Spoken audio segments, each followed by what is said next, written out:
If you're listening, you're a member of the Road Gang because this is Road Gang Radio. Saddle up. We're wasting sun. It's Jimmy Mack. It's Lindsay Lawler. It's New Orleans. It's Nashville. A show about making a living. A show about making a life. It's the biggest... Is that a fat joke? And the best collection of voices in trucking, transportation, and travel. Not only in this world, but beyond. We're looking at you, Zebulon 5. Let's turn this sucker over. I think that's your cue, Phone Master Dre. Oh, it sure is, and I will because I'm with Jimmy Mack, and this is Road Gang Radio, live from the House of Dagon, also known as Fastport Studios, because Brad Bentley said so. Good morning, Jimmy. Good morning. We've talked about the machinations of the Friends of Hugo Chavez, and we've all been affected by the gremlins from the Kremlin. Or how about the ongoing ineptitude of the cut-rate Dr. Philostratus? But a new dastardly designer of doom has entered the trucking universe with a name worthy of a speed racer villain. Here comes Speed Racer. He's a demon on wheels. He wasn't a demon. He was a good guy. But they had the best names for the villains. Dude. The menagerie of villains. Arnold Royalton, Cruncher Block, who was his enforcer, Snake Oiler, Captain Terra, the Car Acrobatic Team, Lightfingers Klepto, Skullduggery, the Four Roses Club, and they had who Edmond Dantes was, huh? Not quite. You do, the Count of Monte Cristo. Oh. So they had their own version of the Count of Monte Cristo, an AI specter of a car known as Melange that would pursue them, and at the crucial moment, its hood would flip and it would say, Melange, Melange, and it would run them off the road. Because the Four Roses Club was bad, Melange was just a vengeful spirit. But none of those folks have anything on the real-life, mysterious Sing organization. Oh. SINGH, the Sing organization. What's the Sing organization? I'm glad you asked. Just Tell me. who is the Sing organization? Okay, so here's the word out of San Bernardino. Officials of the SB County Sheriff's Department, San Bernardino, said that between March of 2021, you say that's pretty far back, up until June of 2025, and I quote, from San Bernardino County Sheriff's Department, members of the Sing organization acquired or fraudulently used legitimate trucking companies to bid on authentic shipping contracts. Once they took possession of the freight, primarily electronics, appliances, and other high-value customer goods, they diverted and stole the shipments instead of delivering them. The stolen cargo was later distributed through intermediaries or black market channels. They've estimated the loss in the millions and won't give a specific dollar because they haven't been able to figure out exactly how much these guys took. 11 dudes named Sing. Are they all cousins? Or? Normally I'm pretty good about assembling, names from places where I don't actually know how to pronounce names and then figuring out how to pronounce them. Dude, it was like 11 dudes named like Pranjahit. I mean, it was a mess. But they all were named Sing. Oh, and one guy named Hernandez. Oh, okay, perfect. I kid you not. It was like 11 dudes named Sing and one guy named Hernandez. And the plurality of them, of course, San Bernardino was looking at them, but the plurality of them hailed from Rancho Cucamonga. So it's the Sing organization from Rancho Cucamonga. They're all on the big hook, by the way. The feds are involved. Lots of charges, lots of indictments are coming. But the SBCSD was assisted in this investigation. The FBI, the Riverside Inland Violent Crime Suppression Task Force. Imagine being a member of that. I'm with the FBI, with the Riverside Inland Violent Crime Suppression Task Force, the Riverside County Sheriff's Department, the Los Angeles County Sheriff's Department, the Fontana Police Department, the CHIPS, and several other law enforcement agencies. I can barely spell FBI, so I'm good. Rancho Cucamonga. Is this, my friends, the end? Is this the end of the Sing organization? or is it only just the beginning? To be continued. I know, it's like they're members of the World Crime League. Dude. I mean, what the hell? I mean, good God almighty. And you know who can save us? The Justice League. Yeah, I mean, it's like, meanwhile, back at the Legion of Doom. There we go. What in the sweet mother of pearl, the Sing organization? I got a text from Showtime yesterday. You guys have all seen the video now of the big accident. We'll get to that in a little bit here on the show. We do got a phone call jumping right in the middle of the mix before I even get to the intro. Who is it? Oh, I have no idea. Let's figure it out together. Oh, we're doing kamikaze phone call. Who are you? Who sent you? You know who it is. I Uh, texted you last night. yeah, Rancho Cucamonga, the Sing organization. Yeah. Showtime. Did you read up on that stuff, man? It was crazy. I didn't have a lot of time because it was getting late, and like I said, I had to get rested up so I could listen to this great show this morning. So. Well, dude, it was so funny because when you texted me back, I typed in Sing organization, and the first thing that came up was the crime docket. It was great. I mean, this is crazy, man. This is like, I mean, that's straight up organized crime. That's La Familia. Yeah. I mean, it's from exactly what it is. I mean, it's not from the places where usually you know where La Familia comes from, but man, that's serious gangster stuff, dude. That's a couple of gunshots away from being a crime wave, dude. Crazy. Yeah. Even the mafia in Chicago's going, really? They got by with that? Yeah, Mafia's like, that's not how we do things around here. I mean, just literally pretended to be other trucking companies. We'll take that. They've been doing it for 4 years. For 4 years they've been doing it. Crazy. Right. And well, and you forgot one. There was 11 by the name of Hernandez. I know. One guy named Hernandez. Hernandez. Yeah. So what's happening, man? And so how about the accident yesterday, too, that you actually texted me about? What in the sweet mother of pearl? I mean, it's crazy. This is nuts. Okay, here's what it is. And I'm sure the other guys see this. The foreigners are notorious. You'll drive down the road and you'll look at them, and they're over there texting on their phones, or they're literally watching their phones. They'll have movies and stuff on. And what they're doing now, their trick is so that you don't see them, they pull their privacy curtain forward on the driver's side just enough so they can see the mirror. So you can't see what they're doing. That's another thing they're doing. I think that's going to come to a thunderclap of an end. I think a lot of people are going to be like, no privacy. No, I think privacy is going to come to a thunderclap. I think that they're going to empower law enforcement. If your privacy stuff is down, you're done. If you're rolling and that thing is down, you're done. It should be your windows should not be blocked. You should be able to see in and out. So when they pull their curtain forward, they should be pulling them over and writing them big tickets for it. Yeah. I mean, here's another thing I found out this morning. I was listening to another show right before I came to yours. A medical professional called in who's certified to do DOT inspections or DOT physicals. Guess what they're not allowed to do? What's that? Ask if they can speak English. They have to use a translator. If we would cut that off right there, if they can't get their DOT physical, they could never get their license to begin with, unless like these states that just keep handing them out anyway. I'm going to ask my dad about this, and I know a couple of I might give Bridget a call on this. The way what I'm thinking also about the medical card thing is that a doctor cannot refuse service. You follow me? And all you have to say is you don't feel well. But I want to find out why that is. I'm going to find out what the loophole that allows them to do that, unless, of course, it's not a loophole at all, but simply something set up so that they can just, once again, keep the mill churning. I think it's all going to come. I think there's going to be real momentum. I don't think anybody's going to oppose the English CDL test. I think it's going to pass with broad. If it comes up in the House and the Senate, go ahead. But here's the other problem. You have the people out, the public, sit there. I watch on these things people post.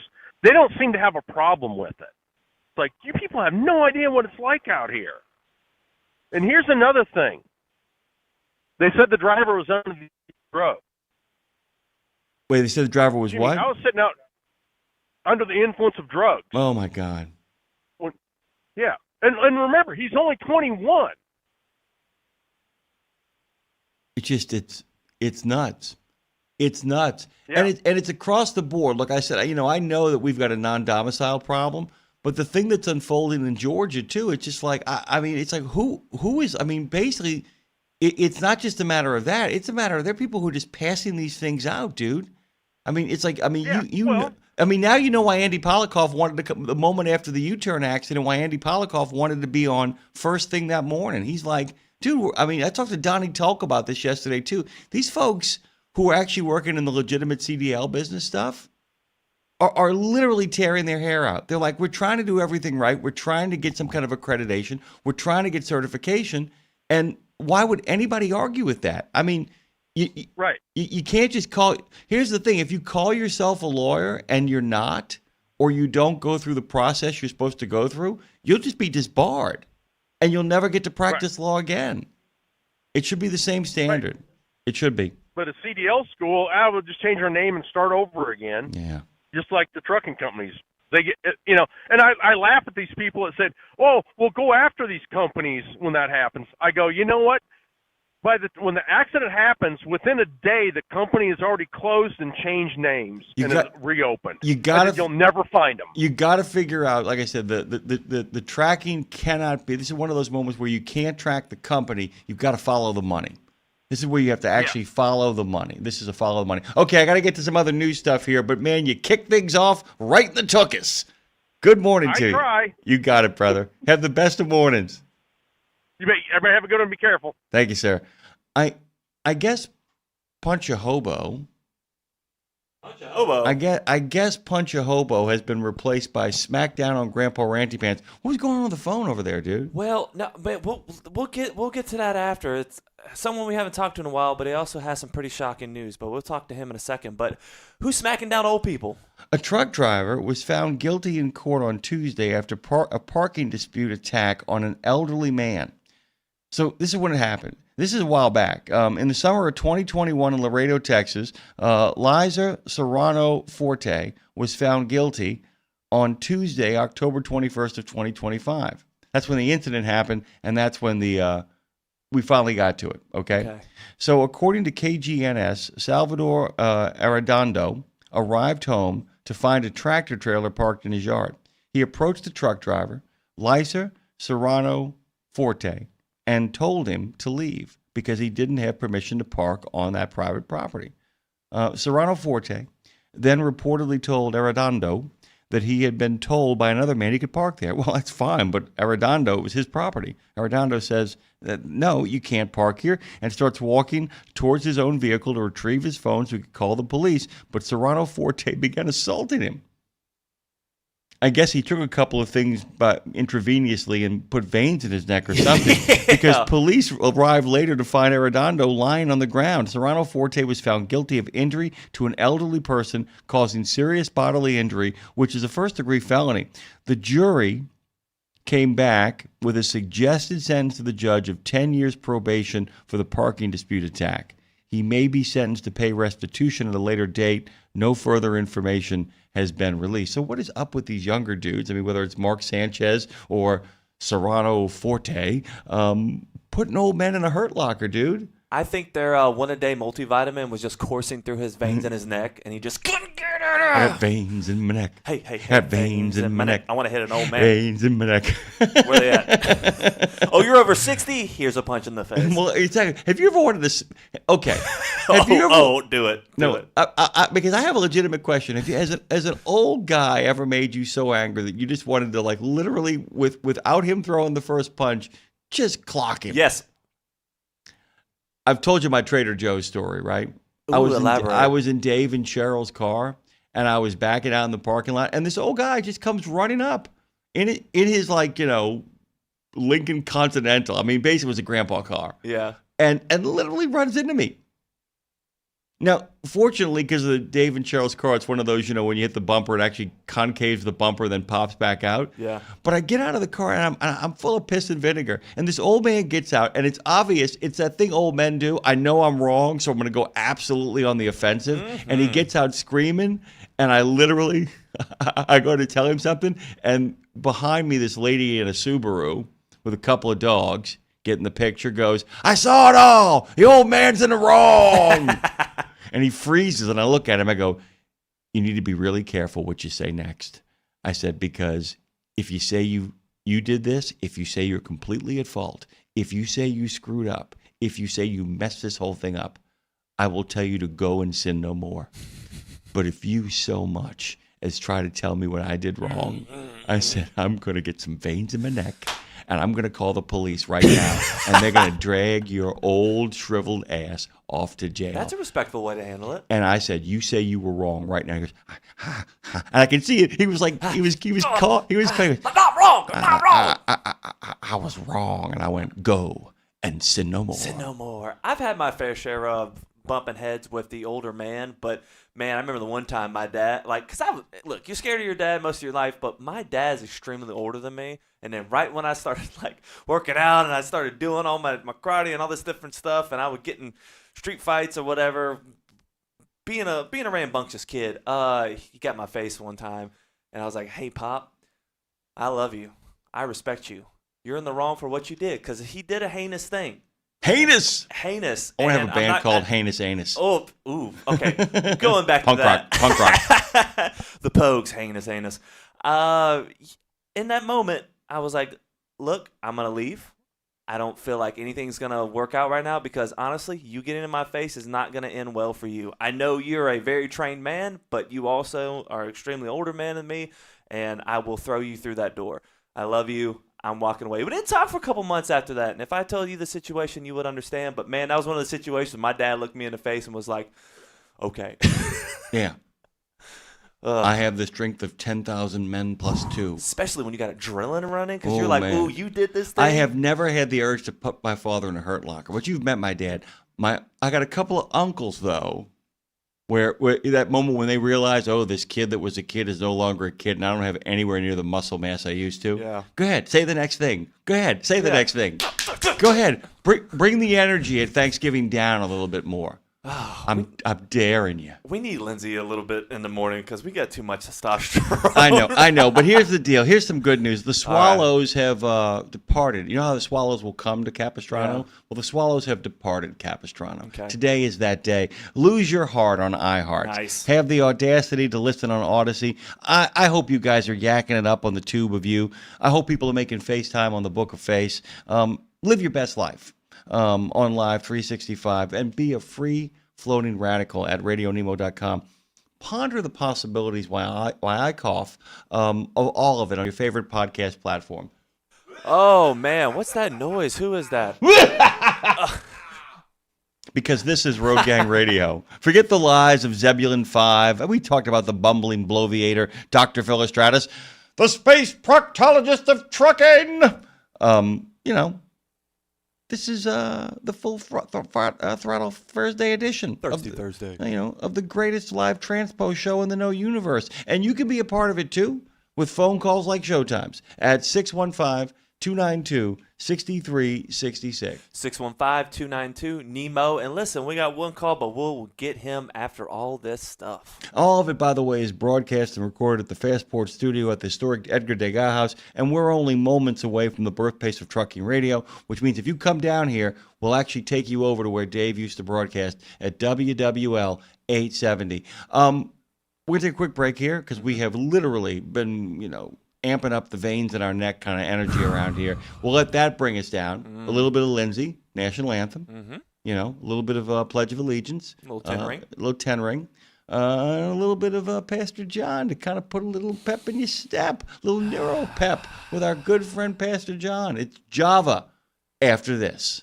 I pledge allegiance to the flag of the United States of America and to the republic for which it stands, one nation, under God, indivisible, with liberty and justice for all. Oh, say, can you see by the dawn's early light what so proudly we hailed at the twilight's last gleaming, whose broad stripes and bright stars through the perilous fight o'er the ramparts we watched were so gallantly streaming, and the rockets red glare, the bombs bursting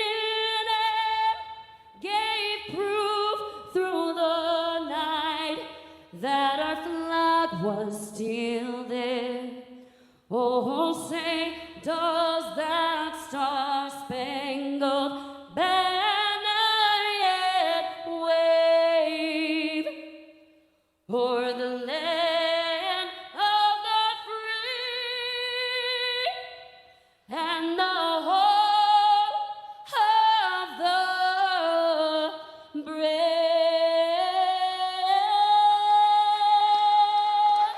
Let's wake up and get our day started with a cup of Java with Pastor John, brought to you by the Bennett family of companies. It's Thursday.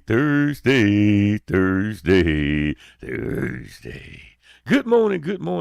I hope and pray you had a restful night's sleep. But you know what today is? Today is Thursday. And guess what? It's one more day before Friday. So my brothers and sisters, I want you to be, watch this, I want you to be so excited because this is a day that the Lord has made and we should be glad and rejoice in it. So today I want to share something with you from Revelations chapter 3, verse 21. That's Revelations 3:21. He says, to him that overcomes will I grant to sit with me on my throne, even as I also overcame and am set down with the Father on his throne. Did you get this?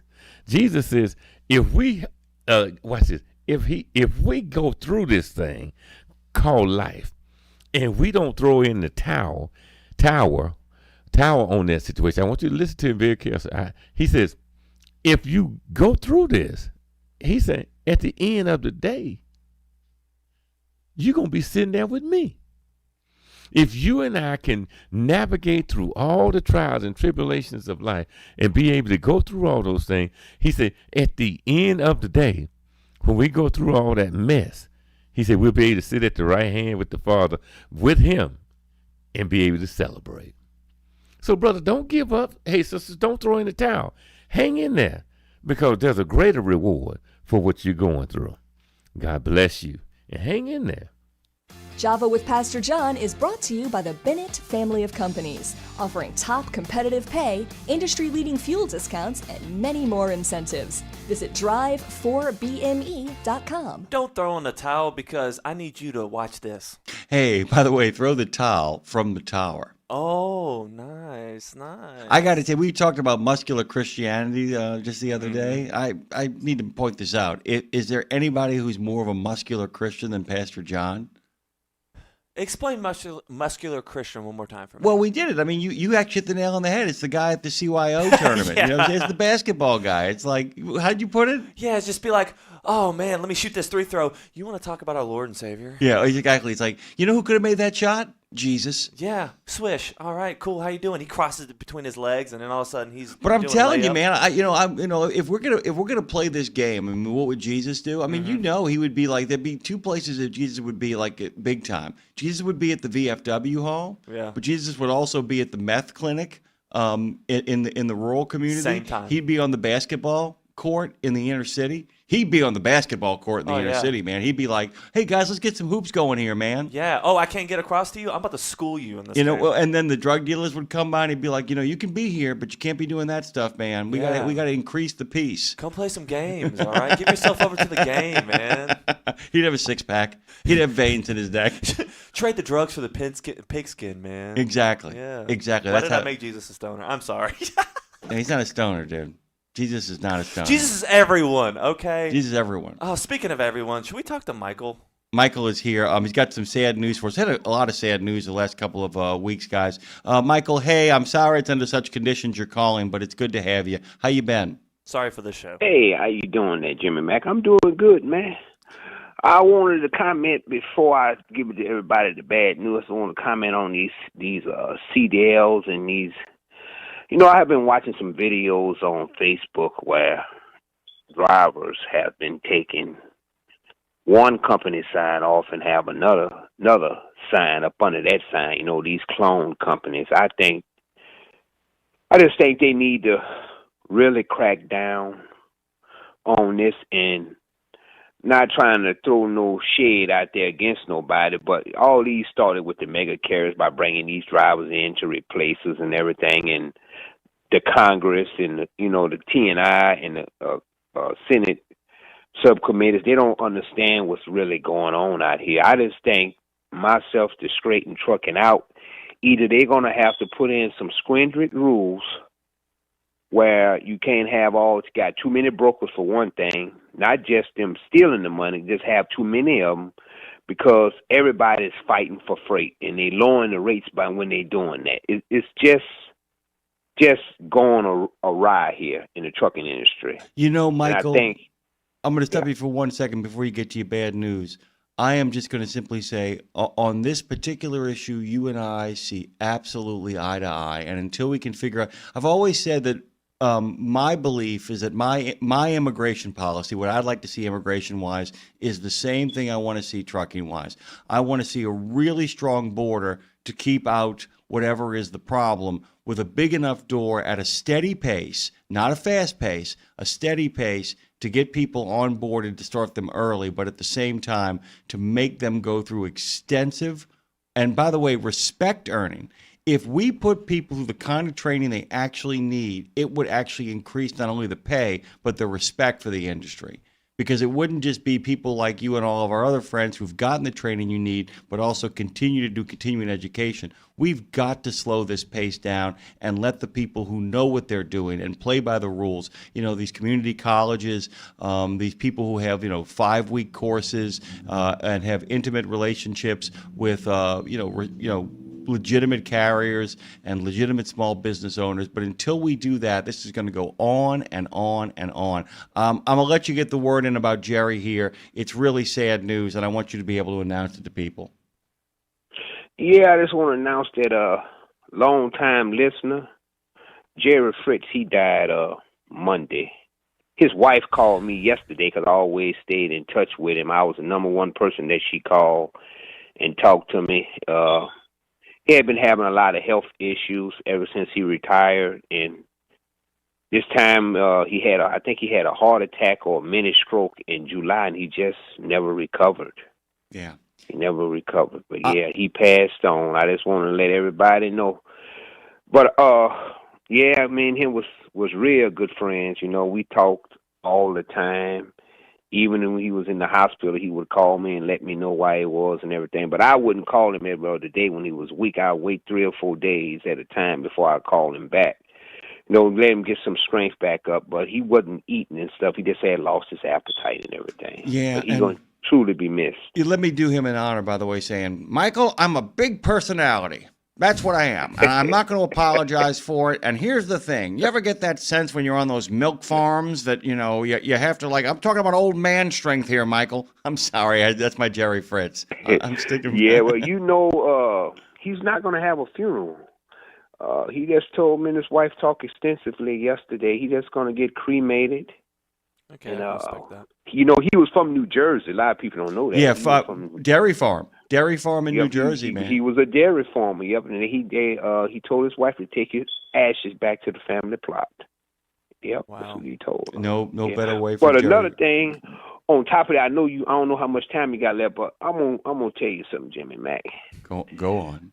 I think that trucking need to be economically regulated. A lot of people don't understand when you say that. They thinking about more safety rules. That's how disconnected a lot of drivers is from this industry now.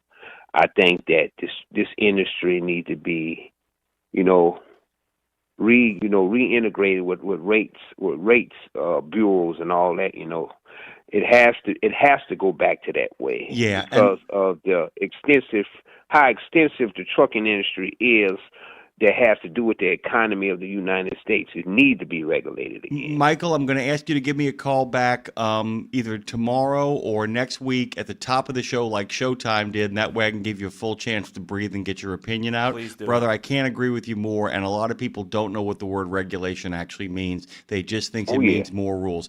Brother, have the best of days. Thank you for actually getting us that sad news. He will be missed. I love you, Michael, and there's nothing you can do about it. Mm-hmm.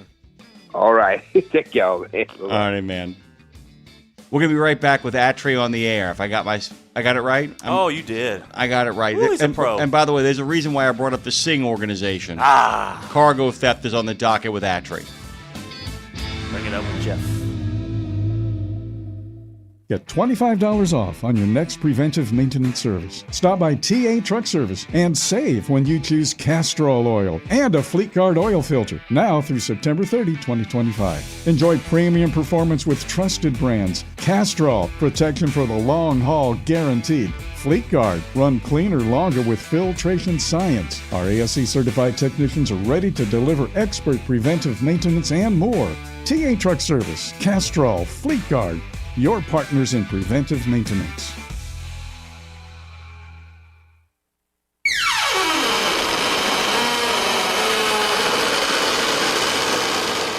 17 Sapp Brothers Travel Centers are known for great food, hospitality, and mom-approved showers and restrooms. But don't forget the service centers. Sapp Brothers ASC certified technicians can repair nearly any issue in shop or roadside, including axle repair. Dig into your free steak dinner with your oil change. That's a Sapp Brothers tradition to thank you for your business. Tires? Sapp Brothers will beat any competitor's advertised price on tires. And download the Sapp Brothers app for exclusive promotions in the shop, restaurant, and store. Your spot under the coffee pot is waiting for you at Sapp Brothers.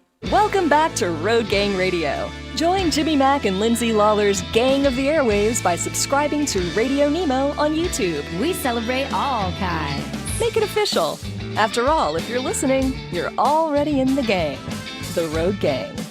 Let me do some bureaucracy before we jump into the action with Atria on the air. Fastport, by the way, is out there solving America's toughest recruiting and workforce challenges. They do it through research, they do it through technology, most importantly, they do it through people, especially Mr. Rolltide himself, who has returned from abroad, 2 weeks, Germany, England, and a lot of that was spent, with the Travis Manion Foundation. They visited a lot of American cemeteries over in Europe, in the ones that actually take care of our service members. Really groovy stuff.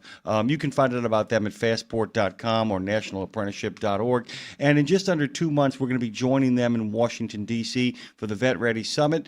Really cool, too, by the way. We're going to be giving you guys some videos next month of the studio, which will be finished. We actually had a chance to build Madison's desk. Dre actually came in really early, and we surprised her with it. We got her a new desk that she can work at. It also frees up a lot of space in the back, little by little, bit by bit. And the flags for the microphones are arriving. You know, when I say flags, what I mean, guys, those are the boxes that go around the microphones. They say Fastport RadioNemo, and we're thrilled to have them as a partner. You guys probably noticed at the top of the show that I started with the Sing organization, and it's such a crazy story that we made a little bit of light of it, but it's not funny. We're talking about a 4-year period in which 12 men in a criminal conspiracy, they don't have a number attached to it. It's in the millions. It was all high-value stuff, electronics, computers, televisions, the whole enchilada and the burrito on the side. They faked being legitimate trucking companies. They basically... we don't even know the depth of what it was that went on there, but the San Bernardino Sheriff's Department, in a multi-state task force working with the Federal Bureau of Investigation as well, has done something really extraordinary. They've caught some really bad operators here. But I'm opening it up with that. I opened the show up with that because Jeff Short is joining us this morning. He is Atri's vice president. And go to truckingresearch.org, another long-time continuing series on this particular platform, which is Atri on the Air. Hey, Jeff, good morning. Welcome to Road Gang Radio. And cargo theft is on the docket, is it not? It is. And it's interesting you mentioned that indictment. I was just reading an article this morning about that, and at the end of the article they mentioned our $18 million a day cost to the trucking industry of cargo theft. And there's no doubt criminal rings like this contribute greatly to the cost to the trucking industry.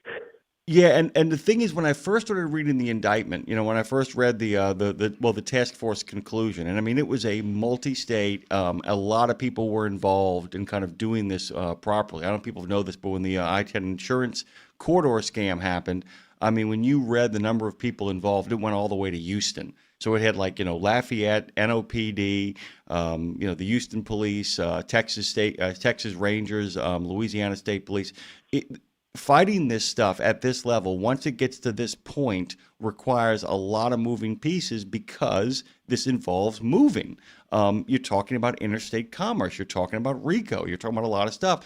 You guys actually, in looking at what you looked at, really kind of want to say, how can we prevent this from happening in the first place? Because, this is the cost to not just the companies, but the taxpayers. We got to pay these men and women to do these investigations. That's a lot of manpower and a lot of manpower hours for a 4-year criminal investigation. So let's kind of just start with this report. Tell us how all of this kind of begins, how and where cargo theft occurs. Well, we started to see a lot of strategic cargo theft on top of pilferage, on top of just stealing entire trailers full of cargo. So what that means is pilferage would be someone goes in the back of a truck and takes some things out of the truck thieving and moves on. Yeah, there's a lot of thieving going on out there still. And then there was straight theft where they're stealing a truck full of goods. But something started to emerge on top of that called strategic theft. And that was something where they're basically using fake motor carriers, double brokering, and shifting the direction of a load of freight somewhere else, and then poof, it's gone. So our research advisory committee last year actually said, look, we need to take a look at this. A lot of carriers aren't reporting how much is being stolen from them, and you know what? It's embarrassing to have freight stolen from you. And it's generally not a good look, but we thought ATRI, we'll keep all this data anonymous. We'll keep all the motor carriers anonymous, and we'll go out there and see what the full scope of the problem is. So that's what our research advisory committee asked us to do, was figure out what's going on and how we can fight it, collecting all of this very sensitive information, compiling it, and putting it out there in an anonymous manner. Well, and I want to actually say something and give a real big shout out to ATRI here. Often when you have to do research, the methodologies often require transparency and access to information. Your reputation in the industry, but also in the general research world, is such that you are the kind of guys that people are willing to say, we believe what you are saying because your track record actually allows you to do this. Often doing anonymous studies is very, very difficult because people say, okay, where's this data coming from? But y'all's reputation in the industry and in the field and in the halls of Congress is such that people say, look, we get why you're doing this. And, we've been picking on Guy Fieri on this show for the last couple of weeks because of some of the business model mistakes he made. The one thing I want to give a shout out to Mr. Fieri and his entire organization for was copping to the humiliation of it, because that's one of the biggest steps and one of the biggest things we can do, right? It's one of the most difficult things, the underreporting, because people would rather take a little bit of a loss, or maybe sometimes even a moderate sized loss, than look a fool in the industry, right? Absolutely.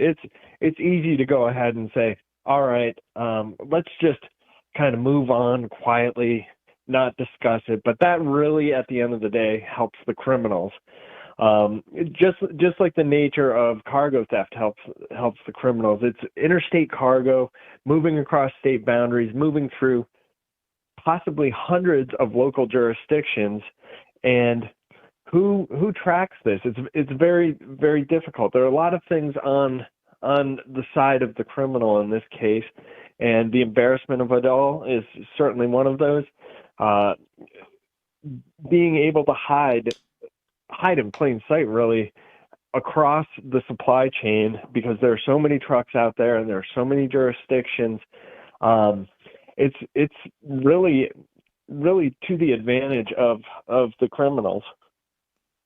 Yeah, and this is, and it's the same thing the way a protection racket runs. The shame that is intertwined with having to pay protection is the same sort of shame. Because the thing is, the other worry is too, and then we'll get to the financial cost of all of this as well. But the other shame is actually somewhat legitimate, is that there are people who were worried about, if you admit to that cargo theft, that you could lose business as well.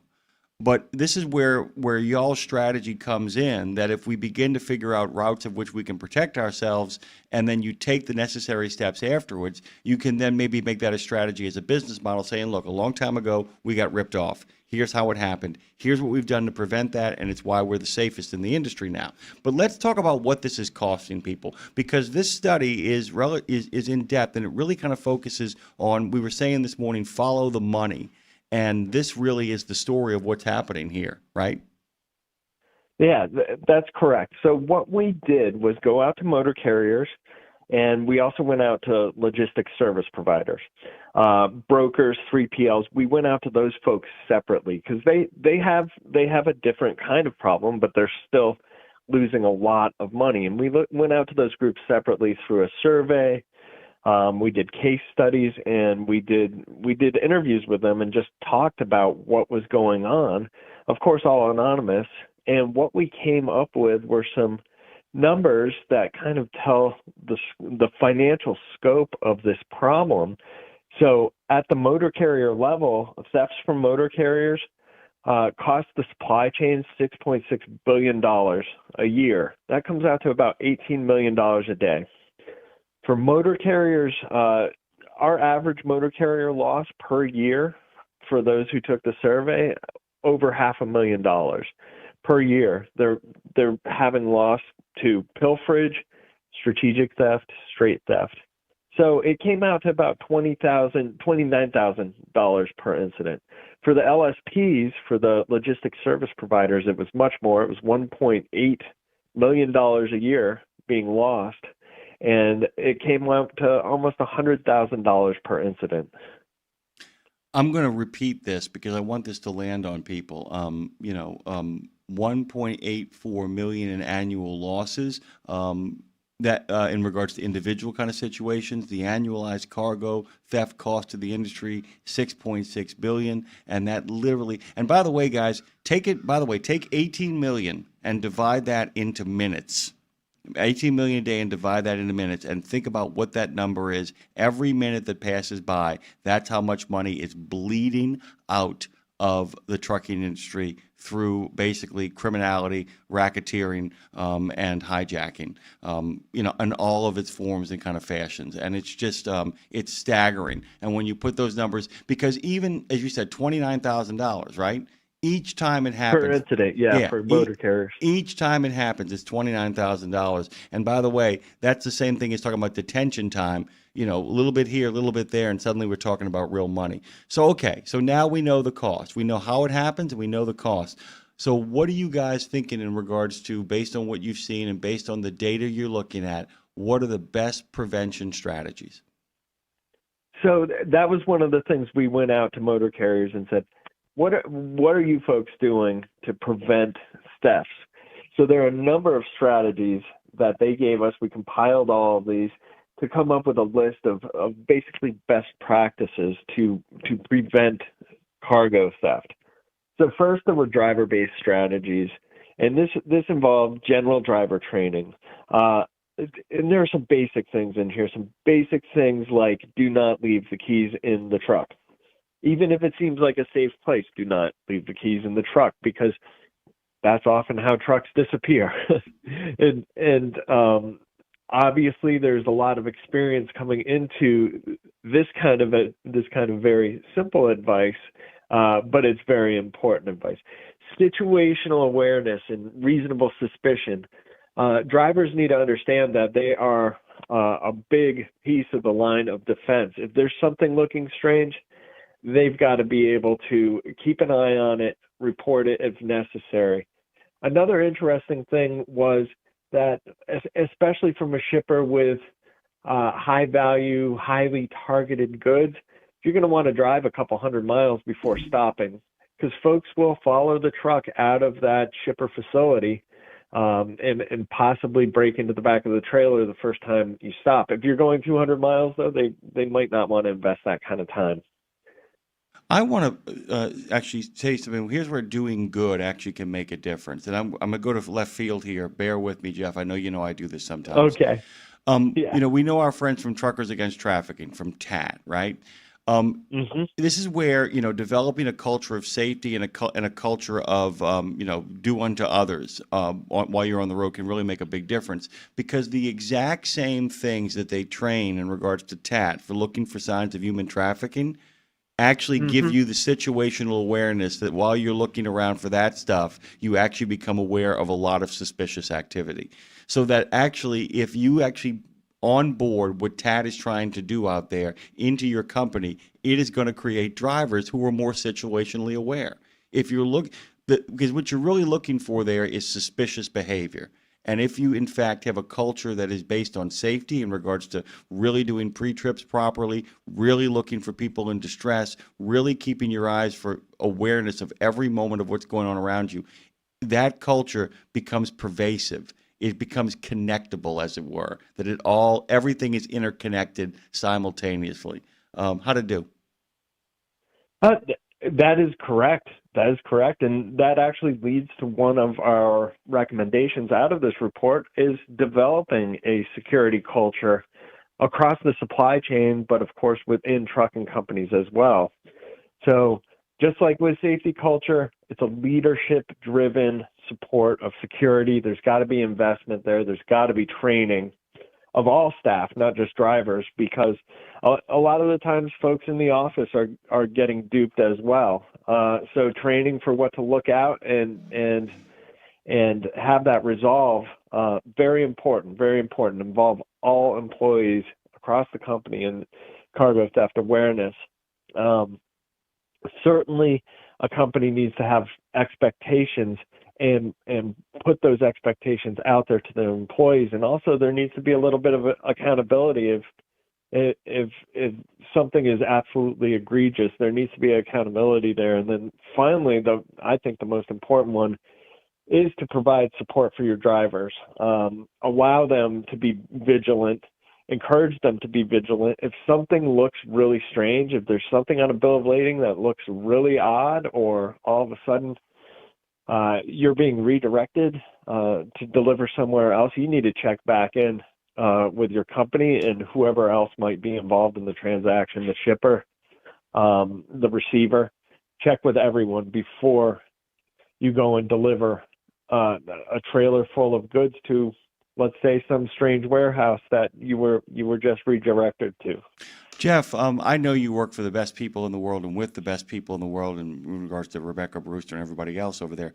I know you've been at some point in your life, we've all worked in a toxic work culture where asking for help or asking to slow things down to kind of get a better sense of things is often met with resistance or get it done. I don't have any time for that. And what we're talking about here is the exact opposite, that what you're doing is you're creating a culture where you not only support the driver, but that you trust his or her instinct as well. That if they see something that doesn't feel right, they have to feel the ability to call the home office or whoever is in charge and say, we got a problem here. There's something that really smells fishy, and not just dismiss them as being paranoics, that they're not just maniacs out there who think everybody's out to get them, because that's the problem with paranoia. Are you really paranoid if everybody is out to get you?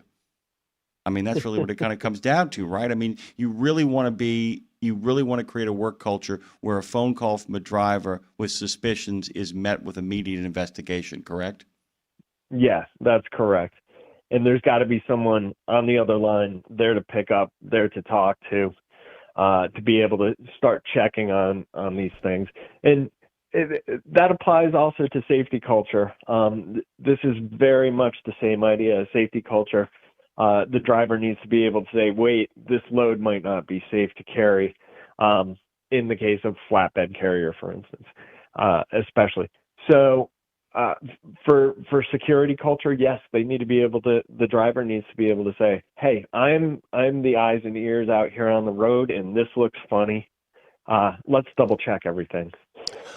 Okay, so let's talk about something that's important to me, because it used to be what I did for a living, and I know of strategies of how we can do it. Strengthening partnerships with law enforcement.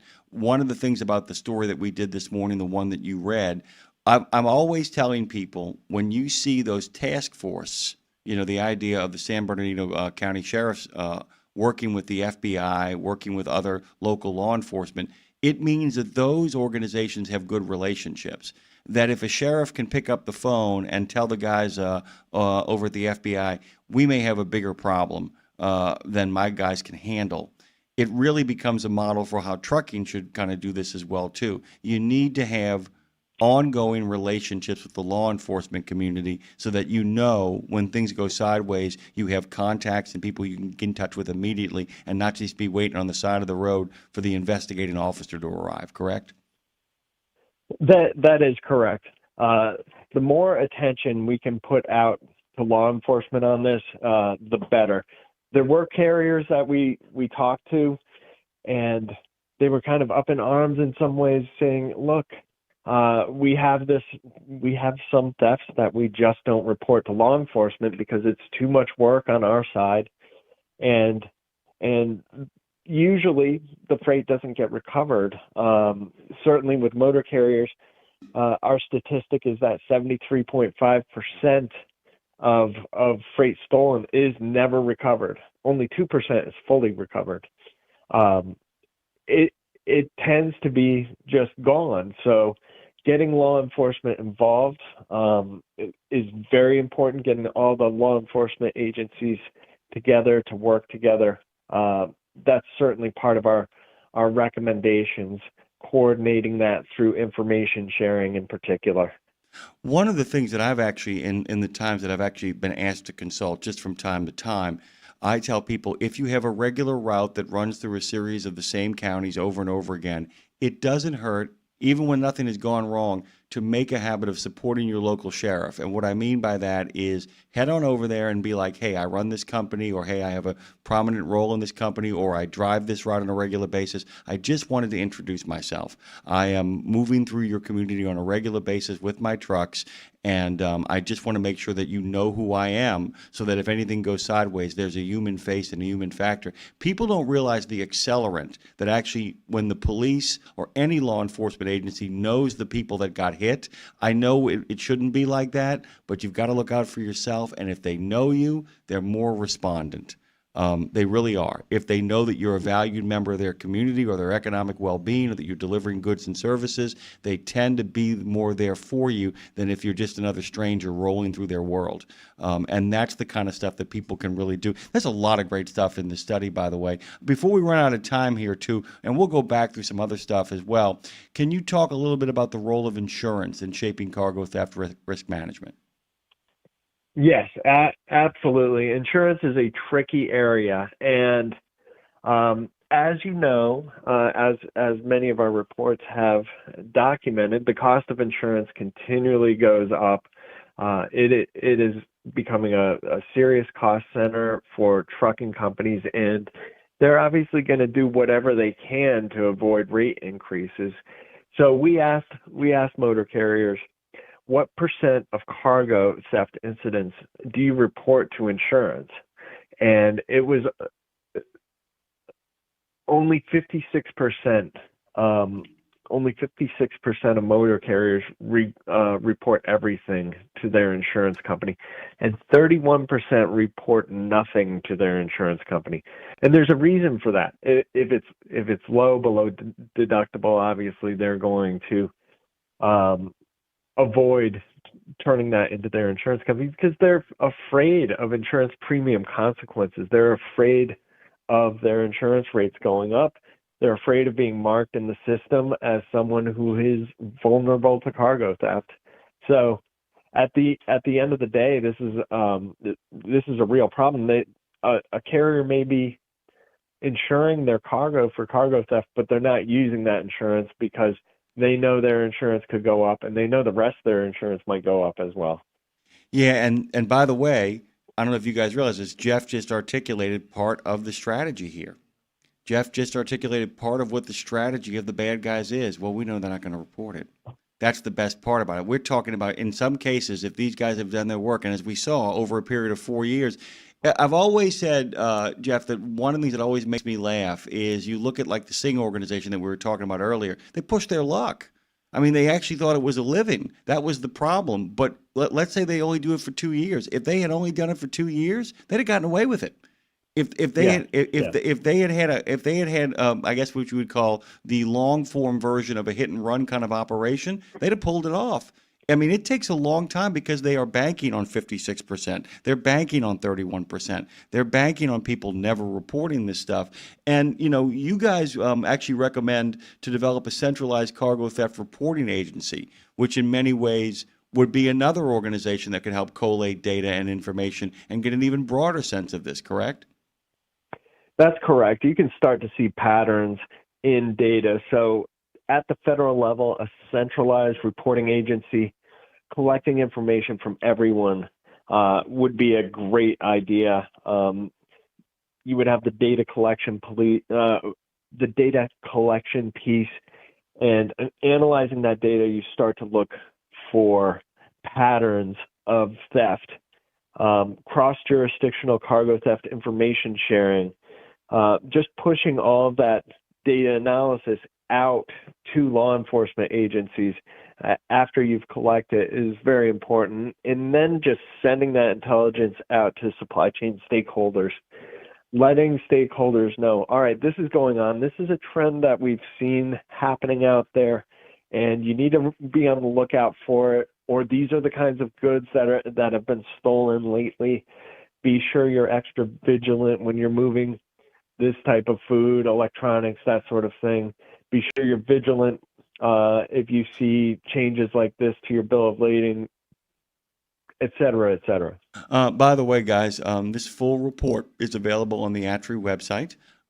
It can be found at truckingresearch.org. ATRI, by the way, is the trucking industry's 501c3 not-for-profit research organization. They're engaged in critical research relating to freight transportation's essential role in maintaining a safe and efficient transportation system. They are the gold standard for research in the trucking industry. Jeff, I want to get you back on at some point, because there's so many anecdotal things inside of this report, because it wasn't just about numbers and data, it was about the human factor. We're out of time, my friend, but I want to get you back on so we can tell human stories about what happens to human beings to let people understand the full kind of emotional and economic devastation that can be caused from this. Thank you so much. Tell Rebecca I said hello, please. I will. Thank you. Thank you very much for having me on today. I appreciate it. You got it. Truckingresearch.org. Revolution Road continues on this platform, and it's been great since it's come over here. It's been really quality stuff. We got a great guest in Brooke coming up here. She's all things Boston. By the way, it's National Boston Cream Pie Day.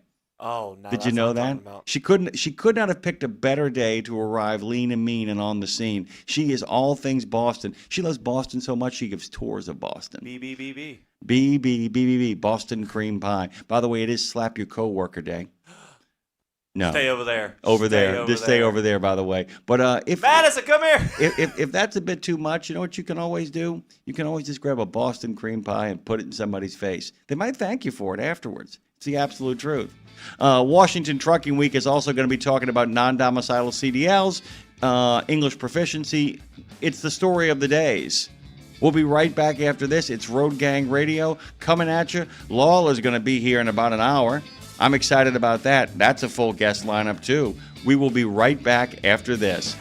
No employee was hurt on this job site. In a video game, if you get enough experience, you level up. And when you level up, you gain more skill. And with enough skill, you beat the boss and win the game. Sounds a lot like trucking, doesn't it? Except in trucking, you don't beat the boss, you become the boss. And if you want to be the boss, you gotta meet the boss. And that boss? Carrier's Edge boss, Jane Jazrawi. Want your drivers to level up? Carrier's Edge has the training, comprehensive safety, compliance, and best practices on one website. It's a simple subscription with no contract and no commitment. Learn more. Try it out. Level up. CarriersEdge.com. Hey, come on! We're starting the game! All right, I'm coming. Wait for me. CarriersEdge.com. Thursday. Get $25 off on your next preventive maintenance service. Stop by TA Truck Service and save when you choose Castrol oil and a Fleet Guard oil filter. Now through September 30, 2025. Enjoy premium performance with trusted brands. Castrol, protection for the long haul guaranteed. Fleet Guard, run cleaner longer with filtration science. Our ASC certified technicians are ready to deliver expert preventive maintenance and more.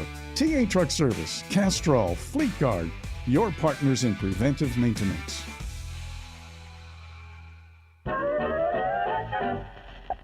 Get your giggles going for the highway of hilarity that is the adventures of those two incredible jokesters, Mac and Cheese. Hey, Mac, if money grew on trees, my favorite season would be fall. You could rake in the cash. Don't be a rube of the road. Tune in next time for the adventures of Mac and Cheese. Just one more hour until reinforcements, aka me, arrive to save the day. But until then, keep your eyes on the highway and keep on trucking with Jimmy Mack on Road Gang Radio, y'all. Trucker Bosun, by the way, asked which Jerry. It was Jerry Fritz, by the way, that big heart from New Jersey, from the Dairylands of New Jersey. Please don't think that he was like a city guy. He was very much farm boy, just a farm boy from the Northeast. And I'm one of those rare people that got to hear him on every platform on our prior platform, because every show that I had on, he stayed who he was, but at the same time, man, if he agreed with you, or he saw where you were coming from and he agreed, you had his utmost respect.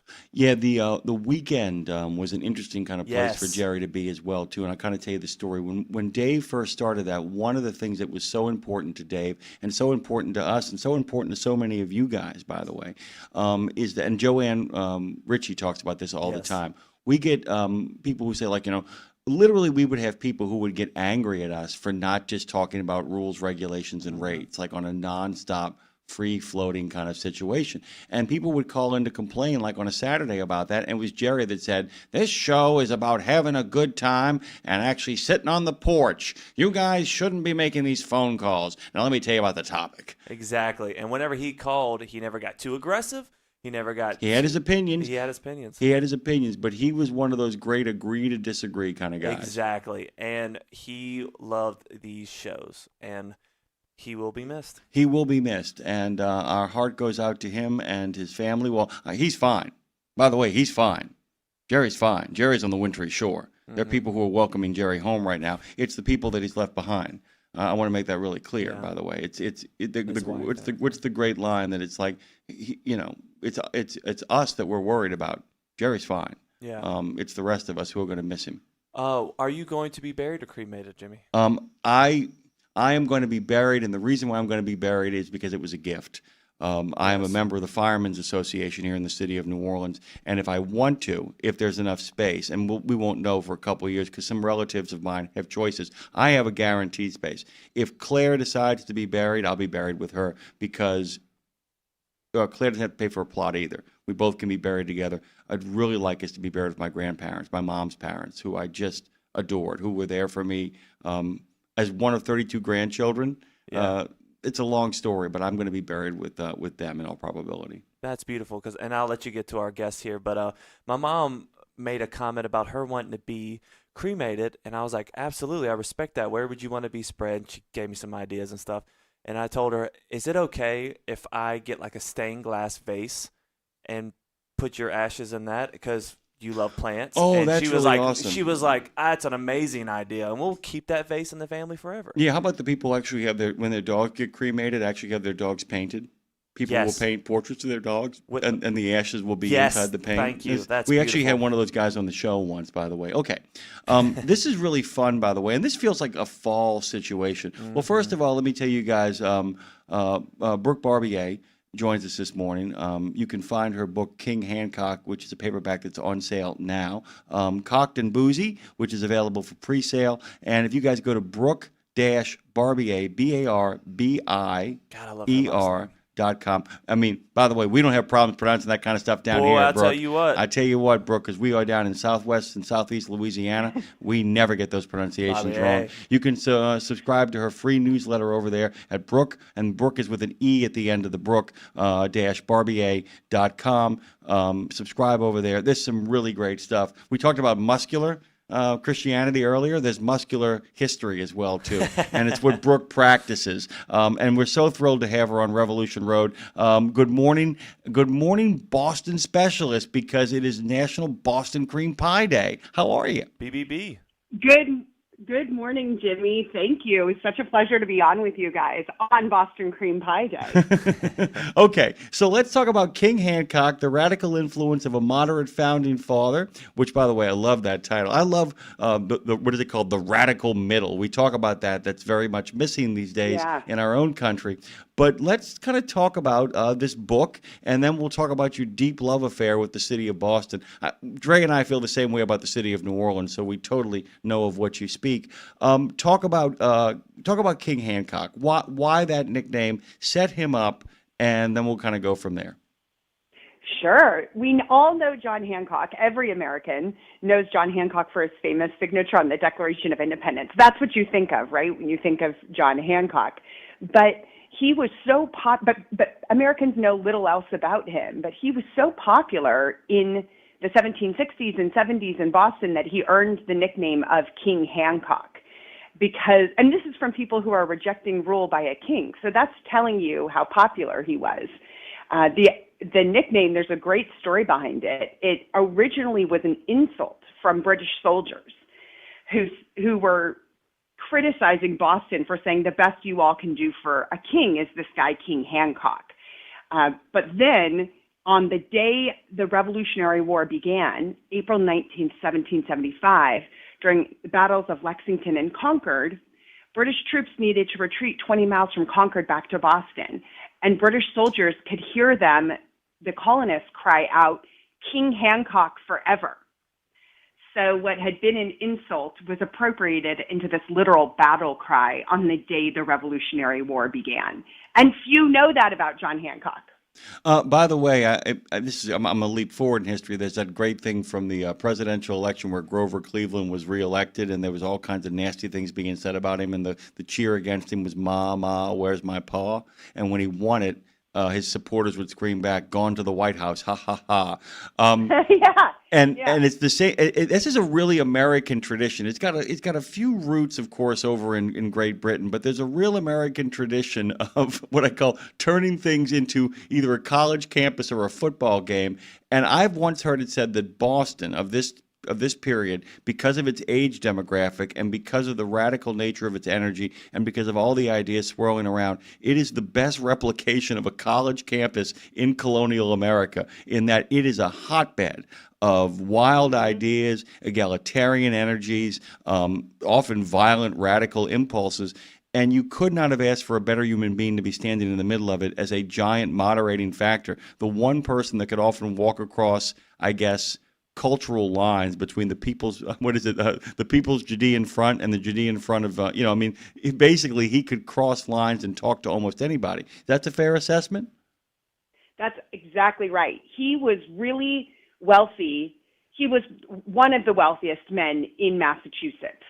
And despite that, he had this real gift for connecting with the ordinary people, with the masses.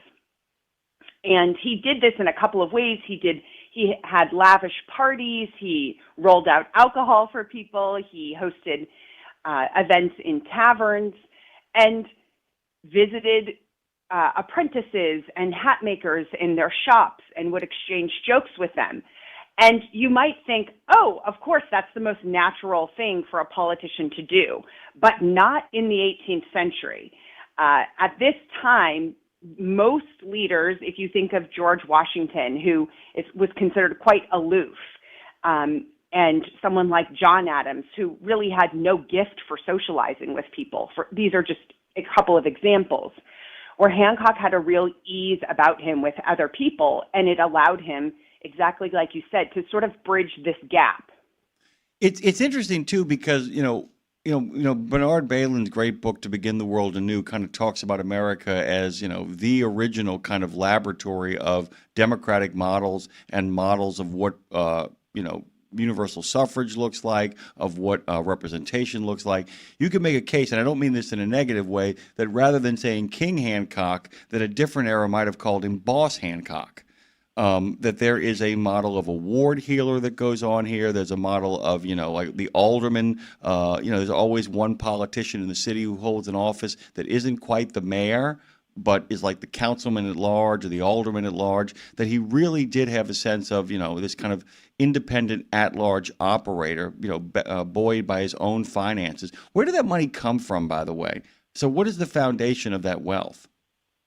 There's a short answer and a long short answer. I'll give you both. All right. The short answer is that he inherited it. And as soon as I say that, people usually just kind of roll their eyes and think, oh, of course. But the short, long answer is that he inherited it from his uncle Thomas, who had sort of adopted John when John Hancock was around 7. His dad died, and he was adopted by his uncle Thomas. And Thomas was a self-made man. In his single lifetime, he amassed one of the largest fortunes in Massachusetts. And that's not easy to do, Jimmy. Again, this might sound like, oh, yes, this is the American dream. But in the 1730s and 40s, when Thomas was doing this, he started out as a bookseller's apprentice and then grew this merchant house called the House of Hancock.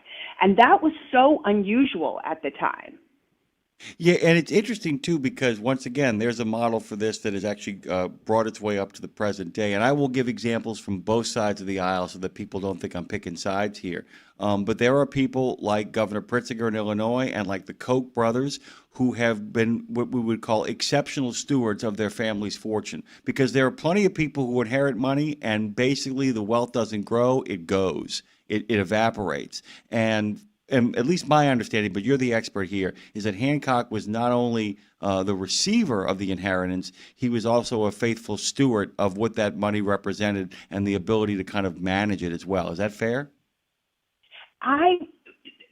It may have been fair, but we didn't know. We can't know exactly because a war broke out and in the middle of his lifetime. So the House of Hancock drastically suffered even before the war because of the boycotts that colonists put in place because they were protesting taxes. And then when war broke out, there was really no trade at all happening. London was his biggest trade partner, and then suddenly it's not there. So there was less money at the end of Hancock's life than there had been at the end of his uncle's life. War tends to do that, especially when you're self-financing. Exactly. I want to make this really clear, guys, that I don't mean that he wasn't a prolific spender, but the fact of the matter is that he chose his country over his fortune. That's a very different kind of, that's not a squandering. His investment was in the future of the United States of America. Okay, I wanted to make sure I got that right. By the way, can we now talk about the moderation? Because the idea, he really is the radical middle. We always talk about the example of Jefferson's egalitarianism, and of course we talk about, Alexander Hamilton's, tight-fisted running of the Treasury and, all of that stuff. But, we're talking about he becomes kind of a model for what the American moderate looks like. And I don't mean milquetoast. I mean moderate. Can you kind of define that for us? What I mean by it, so moderate can be both like a personality trait that, in other words, you don't like to argue or you can be, you kind of want to make peace. But the way that I see Hancock is that he was pretty deliberate in his choices.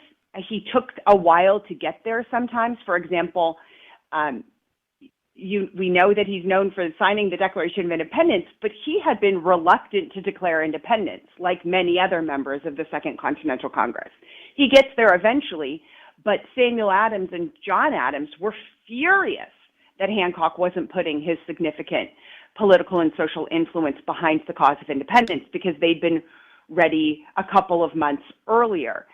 So the Adams cousins are more on that radical side, almost rash, where they're ready for independence. John Hancock, as we talked about, has this significant fortune. He doesn't have any assurance that declaring independence will keep his fortune or what it might do. And so he got there more deliberately, but he got there in the end. And I think that's one of those examples where we associate someone with being so tied to independence and the Declaration of Independence, and yet he was moderate and needed to take his time to get there.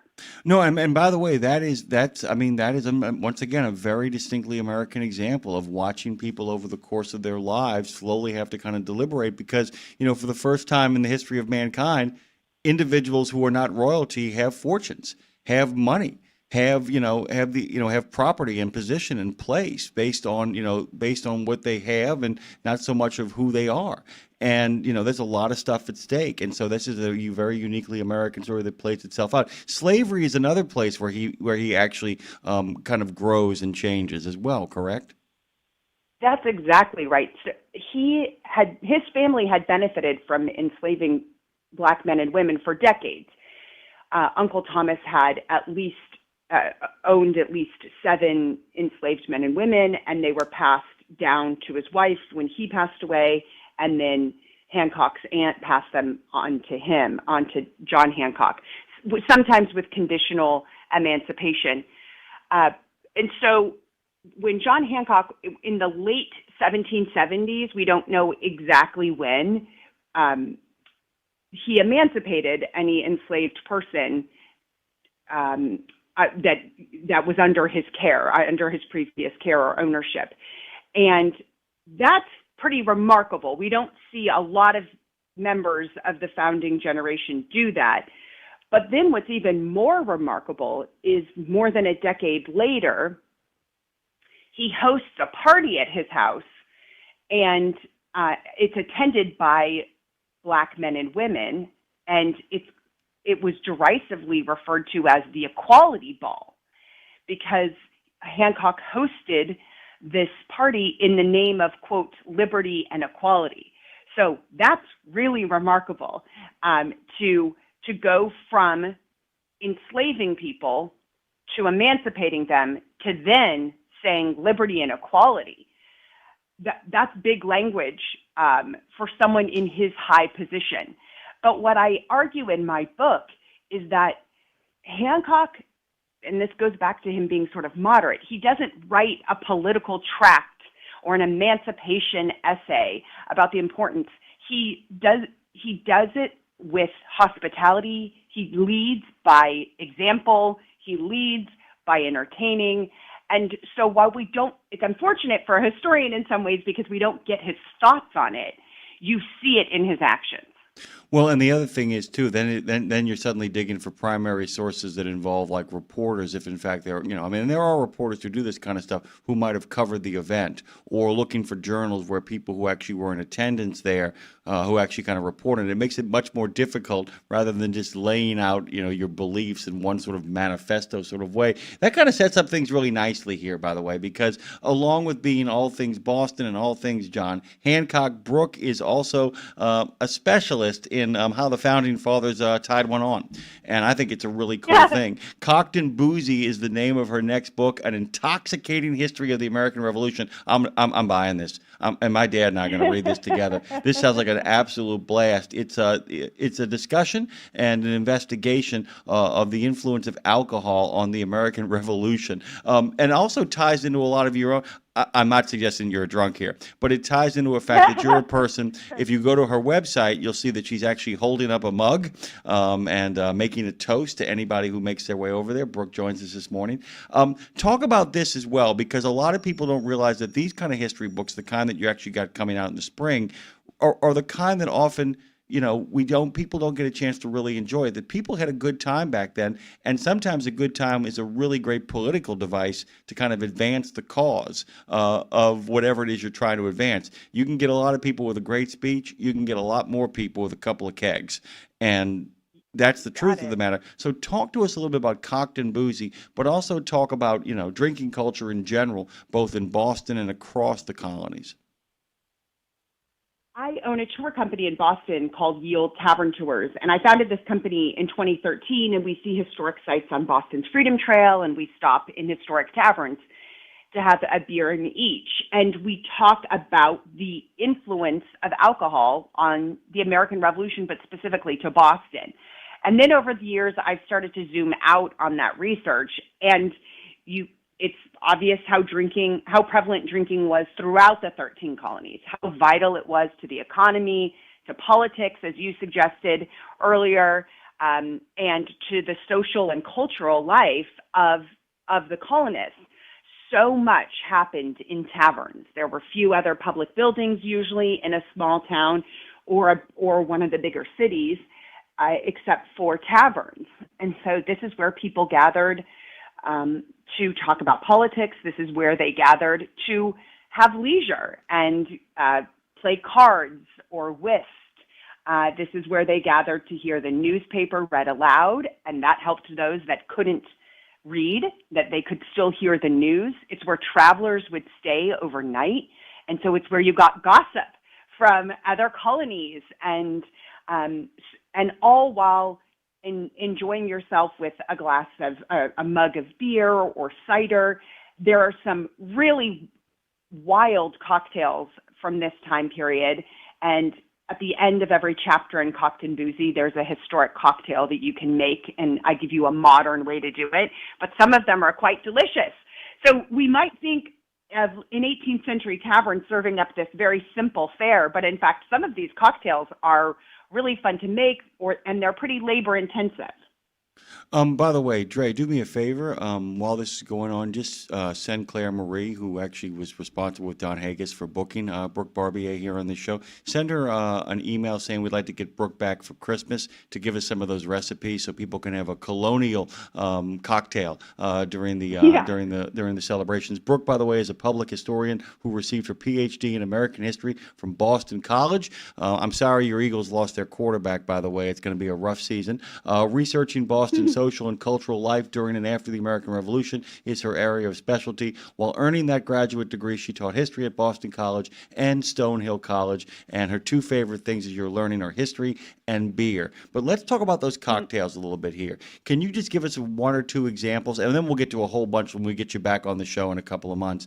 But tell us some of the cocktails that people enjoyed back then. One of them is called Cherry Bounce, and it's such a fun, cute name. But this is a recipe. There's a recipe from Martha Washington. Abigail Adams mentions enjoying Cherry Bounce.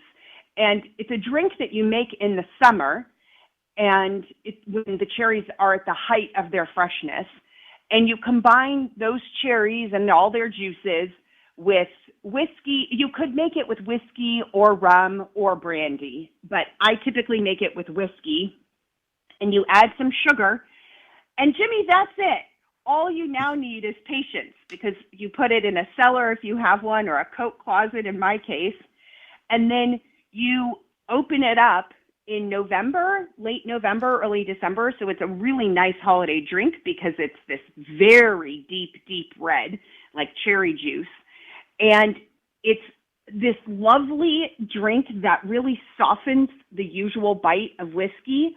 And it's a way in the 18th century that they were able to enjoy the flavors of the season, those cherries, outside of the season. So just in the same way that you might can a fruit or a vegetable so that you could enjoy them outside of the season, this was a way to enjoy those tastes and flavors at a different time of year. Is it a sneaky buzz? You know, the thing is, there's a whiskey sour that my aunt used to make, where you're like, oh, this is terrific. This is just like candy. And suddenly I can't stand up. I mean, do you have to be kind of careful? I mean, you have to be careful with all alcohol, of course, but there are things where it's like, there's certain things that you drink and you're like, man, that's got alcohol in it. I'm going to take this as slow as I possibly can. Is it one of those where this is terrific? I got to get myself a third one. Is it one of those? Exactly. I say this all the time when I'm pouring my Cherry Bounce. I always say, this is a sipper. It's not a drink to just gulp down, because essentially it's whiskey, cherry juice, and sugar. I mean, there isn't much else in it. So you've got to take it slow with the Cherry Bounce, but it's so smooth that you're more inclined to drink faster because it's so smooth. But yeah, so that's an example of one of the cocktails that isn't hard to make, like I'm saying, but you need time. You need those months for all of the goodness to macerate together. I'm gonna make you laugh, by the way, because only a conversation about colonial America would lead to this kind of split-second misunderstanding followed by actually clarity. You said what you really need is patience, and I was getting ready for like Patience Adams or something. The people had names like that back then. I'm like going, wait, is there some woman we haven't talked about here? I mean, only in colonial America would somebody be named. So when you said patience, I'm like going, okay, there must be some woman attached to this. Oh no, she means real patience. She means you actually have to put this stuff up and get it stored. I totally get it. Yeah. So we were doing last night. We were doing some readings here to kind of get ready for a project we're working on, and there was an actor that we were hoping could make it. He couldn't because he runs his own tour company down in the French Quarter, and I wanted to talk to you a little bit about to give our listeners a sense of this. So you love Boston, and you give a tour where you do essentially a highbrow pub crawl, which I, by the way, am 100% behind. Can you talk a little bit about what it takes to put together a tour? Because anybody that's been on a good one goes, man, a lot of work went into this. But how do you do it, and how do you practice? How do you put that together?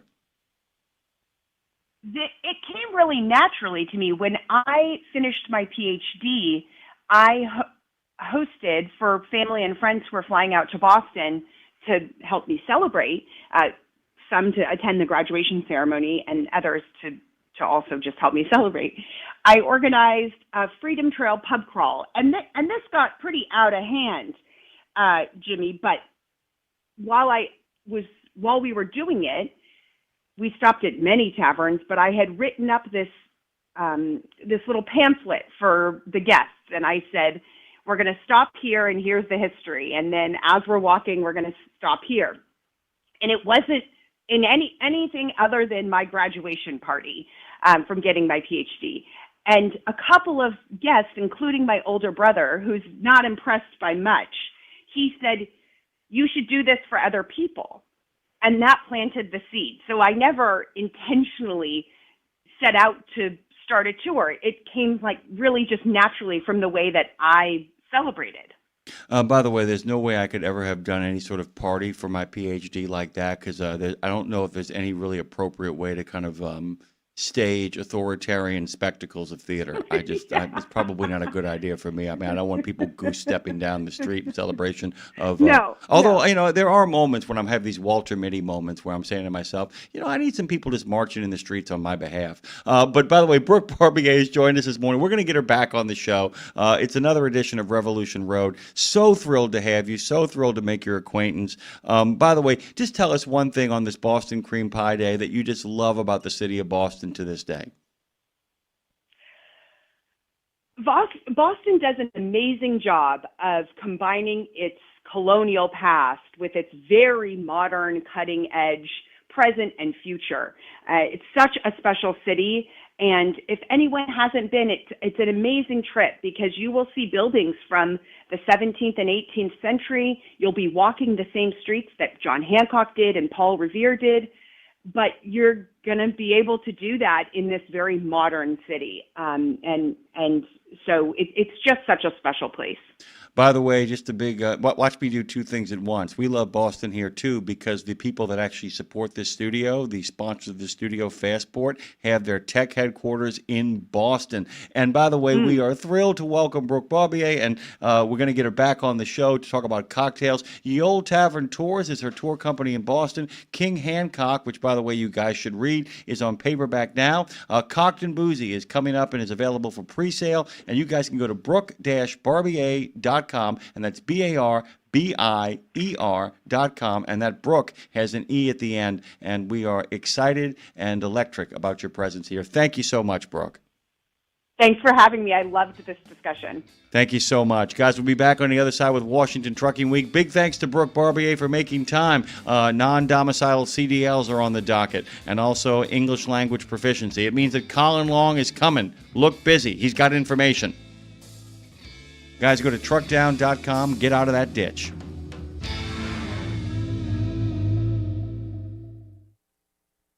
St. Christopher Truckers Fund provides free health and wellness programs for drivers to help prevent some common medical conditions seen in the industry. These programs include diabetes prevention, Rigs Without Cigs, a tobacco and nicotine cessation program, Healthy Habits for the Long Haul, a 12-week total body wellness program, a vaccine voucher program that includes free flu, shingles, COVID, and pneumonia vaccines, and GPS, Get Preventative Screenings. That includes free at-home cancer screening tests.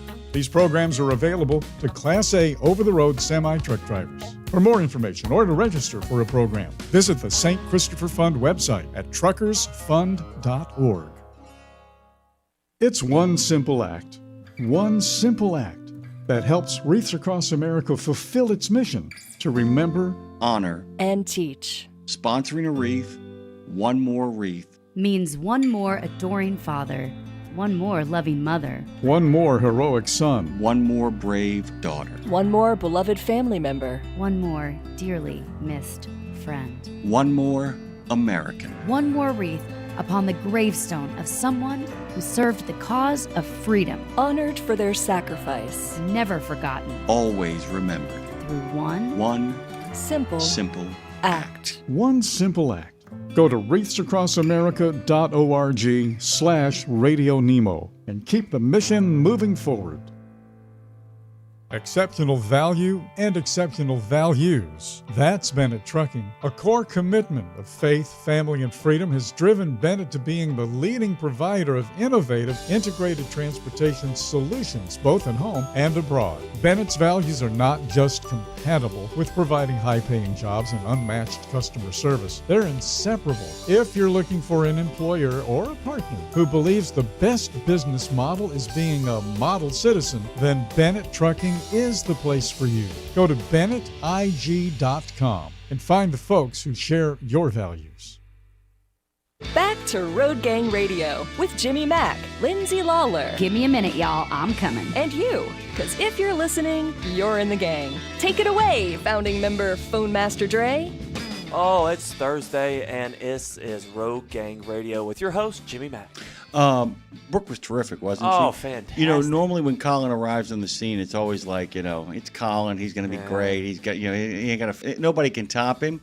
He's got some issues now. He's got to really rise to the occasion because Brooke Barbier had it going on, man. Come on, Colin. PhD, professor, author, giving people boozy tours of Boston. You know, I mean, come on, man. It's like, you know, you've been. Go ahead, Drake. Well, I was going to say the email is sent. She's going to be here for Christmas. Yeah, we're gonna get her in for Christmas with some Christmas cocktails, along with that cherries bounce, that cherry bounce. Oh my good God Almighty! Did you hear any of that, Colin? I know you got busy stuff in your life, but did you get a chance to hear any of that?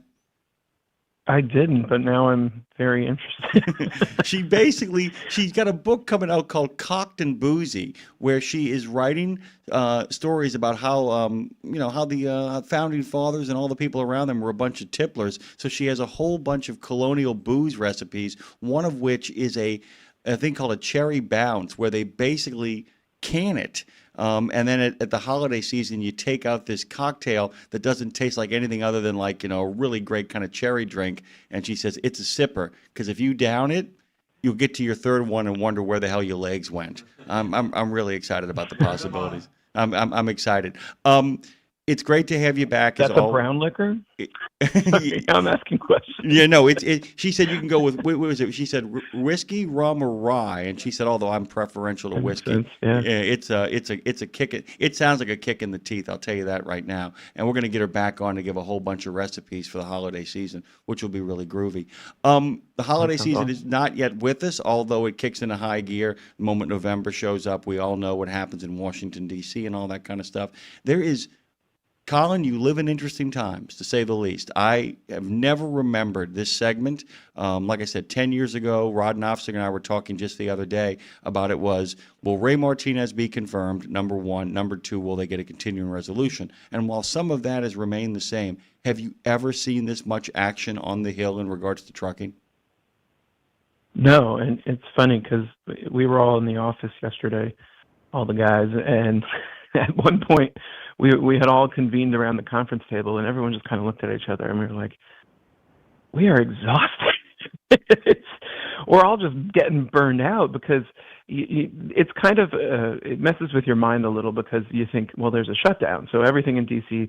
comes to a grinding halt. But that's not the case in transportation, especially surface transportation, because the Department of Transportation and the agencies that we care about, like the Federal Highway Administration, Federal Motor Carrier Safety Administration, are funded by the Highway Trust Fund, as most folks know, and they continue working through shutdowns. So the work has continued, and wait, they sorry, continue. No, it's okay. They continue working, so you continue working. And I'm sorry. Now go back to your point. I mean, that's what it comes down to, right? It doesn't stop. And frankly, the Hill hasn't stopped working. Folks in Congress have been very busy introducing legislation. There's a flurry of activity on things like English language proficiency, on non-domiciled CDLs, on training and licensing. There's more activity in the last month or so than I remember in several years in trucking. I mean, we are more busy right now, which I think is important to tell our listeners, because we don't get a break because the government's shut down. Some folks may. Obviously, folks who are furloughed will, but the work at OOIDA continues. So Michael Whitaker called earlier this morning, and he was actually calling to tell us that a longtime listener and a driver by the name of Jerry Fritz passed away on Monday. But he was also, and I'm not going to paint you guys in a corner because this is a real problem. He said we've got to have an honest conversation about what a regulation is. And I've been thinking about it over the course of the last hour or so, and I realize what Michael is talking about as opposed to so regulation often is a bad word. What we're kind of talking about here is enforcement. And that there's a lot of stuff that either exists on the books or everybody assume exists on the books that is simply not being enforced. And it's about priorities and the like. So much of this is executive decisions. And this is why it's so important for Congress not to abdicate its responsibility.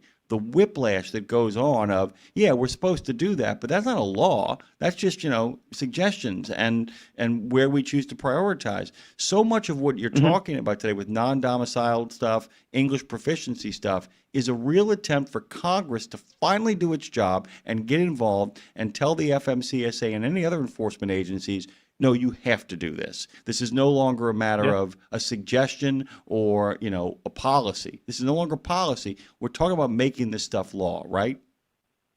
Yeah, that's precisely it. And I think it's particularly prevalent in the English language proficiency issue because that rule's been on the books for a long time. It just hasn't been enforced. And the Trump administration has certainly pivoted and said, hey, states, start enforcing this English language proficiency requirement because it is directly correlated to safety. And we have been applauding them since this announcement. But, there are limitations in what the Trump administration can do unilaterally, and they do need Congress to step in and play a role in this. And that's why you see things like Connor's Law being introduced by Congressman David Taylor in the House and our good friend Cynthia Lummis in the Senate. Basically, it would codify the Trump executive order on English language proficiency on the roadside, make it an out-of-service violation. And I think just recently, I might be getting ahead of myself, maybe it was yesterday, CVSA petitioned the Trump administration to basically put that in the regs, put English language proficiency in the regs. So a lot of these states who have to, what's the term? I always screw this up. A lot of the states who don't modify their rules until the federal government does can now go out and say, okay, well, now we're going to take the necessary steps to enforce English language proficiency. But back to my first point is we are seeing bills being introduced in the House to go a little bit further than the Trump administration was capable of doing. I mean, the Lummis and Taylor bill would put English language proficiency as an out-of-service violation into law, which we think is necessary. There's other legislation. We particularly like one from Senator Marshall of Kansas that would put the onus on training to make sure before these drivers are even out on the road, they have demonstrated a proficiency in English because it was a part of their training regimen. We certainly support that too, but it's all these different approaches to achieve the same goal, which is making sure that drivers can read road signs and communicate with emergency responders and state troopers and other people when they're involved in God forbid, any sort of incident. this is and tell me if I get this right. And I'm just kind of spitballing here. But the other thing about actually making these laws, as opposed to just getting in there and rewriting the reg or the rule, the difference here is the fact that, look, presidents change their mind, and sometimes for good reasons, and sometimes for, awful reasons, in the sense that sometimes people show up into the president's office and make a deep emotional case and make their point and speak through a place of logic, and the president of the United States goes, I get where you're coming from, we're going to change directions on this. Sometimes people show up with a bag of money and go, and I don't mean like they're not a direct bribe, but people show up and say, hey, look, you got a vested interest. You want to get reelected. You want to stay in your nice little perch there. You're going to play ball by this. There is nothing better for a president to be able to look at those people and be able to say, I'm sorry, my hands are tied. That's a law. That's not a regulation. That's not a policy. Sure. And that's what kind of locking this in. It means no whiplash. It means that, the next guy that comes in can't play that game. It's like you have to enforce that. That's the law. You're not following the law, as opposed to a policy. And right? We've seen this a good example of this from a different issue that we frankly haven't talked about in a while, which is good news, is speed limiters. Biden administration, pro speed limiter, they wanted to enact a mandate. Trump came into office and said, absolutely not. We're putting that thing in the bin. But we're still pursuing legislation on Capitol Hill because I know some of your listeners will be disappointed to hear this. Trump's not going to be president forever. Someone's going to come in who may want to revisit speed limiters and may want to mandate speed limiters. But if we get legislation passed that says you shall not do that, it ties their hands. And that's why we pursue things like our speed limiter legislation in the House and the Senate. And that's why we're pursuing English language proficiency bills in the House and the Senate as well, because we want this to be permanent, because it's such an obvious improvement to safety to have this stuff enforced on the roadside and to have it incorporated into the training. By the way, you don't have to go down this rabbit hole with me. I'm going to make a really kind of snide comment. Guys, if you think that they are not serious about this English proficiency thing, if you think they're not serious about the non-domiciled actions that they're taking, there's a reason why a discussion has been reignited about 18-year-olds behind the wheel. And it's funny, but you know what I'm saying here, right? The idea behind all of this is like, oh, well, we're going to lose our cheap drivers. Where can we go get some more cheap drivers? That's basically when you hear that idea revived from the dead. I'm not talking about the actual. There's some real players who really want to onboard people, give them the 400 hours, all the other stuff you need to do. But there's some people who are like, yeah, we'd like those things back. We just don't want any restrictions on them. That's why it's coming back, because these guys are very serious about this. Let's kind of pivot into the non-domiciled stuff, because, man, if ever there was an opportunity to get a slam dunk passage on things in regards to both the proficiency and the non-domiciled here, this is the kind of thing that could get widespread bipartisan support, not from people who are enthusiastic about it, but for people who are simply, in certain districts, covering their ass. Right? I thought you were setting me up to go on an 18, 19, 20-year-old driver rant, and I was prepared for that. Well, let's take care of this first real quick, and then we'll get back to the 18, 19-year-old driver rant. I'm happy to let you unleash on that, too. As I know, Louis Pugh is like, let him get back to it, let him get back to it, let him get back to it. Go ahead. Well, it actually makes sense, because all of these things, like everything in trucking, are kind of intertwined, and I'll wrap it up in a nice bow at the end. But the non-domiciled issue, administration, again, they heard our calls, and our calls weren't alone. There were other folks in the industry and even outside the industry saying there's clearly some sort of safety problem going on here with the issuance of non-domiciled CDLs. They took a look at it in an audit and found, well, yeah, there are safety violations, and actually a lot of states aren't compliant with licensing regulations and rules when they're issuing these non-domiciled CDLs. So they cracked down on it. They said, enough is enough. We're not going to allow these drivers to get their licenses to operate in the long-haul industry. And we said, bravo, that's a great step. We've been calling for that for a few months. But again, another administration can come in and reverse course on that. That's the big fear. That's why we are supporting legislation at OOIDA, introduced by Chairman Rouser of North Carolina, a Republican, chairman of the Highways and Transit Subcommittee in the House, that would make the Trump interim final rule law and make it permanent. And that's something that every trucker should appreciate and should support. I mean, we think it's a no-brainer. You support the Rouser bill. Let's get this done. Let's knock these drivers out of the long-haul industry because they haven't demonstrated that they are driving at the safest level, and frankly, states haven't demonstrated that they're being thoroughly vetted. So they don't belong in our industry, and I think folks need to appreciate the fact that the Trump interim final rule was applauded in our industry. Everyone thought, oh, great, this is awesome. Then this Rouser bill came out, and I think there must be confusion because people don't seem to realize that it just makes the Trump rule law, makes it permanent. That's something everyone should get behind. Yeah, and that's the thing too. Let's talk about process a little bit. I want to kind of just pivot here for a second before we get to the 18-year-olds. The process here in regards to, can you explain? There's a number of bills that are doing the same thing. Can you explain to our listeners why at times like this you'll have a number of different bills that are introduced that essentially are doing the same thing? Why is that? Kind of tell our listeners why. I mean, it's a hot topic.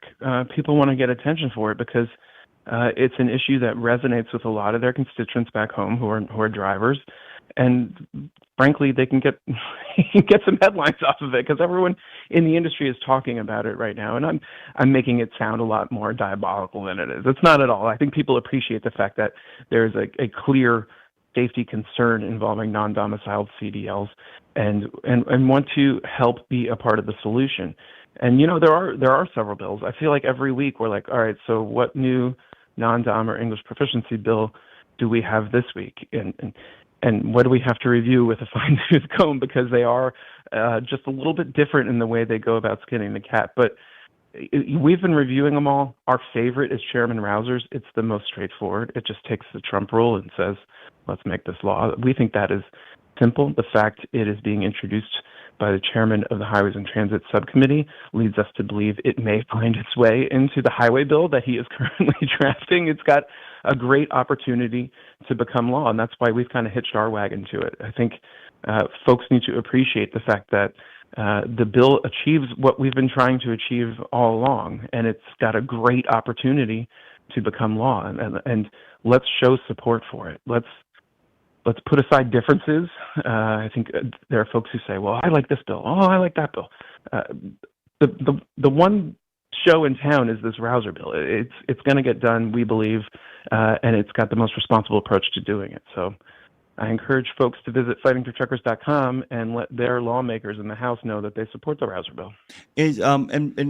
Final question on process. Are some of these other bills actually introduced as a way of saying, look, there are things I want to get into that bill. If I try to fight inside of that bill, it's not going to be as easy. If I can call attention to this, if I can get a couple of press releases out there, then maybe some of the elements that are inside of my bill that I would like inside, that they like, everybody kind of knows the Rouser bill is the action. Everybody else is just kind of having a moment of PR in the sun and want to get their little pound of flesh into the equation. Is that part of what the calculation by the other bills is?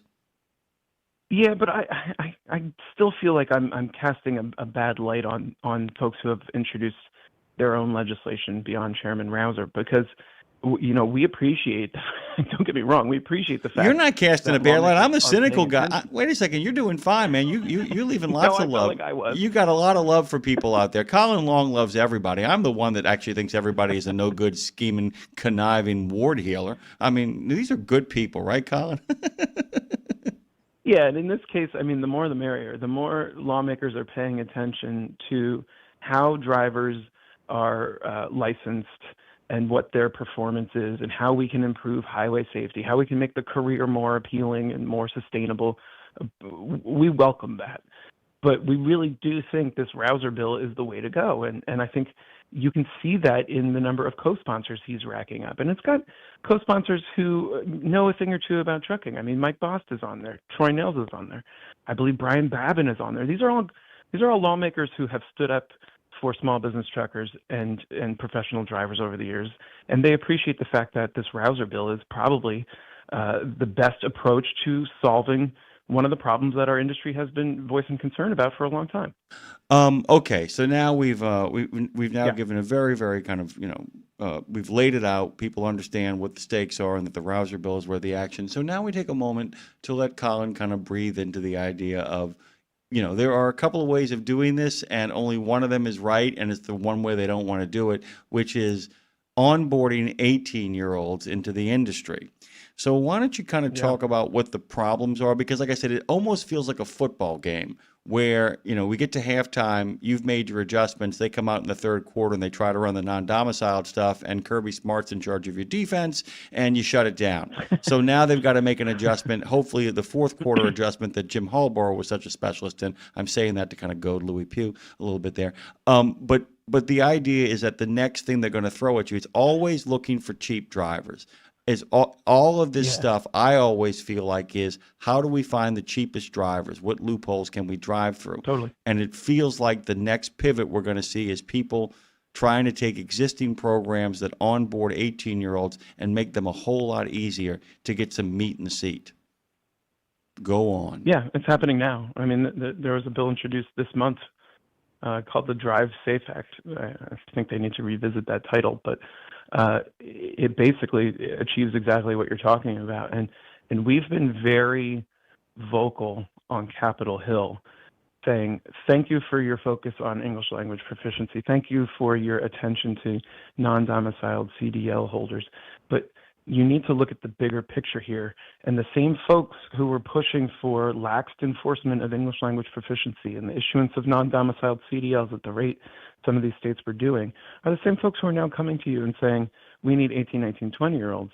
And all of this is built on this desire for cheap labor, like you said. And I think we have a great opportunity to demonstrate to lawmakers that they should be moving in the opposite direction. They should be taking steps to make trucking not only safe, but an appealing career for new drivers and a sustainable career for the drivers who are in the industry.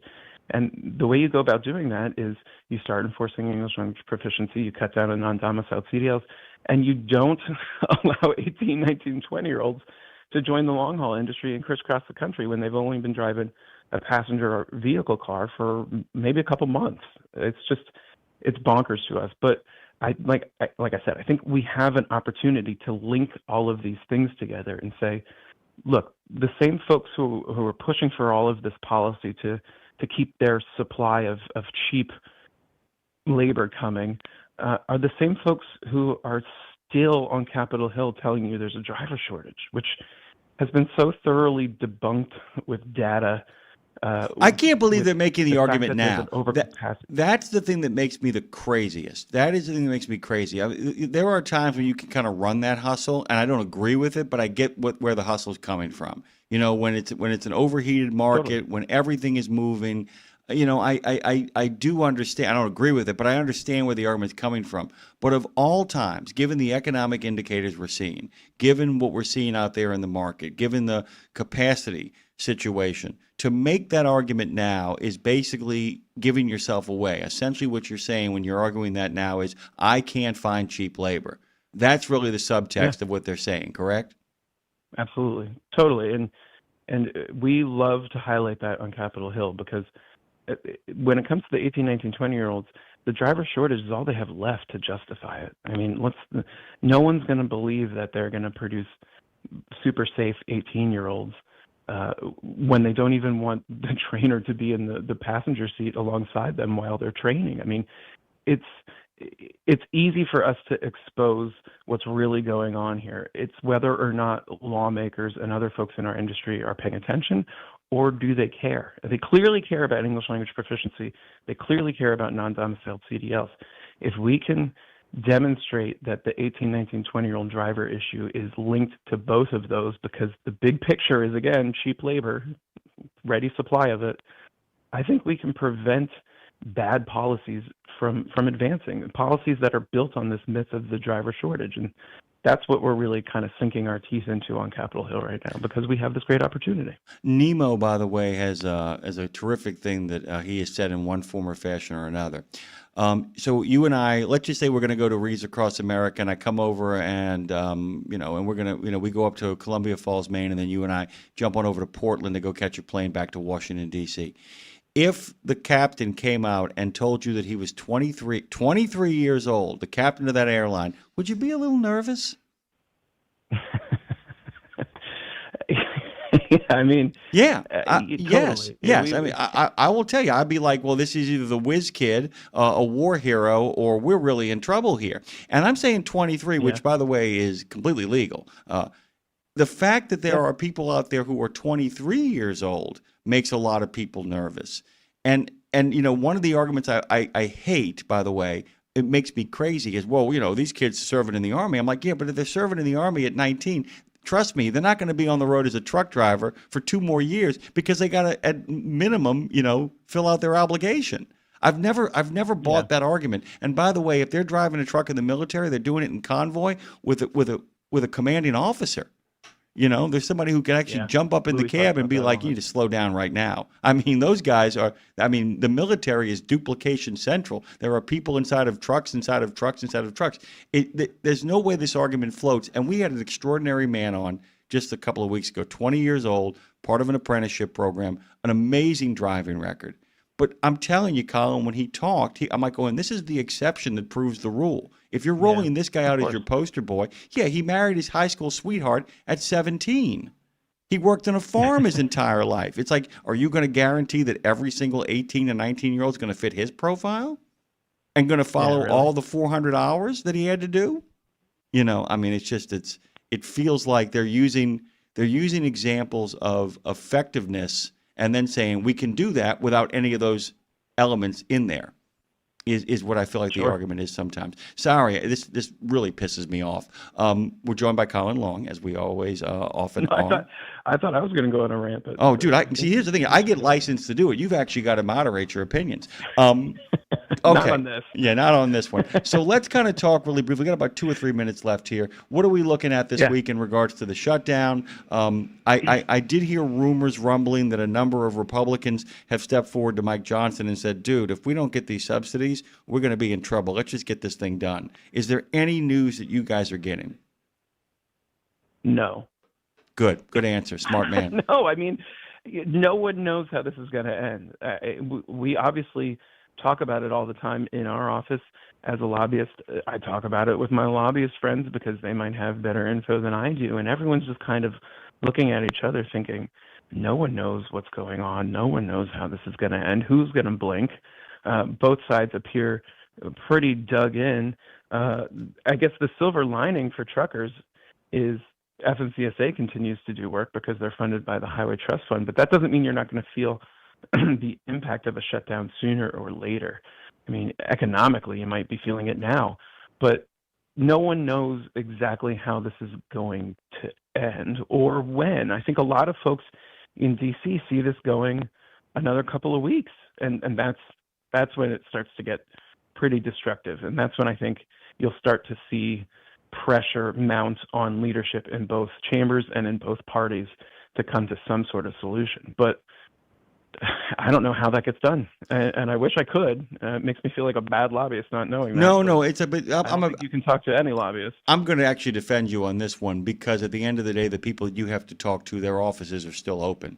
That makes a big difference as well. Yeah. The people that you actually have to interact with. I'm going to cut you a little slack here. I don't always cut you slack, but I'm going to cut you slack on this one because the people you got to do business with are still doing business. But the and without getting into too speculation, it's going to come down to what happens when literally people see their health care costs skyrocket in the blink of an eye. It depends how many Marjorie Taylor Greens are out there. By the way, none of this is Colin's opinion. Yeah. None of this is Colin's opinion.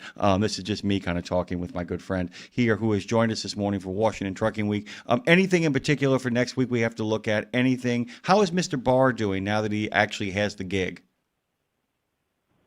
So far, so good. I think he's probably getting comfortable in the job because there has been so much activity before he got there. I mean, he's obviously been paying attention very closely, but I don't know what the next step is going to be. I mean, we certainly want to see some movement on broker transparency. I don't know that that's coming anytime soon, but that's one of our priorities now because they've checked so many boxes already. But don't forget there's those hours of service pilot programs that are going to be coming soon. I'm certain that's getting a lot of attention over within the administration. So hopefully we see news on that too, because getting drivers more flexibility in hours of service has always been a priority for us. So we are excited about those pilot programs. I was going to make you laugh. There's a line from Citizen Kane that kind of sums up Barr when he gives his great speech at the at Madison Square Garden. He says, "I'd make my promises now if I weren't too busy arranging to keep them," and that's kind of where he is at this point. It's good. Totally. It's good talking to you, Colin. Please tell everybody we said hello, and tell your friend Jay thanks for rooting for the Mariners, but it just didn't work out. I appreciate you, man. All right, thank you for having me. Colin Long, of course, is the Director of Government Affairs over at OOIDA, and he always, well, almost always joins us on Washington Trucking Week. Hey, guys, look busy, because Lindsay's coming. There was an era when truckers were out there, alone. Long rides, dark nights, miles from home. As part of the Road Gang, though, Dave Nemo helped change all of that. As a voice in the darkness, Dave kept drivers going with music, jokes, and of course, friendship. And if you miss those days, RadioNemo's got something for you.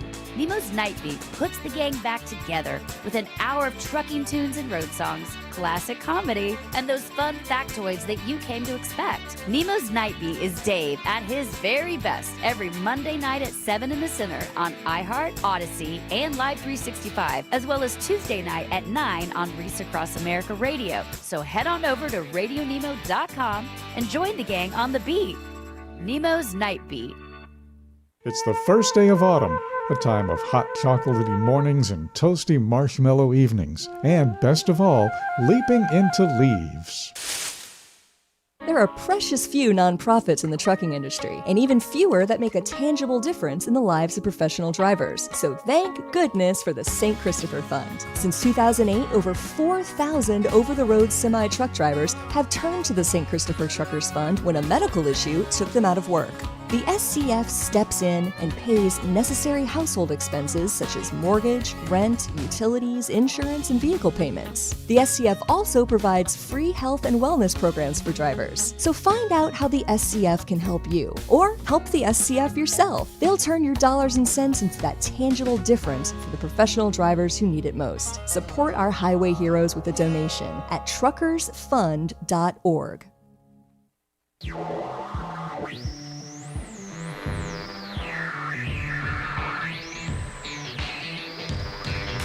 Road Gang Radio. We've talked about making a living.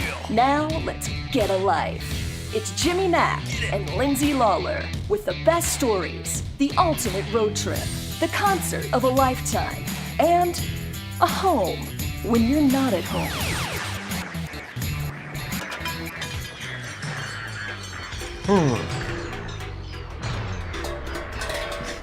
The wheels have come off, but we're still rolling.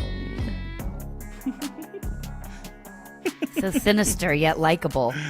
Good, and by the way, every day we do this show, the unraveling of the show that is actually exemplified in that opening sound spot becomes more and more too real. Excuse me. Come on in. Come on in. Come on in, mummy. Dr. Terror's House of Horrors, by the way. Good morning to you. By the way, what is walk through the door is not horrifying at all. It's Lindsay Lawler over there in Franklin, Tennessee. Good morning to you. How are you? I don't know if everyone would agree with that statement, but thank you. You're welcome. I was a house of horror this morning. I hate that I'm starting off with complaints these past days, but I pulled something in my back in my sleep last night. I'm of that age where just sleeping is exhausting. And oh man, you just realize, I just feel for all the people out there in pain. I've been one of them for a while now, and even more just I just pulled, and truck drivers who deal with, creaking their bodies around. Give yourself some grace if you're in pain, if you're mean to somebody. I get it. It's hard to be nice when you're in pain. Good morning. Good morning. By the way, I'm going to actually not clap back, but give a comment back to Chowder here really quickly. They are on the road in military truck. The commander is not in every truck. In the Air Force, we had many two-man teams hauling munitions on interstates at the age of 18 to 20 years old. Sorry, Jimmy, wrong. Actually, I'm right, Chowder. And I feel like that's a misunderstanding of what I was saying. I was saying that they are answerable to a commanding officer. That's what I meant. And you said 2-man teams. That's what I'm saying as well too. And my point about the 18 to 20-year-olds is the fact that the 18 to 20-year-olds in the military who can drive are driving in the military. So I don't think that it's a matter of disagreement there, Chowder, as much as I think, just to kind of put a button on our good friend Colin's conversation, I think people often forget that people say, well, the military guys are doing it. Yeah, they're in the military, and they have to answer to people. There's a real strict line of what is that I'm looking for? Chain of command that often people in interstate trucks at 18 years old driving by themselves would not have to answer to. Very different kind of environment. Also, my answer to, I was listening and heard you say, like, let's put it this way. If you got on a plane and you found out that the pilot was 23, would you be worried? My answer to that was not that it's not about 23. It's just that I know you have flown that plane way less times than somebody who's 40. I mean, that's just a numbers thing. So it's not because you're 23. It has nothing to do with that age.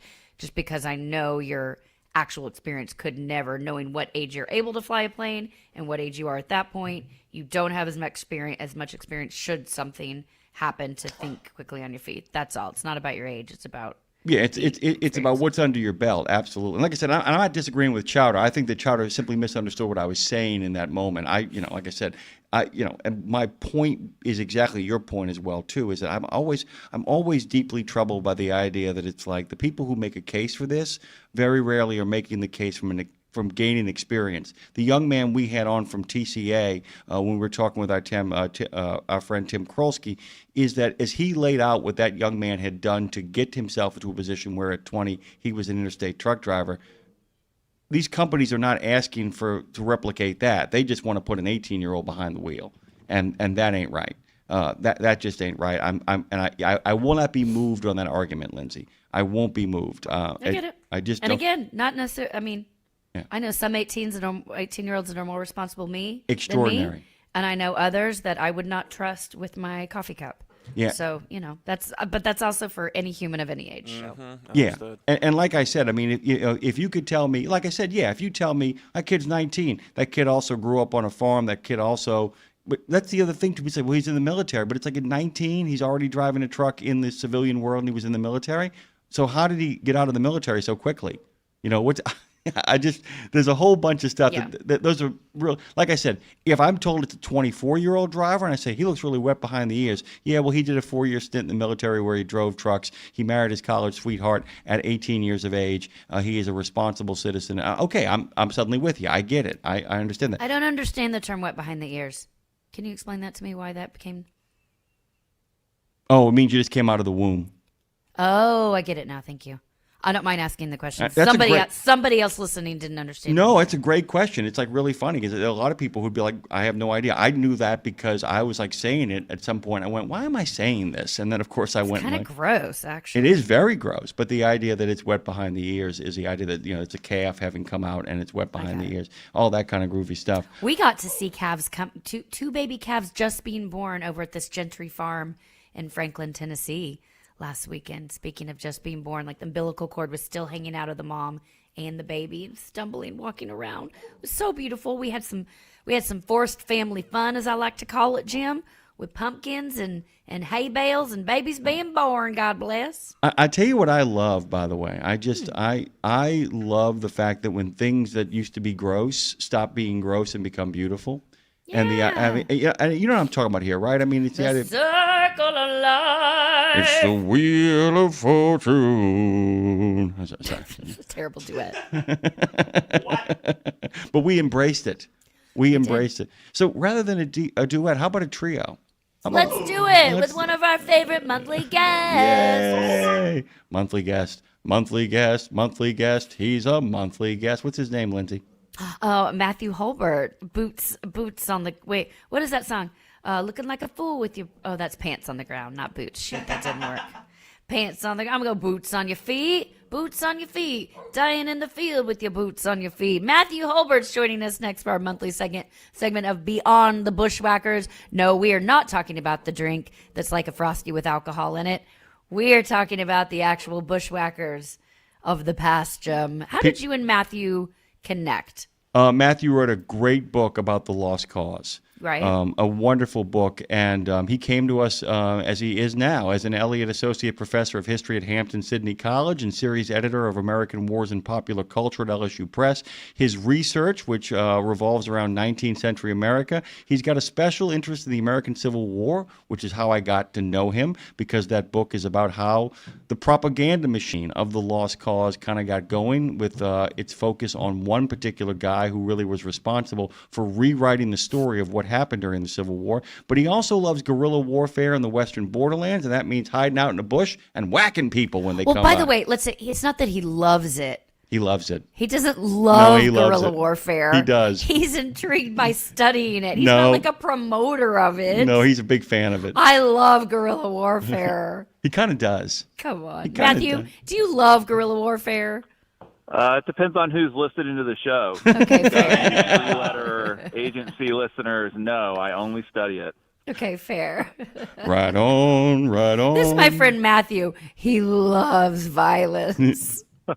I got to tell you, I got some friends that actually fall into that category. It's like literally one guy once told me, he said, there's something kind of awesome about the cleansing cathartic power of violence. And I'm like, go on. Dude, that is terrifying. I got to tell you, though, MMA people, I mean, look at Dre. Dre's like, somebody's got veins in their neck and Yeah, punch but him in the Dre's head. a lover. Dre's a lover. Hi, Matthew. Good morning. How are you?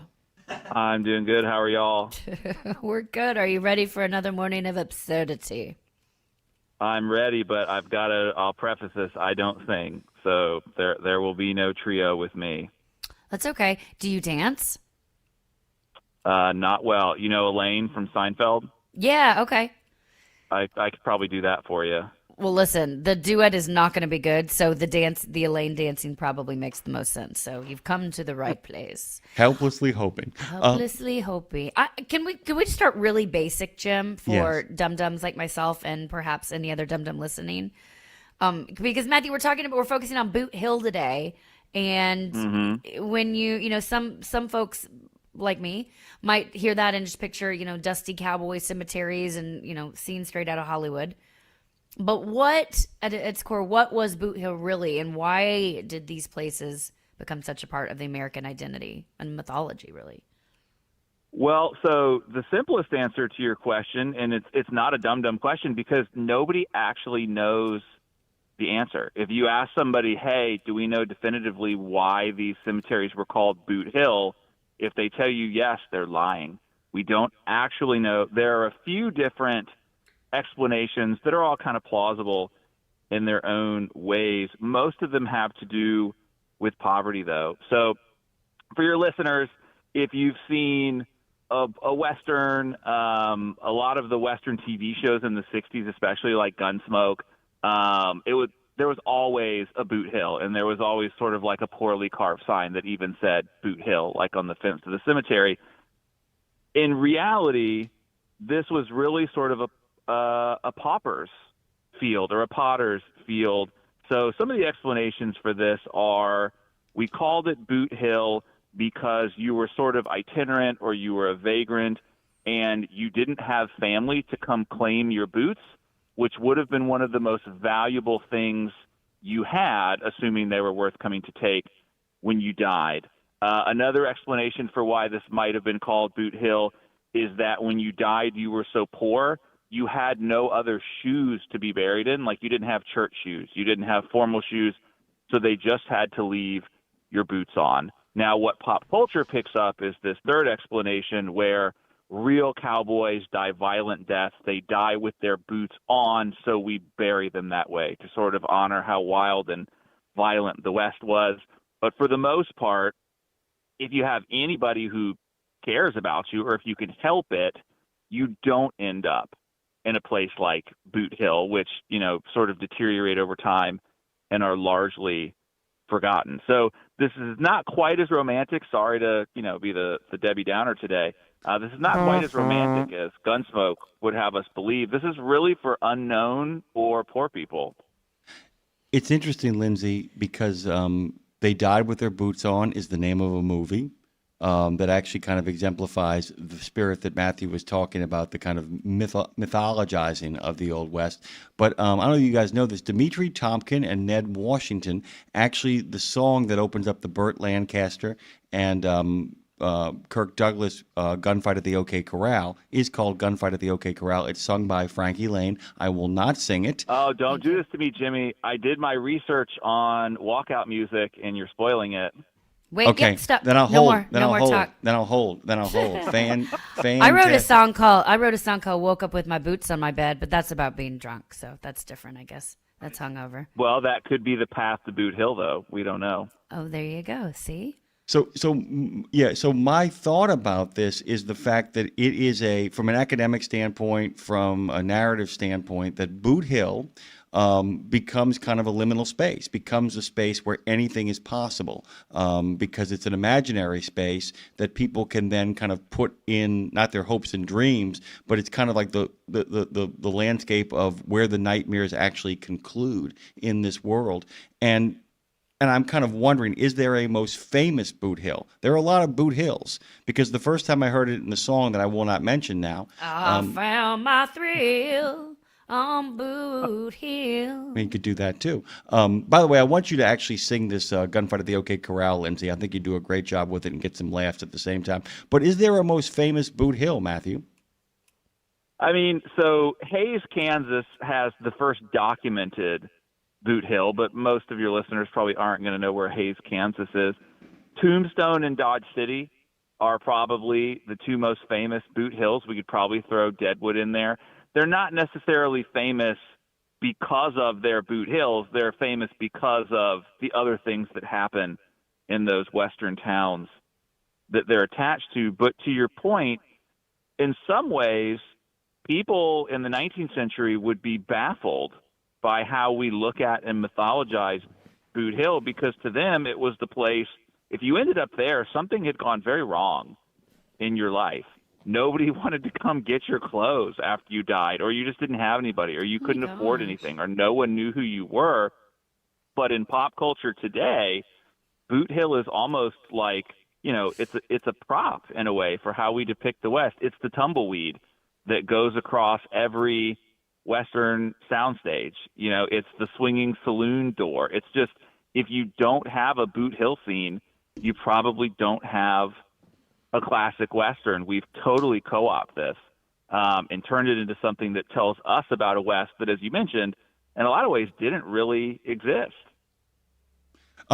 Okay, so with that in mind, essentially we're calling Boot Hill in actuality as a pauper's field, but that shorthand would be like, you know about Tom Hagen? No. Well, he's buried at Boot Hill. And we would instantly now know, in regards to our lingo and our language, that Tom Hagen was although he was the consigliere for the Corleone family, but what I'm just making up a name there, but the idea that if you attach the name Boot Hill to somebody now, we have the impression that they were a bad man. And I mean bad both in the negative term, but also a mean hombre, right? That's what it's kind of morphed into, that Boot Hill becomes a place where guys who died with their boots on, in the common vernacular, are buried, correct?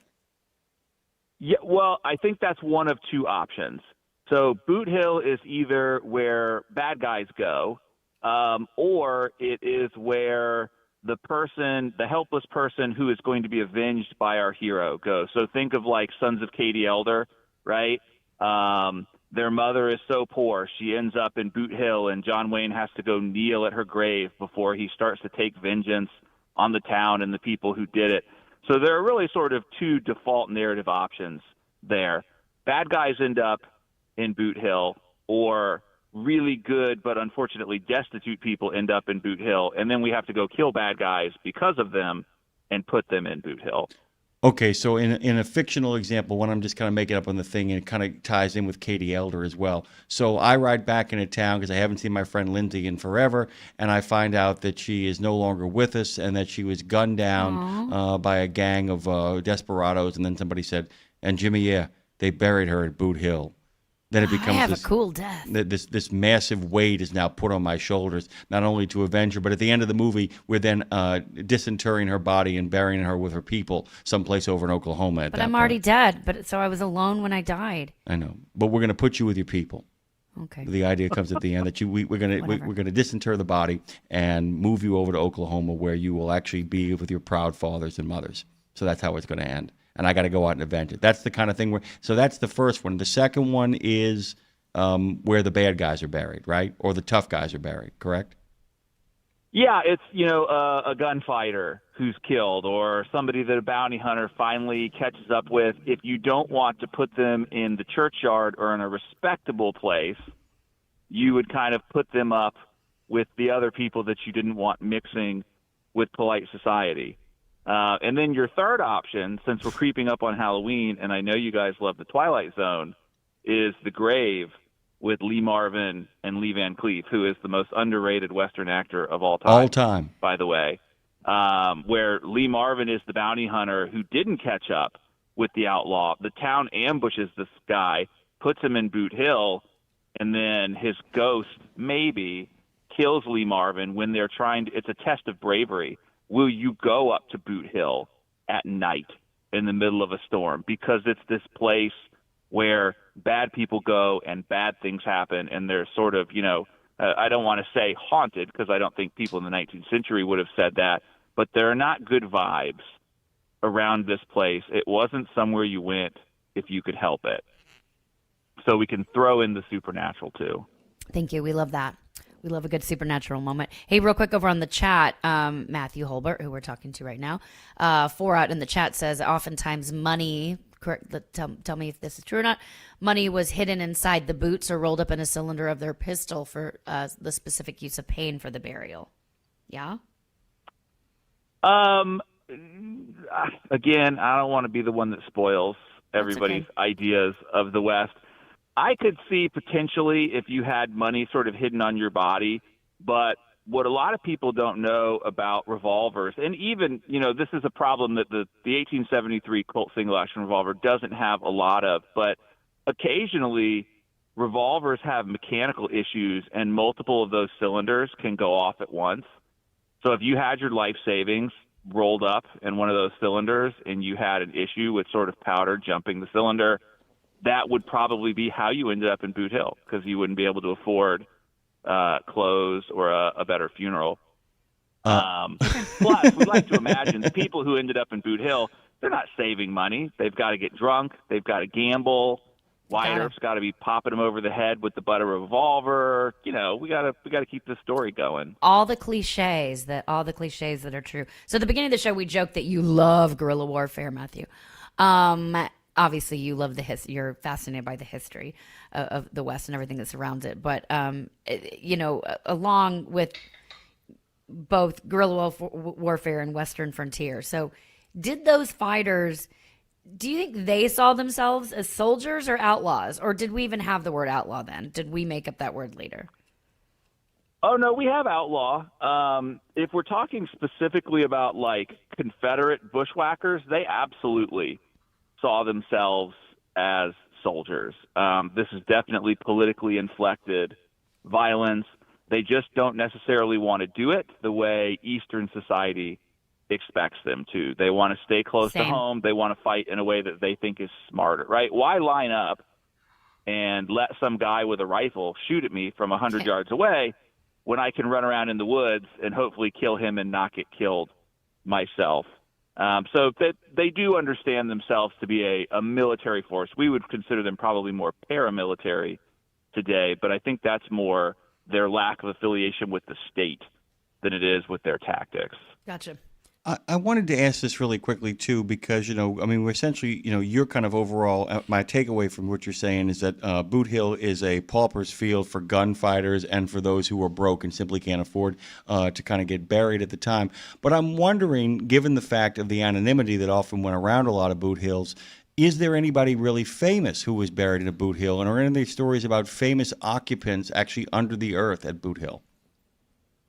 I mean, yes and no, and the question then becomes, if somebody famous enough gets buried in your Boot Hill, is it a real Boot Hill anymore, right? So fake news. Wild Bill and Calamity Jane, whether he wanted to or not, they end up buried next to each other in what I believe Deadwood advertises as their Boot Hill today, but they have this gigantic marble monument, which is like the opposite of what Boot Hill actually was in the 19th century. A couple of the dead from the gunfight at the OK Corral end up in Boot Hill. But again, later, when this becomes a tourist destination and, thousands of people a year come to see you because you got shot by one of the Earps or Doc Holliday, you lose the anonymity, and it sort of becomes a place that exists in a different way, a way that we kind of connect back to the past and to those gunfighters. But to your point, there's a lot of overlap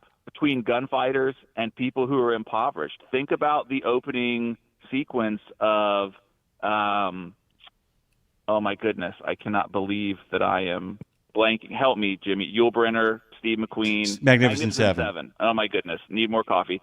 The opening scene is they're all out of work and they're broke because as towns civilize and grow up, they don't want these guys around anymore. So you might have been famous in 1874, but in 1882, you haven't worked in 3 years because the range wars are over and nobody remembers you. So you end up in Boot Hill. But you never would have thought when you were younger, that's where I'm going to end up when I die. Isn't it, wait, just to make sure I have my memory right, isn't the only reason that, because you mentioned Wild Bill and the huge monument there being, the only reason Calamity's next to him is because she was a psychopath, right? I mean, because she was like the crazy stalker girl. Stalker girl, didn't she? Kind to her. Sorry, She was stalker very girl. Persistent. Psycho girl. I've been the psycho girl. That's how I relate. I've driven by the house night after night and been like, I will be buried by you. It's kind of what she was. She was very, very, very persistent. She was like Pepe Le Pew. You're so kind. You're so She's PC. she was like Peppermint Patty to Charlie Brown. For a guy who likes guerrilla warfare, you're very PC about Calamity Jane. So it's very nice. Well, she's been beat up a lot over the last century, so we'll let that lie. Okay. We are actually here on Battling the Bushwhackers.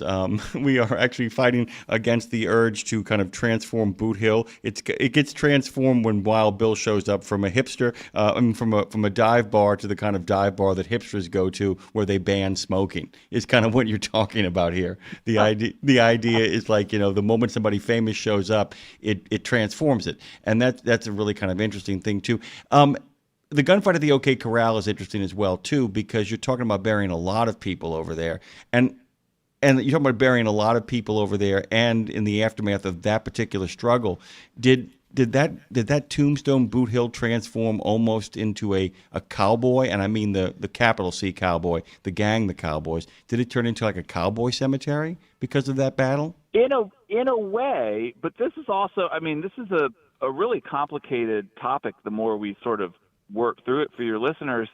Depending on the size of your town and what its demographics looked like, it's also possible that there isn't a church cemetery and Boot Hill just is the only option for white people. Like you could imagine a small western town where Mexicans or Indians or people of mixed heritage aren't allowed. I mean, that's literally the opening sequence, right, of Magnificent Seven. They don't want to let the guy be buried there because he's not white.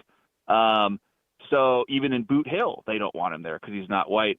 So in some cases, it might have been just your only option. But then in a place like Tombstone, where we are just killing people left and right, they've got to go somewhere.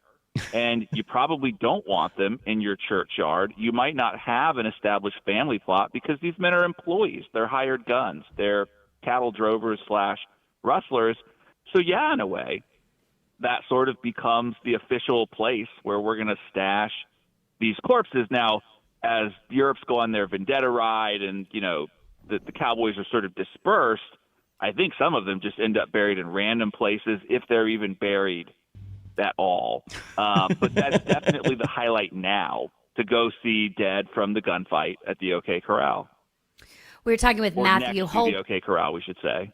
Next to. We're talking to Matthew Holbert, as we do every month for our segment Beyond the Bushwhackers. You can head over to MatthewChristopherHolbert.com to find out more about him. See, buy, take in all of his work. Okay, it's less of a walkout song and more of a, I'm not sure what your research you did, Matthew, but like if a Boot Hill cemetery, if there was like the hype up song that you'd play at the funeral at a Boot Hill cemetery, outside of the obvious Johnny Cash's Battle of Boot Hill, What is that? So what it's called? that's Yeah, the the one belt boot. everybody knows, and I That's can't one everybody believe Jimmy almost scooped this and ruined me. But about halfway through, right, the opening ballad or sort of the theme song of Gunfight at the OK Corral, Frankie Laurie changes the lyrics, and it becomes Boot Hill, so cold, so still, like as we're starting to put bodies there. So you blare that, and then you let that still, right, the last time he says so still, kind of echo and go, and then you're good. You like not only picked a song, you like set a scene. You DJ'd it. You ramped it up. You brought it Catch down. me without walk-up music again. I know, we'll never throw you again. I love that Boot Hill, so cold. That obviously has multiple meanings. That's really cool. So- Matthew Holbert, we're going to make you a DJ. Matthew, DJ M. Hole, if it kills us. Please don't. Your wish is our command. Matthew Holbert, by the way. DJ Gorilla. Oh, my God. What is it? Boot Hill, so cold, so still. There they lay side by side, the killers that died in the gunfight at OK Corral. Thank you, Matthew. Great to have you. Have a good one, y'all. I appreciate it. Happy Halloween. You too, brother. He's so great, even though he's so violent. Violent man. Violent man. Furious man. Hey, we're taking your calls on the other side of this break. Give us a call, Jim. What's the number? 615-292-6366. That's 615-292-NEMO.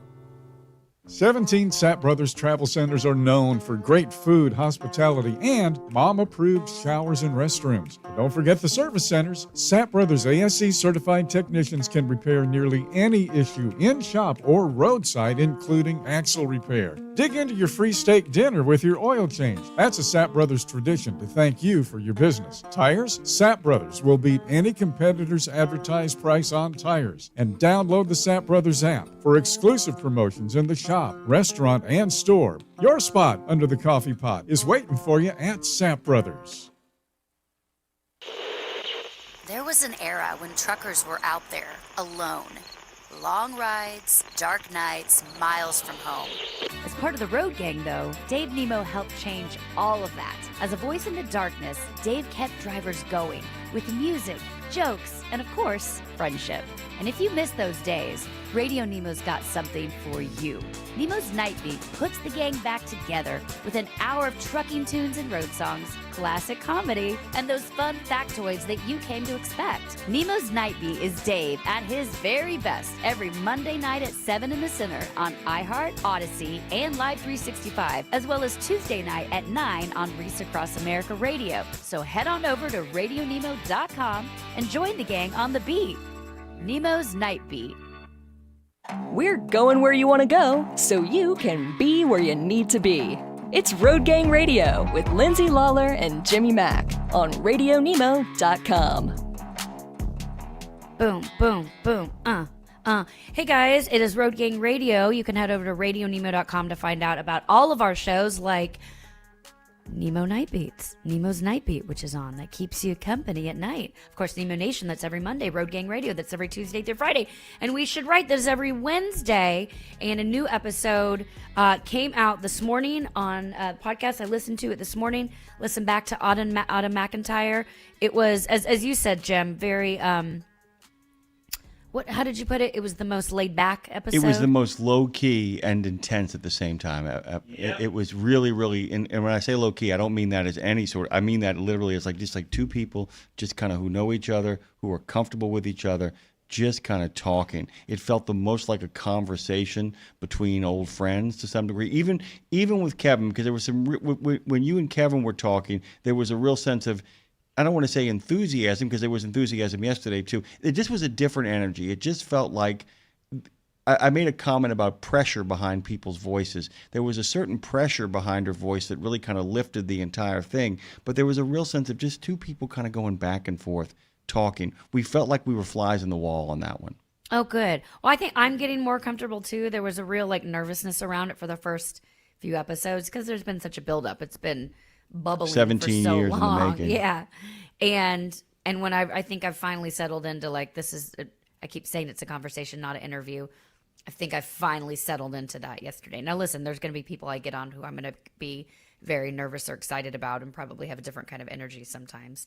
For sure, that will happen.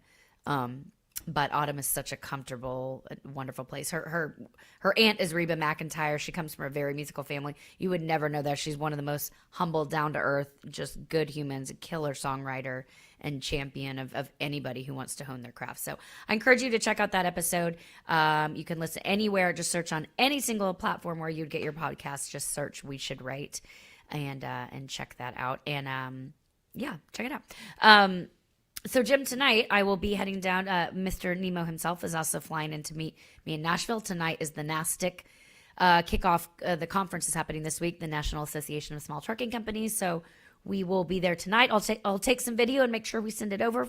Seamus will be with me, so we'll have him take some video and send it over to you.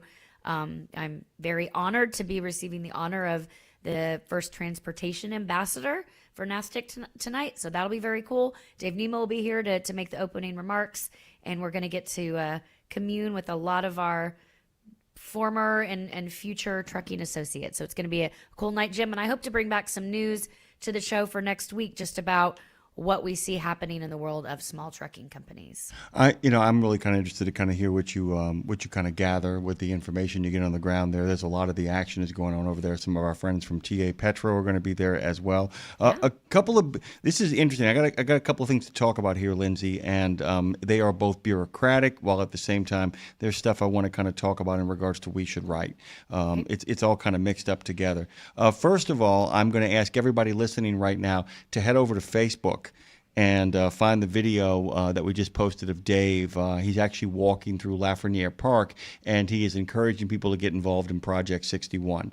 I'm really going to get on you guys' case. A lot of you guys, share a lot of stuff, and we really appreciate it. Share that video. I would like our friends. I'm talking to you, Forart. I'm talking to you, Trucker Boast, and I'm talking to you, Marshall. Talking to you, Chowder. And a lot of other friends listening, Joe J, who is terrific at share. I almost didn't tell Joe J to share it because he just shares the stuff. And so I'm going to really kind of ask you guys to share that video of Dave with a very important message that is coming to a lot of people to encourage them to get on board, to make sure the number 61 ends up a lot higher by the time that we are done with all this stuff. Yeah. It's a great video. I need a 91. Do I hear 91? I need a 90. Amen. I see you're 91, and I raise you a 92. Hallelujah. Can I get an amen? Amen. Can I get I love you. I love you. It's amen, hallelujah. Can I get an amen, Lindsay? Amen. Can I get an hallelujah? Hallelujah. Can I get a thank you, Jesus? Thank you, Jesus. I want you to donate $4 a piece so I can build. 4 to 5. That's pretty good, actually. That's really actually good, by the way. I want to build a spiritual bathing pool in my house, complete with jacuzzi jets. Oh, yes. Mama needs a jacuzzi. Put some money in the offering. It's one of my favorite sort of preachers who turns Jesus into a 3-syllable word. Jesus. Jesus. I want to quote Baby Bobby Billy or Baby Billy Bob. Wait, what's his name? Doesn't make any difference. It Baby all Bobby works. Baby Bobby Billy. God, I want to quote him so bad, but I can't say those certain things on the show. My tiny Jesus, and mine wears a tuxedo T-shirt. That's what I'm talking about. Yeah. From the parking lot, string music and a little bit of Jesus. Jesus. Okay. Oh, yeah, Trucker Rosen says, thank you, Jesus. Where's the Tylenol? Yeah. Christmas vacation. It's almost time for Christmas vacation. I know, Holiday Road. Listen, guys, so, yeah, make sure you share that. I want at least 5 to 6 shares today, more than that as well. Encourage people to share it. It's a really important message, and it really is something that a lot of people should get involved with, because if we can actually increase – look, even getting it to 65, it means people aren't collecting Social Security, Lindsay. 61 means too many drivers are actually not getting to enjoy a single moment. Look, Jerry Fritz passed away. They're not getting to enjoy their own money. They're not enjoying their own money. Somebody else is enjoying your money. Their hard-earned work. Hard-earned work. That's your money. You need to live long enough to enjoy it. Okay, so there's that piece of business. Take care of that. This morning, our good friend Showtime called. We actually talked yesterday about that crazy accident. You can actually see that on CDL Life, and a number of other people are talking about it. The 21-year-old who just went literally ripping through traffic. He was under the influence. He killed a lot of people. It's a bad scene. And I realized that Showtime, as he wrote me his text messages last night about this, and I then told him to check out the Sing organization. Oh my God, are those guys evil? 11 guys named Sing and one guy named Hernandez who have just been ripping off freight for 4 years.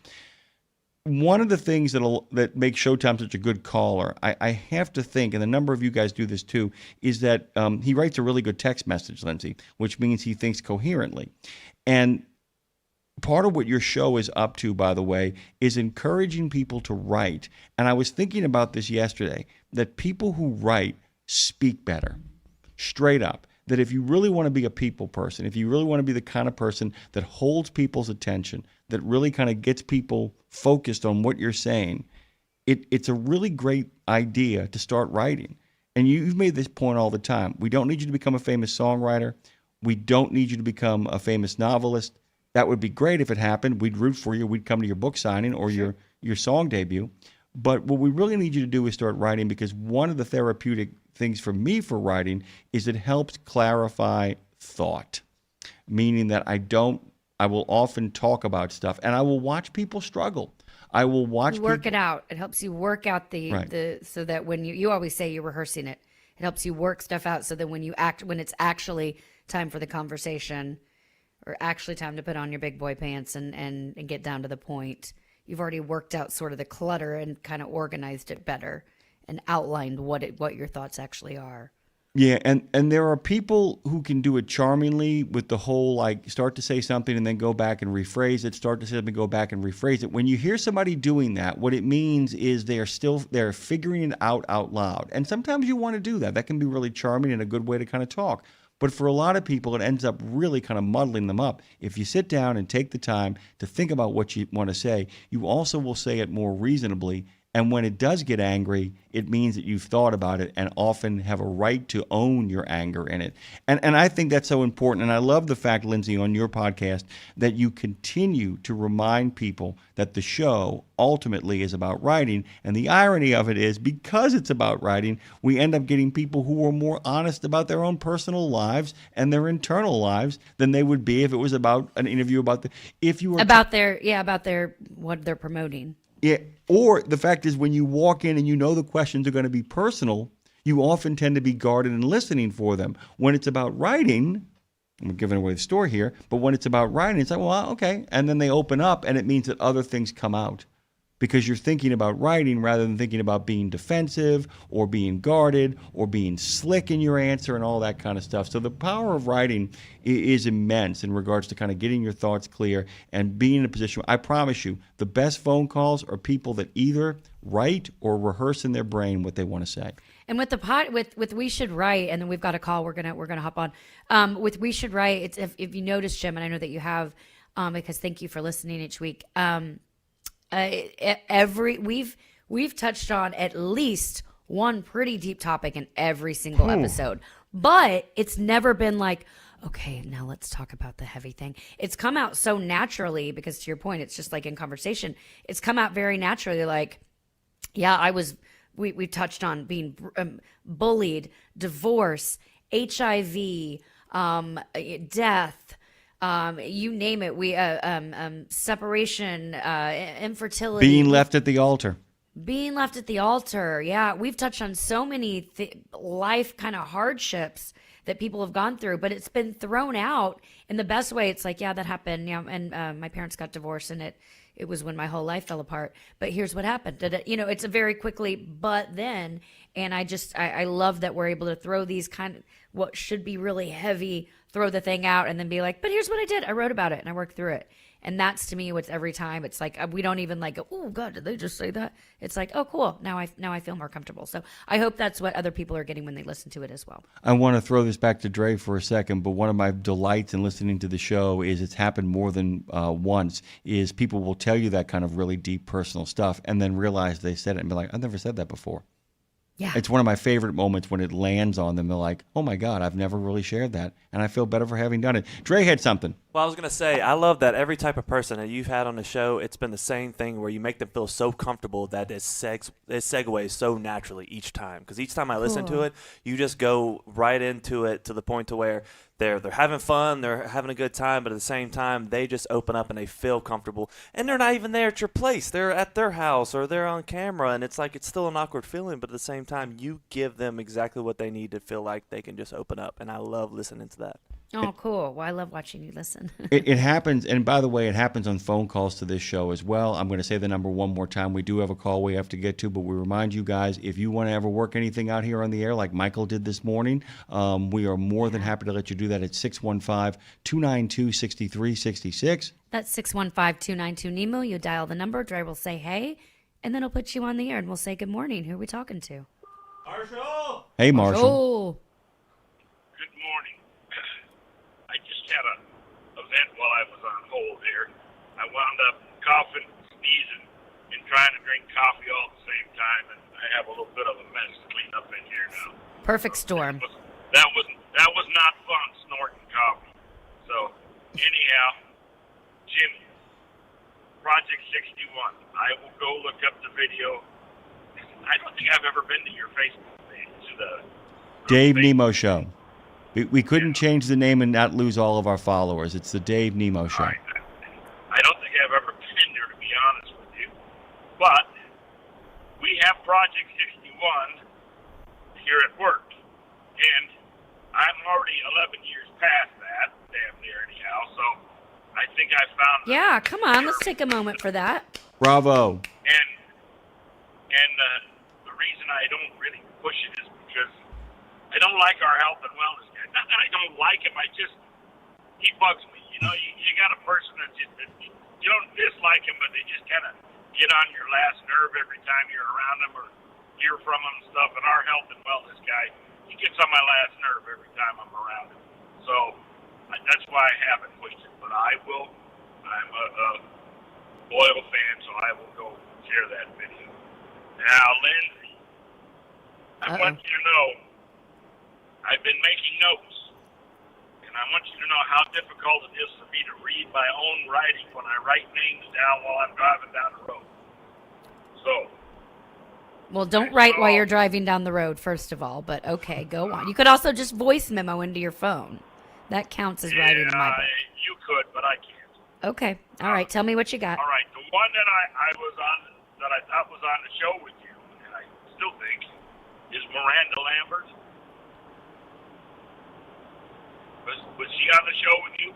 Not yet, but she's building a house down the street for me, so I'm working on it. But no, she's not been on yet. You must have mentioned her or something, because that's where I wound up with a bunch of her songs. I love the song "Life's a Bitch." Oh, it's great. Falling down, or "Gravity's a Bitch." Maybe that's what it is. You know. But She comes up when you do my like Lindsay Lawler Spotify or Pandora or something like that. She comes up in similar artists, which I take as a compliment, by the way. But I think we had somebody on, one of the writers I've had on has Reba Cut. That's probably what you're thinking of. I got her name from you somehow or another. Okay. So anyhow, maybe it was just because when I put your station into my Pandora, Probably. it comes up. Another one I sent you and I saw you liked it was Jordan Raines. She's an Oklahoma girl trying to do it the hard way. Yep. Country music, and I like a lot of her music. I didn't know of her. You've turned me on to some new people, Marshall. I've saved. That's why I liked it, because I've added everything you've said. I've added to my list. I am watching. So thank you. How Keep 'em about the coming. Nashville Cast? Have you heard of them? Sure, that from the TV show. I don't know. Yep. I get their music now. It came in on the channel. It looks like the one's like a little 9-year-old girl and a 16-year-old girl. Picture they show. I had never heard of them until it popped up into my Pandora list. Yeah, so that's not a band. That is actually rotating from that TV show Nashville. They do a playlist with songs that appeared on the show. Now, I did not think that show was legit or like it, but the music, there was some very good music on the show, and what that TV show did do for this town, it gave a lot of my friends in town, a lot of songwriters work, because they did feature actual real music from real songwriters in Nashville. So that part was cool. and it gave a lot of work for people in this town. So yeah, that's what that is. And there's some really good songs from that show. Well, I see you also went and checked out that one where they never say your name. The 16 wheels, so you can take that song, change it to 18 wheels, and be a little more. The only guys that got 16-wheel trucks are guys who are pulling super singles on their trailers. Everybody else is 18 or more, pretty much. But that's kind of a neat song. Yeah, cool. I noticed you had liked it when I shared that. So Yeah, you did. Thank you for sending them. Thanks for listening, and thanks for always suggesting more people to be on. That's very helpful. So I appreciate you, brother.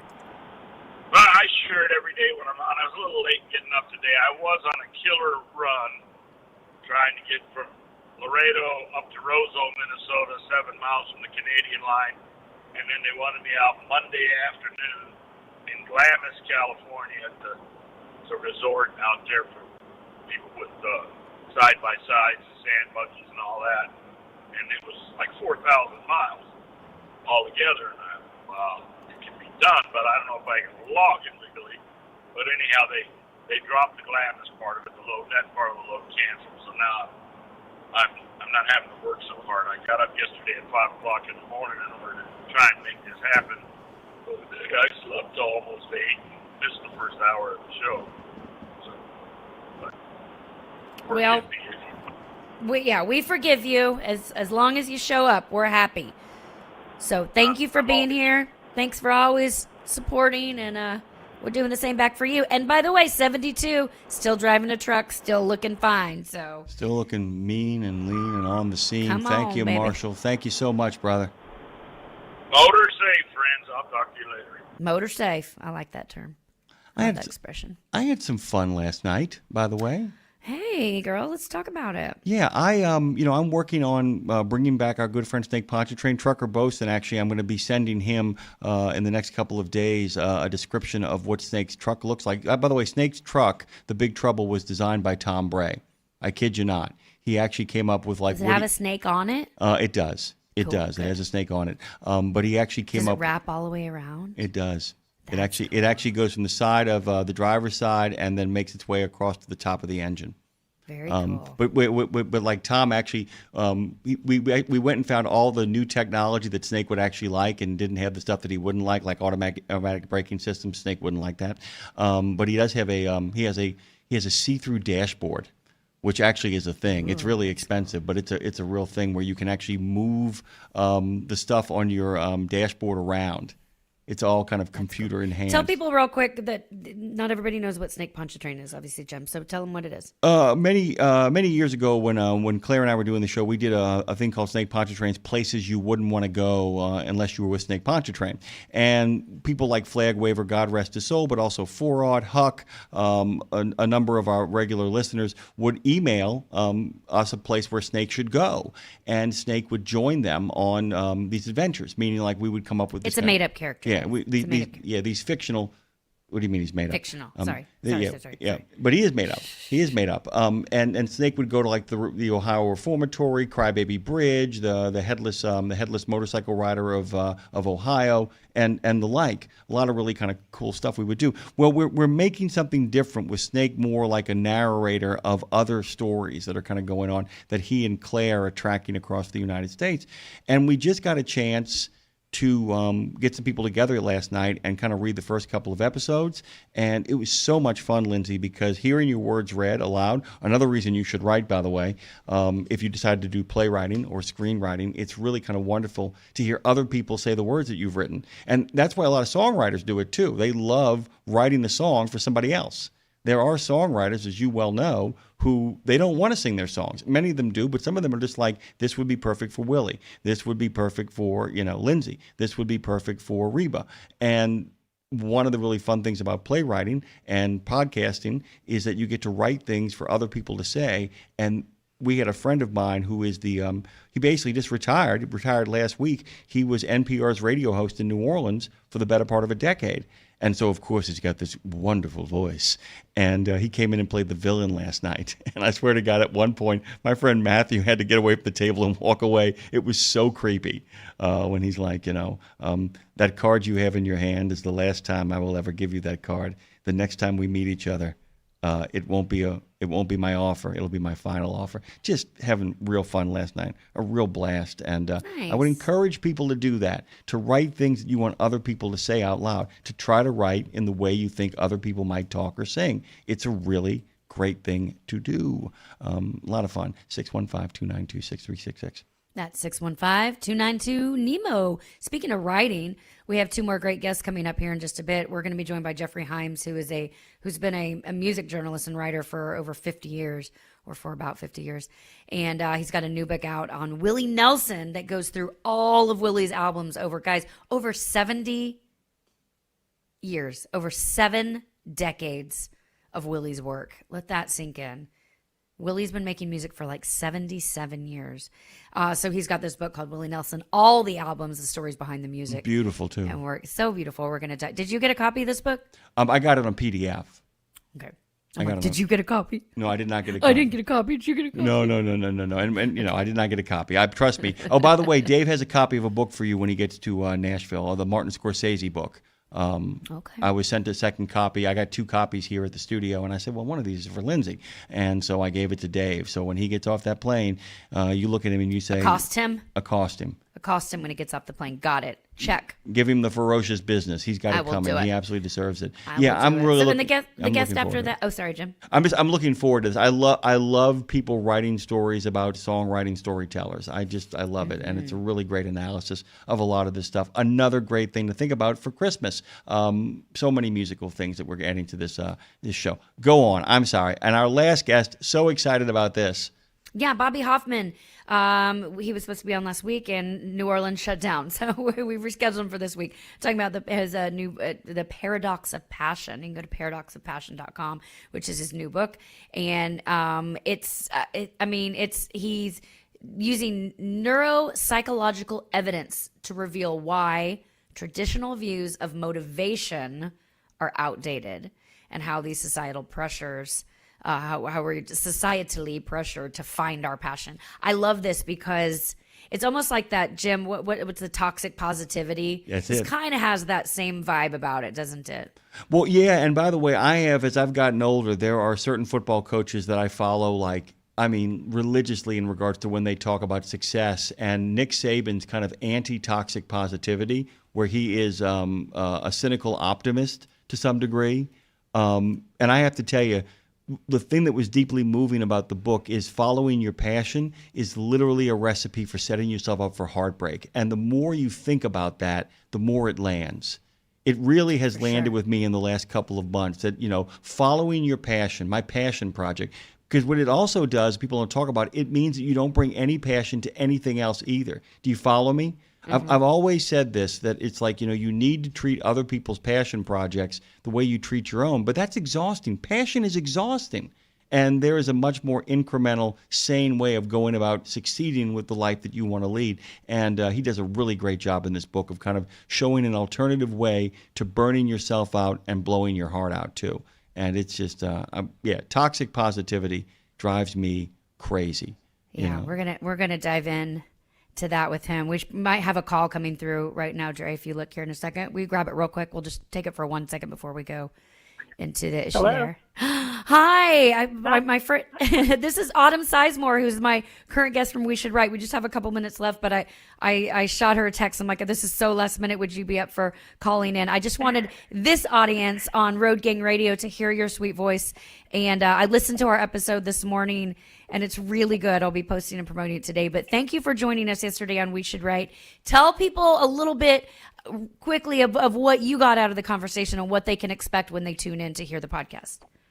Oh my gosh, it was just so exciting to talk about how songs affect our feelings and how we can use writing for healing. And Lindsay, I just had the best time catching up with you and hanging with you and talking about a couple of songs that I have written that have really changed my life and hopefully can help other people. It was just a great time. Well, I loved having you on. When I listened back this morning, and Autumn, so you know what Jim said about the whole conversation, he said it's actually the most what'd you say? Not laid back, the most. It was the most, like I said, there was enough pressure in both of your voices to make it feel like, that there was something really important going on, but it was the most low-key one. It was the one that felt like we were a fly on the wall as two friends just kind of got down to the nitty-gritty of talking about the power of writing and its resonance. And it was really, really lovely. Each one has been different, and this is the one where I felt like I was just sitting at that table respectfully and quietly listening to two friends really dig deep. It was groovy. Oh gosh, thank you. That's so kind. It was so fun, and I don't know, it just felt heartfelt. It did feel like we were just like two buds catching up. And we were, and it was. I hadn't seen you in a long time, so thanks for getting here early, so we could have coffee. You can go find that episode out now wherever you stream your podcast: Apple, iHeart, Spotify, Pandora, et cetera, et cetera. Just search "We Should Write." It is out now. Autumn McIntyre, as I said earlier today on the show as well, is a beautiful songwriter in town with such a rich musical legacy, and I can put my stamp of approval on that. She's actually also a really, really good human, which makes you want to hear her music anymore, even more. So thanks for making the time yesterday and for calling in and to say hi to all the truck drivers this morning. Yay. Hey, everybody. Thank you so much for having me. It was an honor, and maybe I can do it again sometime. Please bring all your friends. Tell all your friends. Autumn, have the best day. Everybody go listen to our episode on We Should Right Now. Autumn, can't wait to make beautiful music together soon. Sounds good. Y'all have a good day. You too. Thanks, friend. Thank you. Our good friend Trucker Bosun said it was a great interview, by the way. He listened from pillar to post. I know he was there because I was there with him. Go ahead, Lindsay. Well, it's Road Gang Radio, y'all. Thanks for listening. Thanks for tuning in. Just a real quick break we got to take here really quickly, and then we're going to come right back, and we are talking Willie Nelson, that is. Jeffrey Himes is joining us next, the author of all things Willie Nelson and his new book that's out, over 77 years of Willie. Don't go anywhere. Exceptional value and exceptional values. That's Bennett Trucking. A core commitment of faith, family, and freedom has driven Bennett to being the leading provider of innovative, integrated transportation solutions, both at home and abroad. Bennett's values are not just compatible with providing high-paying jobs and unmatched customer service. They're inseparable. If you're looking for an employer or a partner who believes the best business model is being a model citizen, then Bennett Trucking is the place for you. Go to BennettIG.com and find the folks who share your values. There are precious few nonprofits in the trucking industry, and even fewer that make a tangible difference in the lives of professional drivers. So thank goodness for the St. Christopher Fund. Since 2008, over 4,000 over-the-road semi-truck drivers have turned to the St. Christopher Truckers Fund when a medical issue took them out of work. The SCF steps in and pays necessary household expenses such as mortgage, rent, utilities, insurance, and vehicle payments. The SCF also provides free health and wellness programs for drivers. So find out how the SCF can help you, or help the SCF yourself. They'll turn your dollars and cents into that tangible difference for the professional drivers who need it most. Support our highway heroes with a donation at truckersfund.org. At RadioNemo, we believe in finding your tribe, your people, your gang. But you can't find your gang unless you find yourself, and you can't find yourself unless you write, right? Lindsay Lawler's We Should Write is a podcast about the healing power of writing. It dives deep with creatives of all types to discover how putting a pen to paper helps them work their stuff out, and maybe gives you the permission slip to do the same thing. We Should Write, live at noon in the center every Wednesday, and then everywhere you get your podcast. Go to RadioNemo.com and learn how to write yourself to healing, creativity, and clarity. Right? It's a trucking, transportation, and lifestyle show like none other. Man, you call this a life? Road Gang Radio is back for another half hour of the best transpo show in the known universe. We come in peace. Well, actually, we're falling to pieces. Let's see if we can achieve liftoff, Phone Master Dre. We sure did, and we're lifting off from NOLA to Nashville to your cab. This is Road Gang Radio with Lindsay Lawler and Jimmy Mack. I'm going to have a ton of questions for our next guest. I'm not going to get any of them in because our next guest is a Willie Nelson specialist, which means Lindsay Lawler is now over the moon. Before we get to any of that, though, by the way, when it comes to roadway safety, the iron is hot, and OOIDA isn't waiting for anyone else to strike it. With all the focus on English language proficiency measures and non-domiciled CDL rules, the association now calls upon Congress to use that momentum to enhance driver training, licensing, and qualification standards. After all, the issues all go hand in hand, as Colin Long, OOIDA's Director of Government Affairs, makes the case, as he did on this show. Plus, there's a lot of great trucking-centric channels on the tube of you. Trucking Made Successful is one of them. If you've ever watched it, you know Miranda, who helps people make sound business decisions based on current conditions in the market. But it wasn't that long ago that Miranda was teaching herself. In fact, like all good students of trucking, she still is, and that's why her content resonates with so many. 129,000 subscribers and 11.3 million views. That is Scott and Ashley, our good friends on Trucking with Oida, immediately after Road Gang Radio here on the RadioNemo platform. Good morning to you, Lindsay Lawler. Good morning, friends. So excited about this show, always.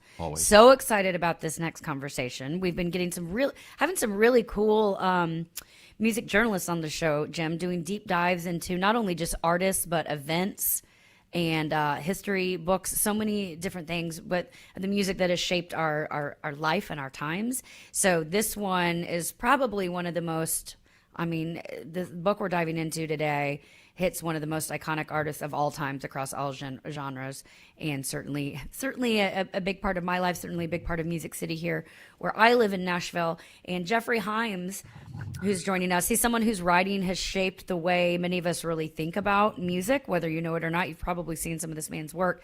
For nearly 5 decades, Jeffrey's been writing weekly about music for the Washington Post, magazines like Rolling Stone, New York Times, the Nashville Scene, and so many more. His new book, Willie Nelson, All the Albums, the Stories Behind the Music.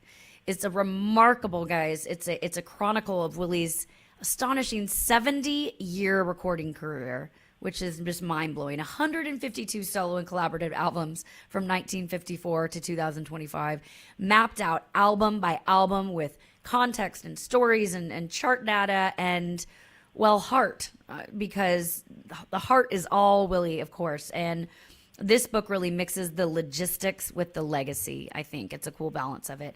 And I say it's special because for me personally, I've got so many of these records in my collection. I've sung Always on My Mind to my daughter every night since she was born.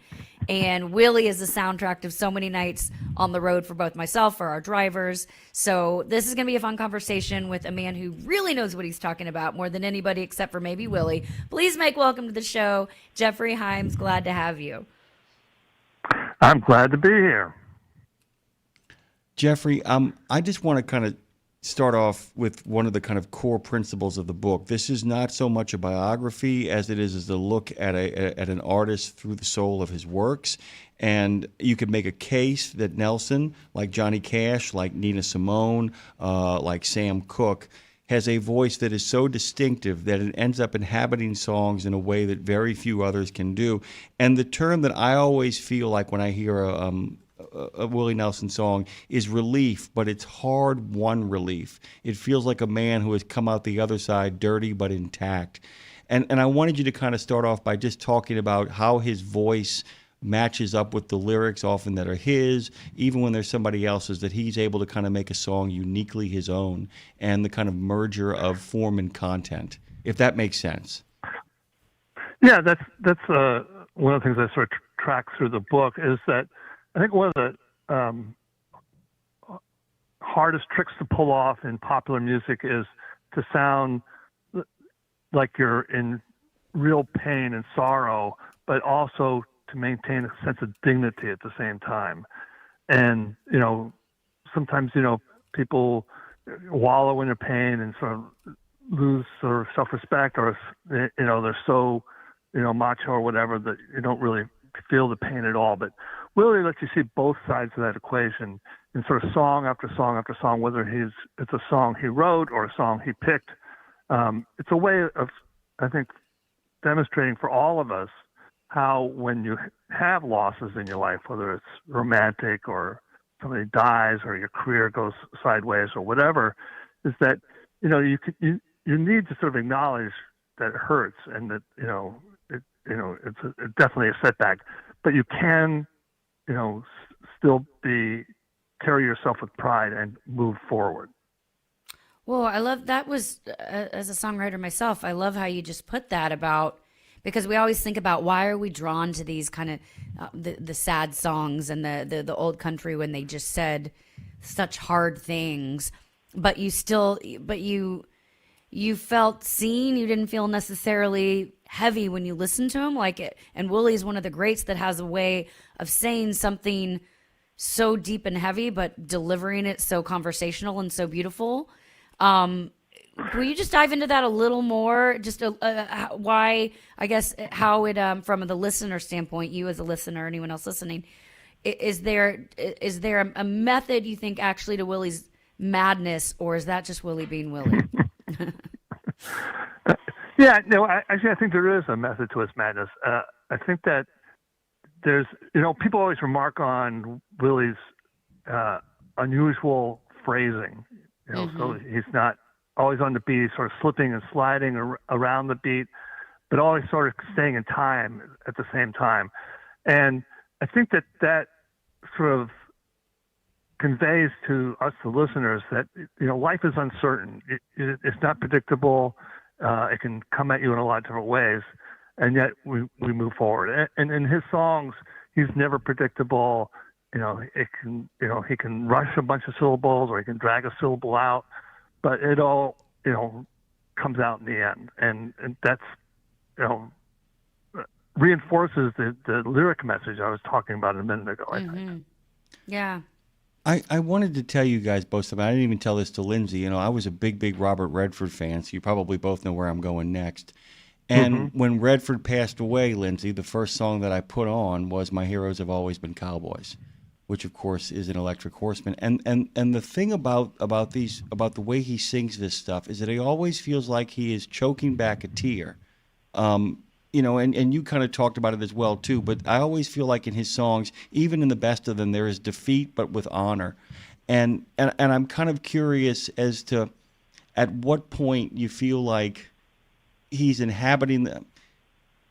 It's not a trick. I mean, that's the thing, is based on what you know about him, is there a way that you feel like this is not an affectation, but I mean, does he talk in any sort of length or process about the idea of where he is emotionally when he goes into these songs? Or, like I said, is it, as Lindsay said, him just being him? I mean, there's stuff that alludes to it in the book, but what are your feelings about that? Well, one of the times I interviewed Willie, he said that his favorite country singer is George Jones, and his favorite singer of all time is Frank Sinatra. Perfect. And, George is the, king of tears, as they say. And Frank has got that sort of jazz-like phrasing that I was talking about a minute ago. And somehow Willie's able to combine those two. So you really get the tear of George Jones, but you also get that sort of, jaunty, I'm on top of the world, sort of, moving around thing of Frank Sinatra. And I think that because Willie grew up in a small East Texas town, when he opens his mouth, he's going to sound country. No matter, he loves a lot of different kinds of music. He loves, jazz. He loves blues. He loves gospel. He, loves sort of early rock and roll. But when he, sings, he sounds country. And so that, resonates with listeners who like country music. But there's all these other flavors in the background that make him unlike any other country singer. So it's country music, but it's not like other country music that you're familiar with. It's like a recipe where you have the basic ingredients, but if it's a really good cook, they know what spices to put in to make it different from everybody else's, lasagna or whatever.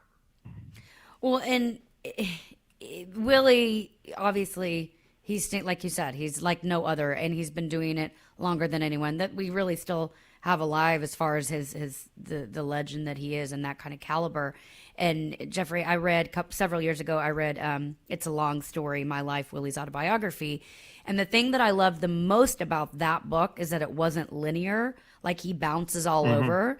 Sometimes it feels a little manic when he's bouncing all over, but it felt very Willie again.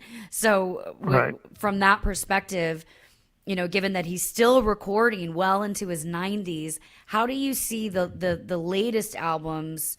Because this book, as you do it is linear, going through, from the very beginning to now. But with that non-linear thing in the book going through, how do you see the latest albums connecting back to the earliest ones? Are there through lines that you found that really run from the 50s to today? Yeah, I think that there definitely is. Some of these qualities we've been discussing are there in every phase of his career. I think he went through sort of a lull in the early aughts, the early 2000s, but then he hooked up with Buddy Cannon, who's a sort of Nashville producer who worked with Kenny Chesney and George Strait, and they formed this partnership that sort of revived Willie's career. He started writing again. He sort of invested himself in his records again. And so that all those records from around 2012 till now are, some of his best records, I think. Mm-hmm. And, in his recent records, like Last Leaf on a Tree, he's really dealing with the fact that, he's old Mm-hmm. and, he's facing all the questions that come with that of mortality. And as we talked about before, facing up to them bravely, acknowledging the fears, but also acknowledging that, you have to face up to them and keep going. So, do you think that Buddy, just real quick on that note, that Buddy, who, yes, is a legend here in Nashville, but was a little bit, because you said you think that and I agree, some of his best records from 2012 to today with Buddy, do you think that's because Buddy entered in as he let Willie really be Willie, as Buddy was assuredly a fan of Willie's, I'm sure, let him be Willie, but also was able to balance like the Nashville sound, to keep it current, to make it relevant while not taking any away from Willie's old school style? Is that what Buddy was able to balance? Yeah, that's part of it. I think he made things easy for Willie.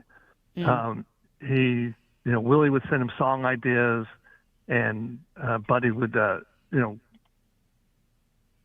flesh them out, so to speak. So, make the chord changes obvious and fill in the missing pieces. And so, Willie could stay home on, near the nearest golf course, and when he was inspired, he could send something off to Buddy, and Buddy would do it. And then when they got together in Nashville or Texas, the songs were ready to go, and Willie just had to show up and sing them. And I think that, if you make things easy for Willie, he'll respond with creativity. Yeah. For a guy who is often, in the portrayal of him in regards to popular culture, there is who we are, and then there is who that is kind of presented, even if it's your own presentation of the self. He's always, the redheaded stranger. He's a distinctive outsider, an individual kind of out there on his own. So much of his important points of his career, whether contentious or not, have really been defined by the quality of his collaborators. And there is a certain kind of Forrest Gump aspect of kind of stumbling into this kind of thing.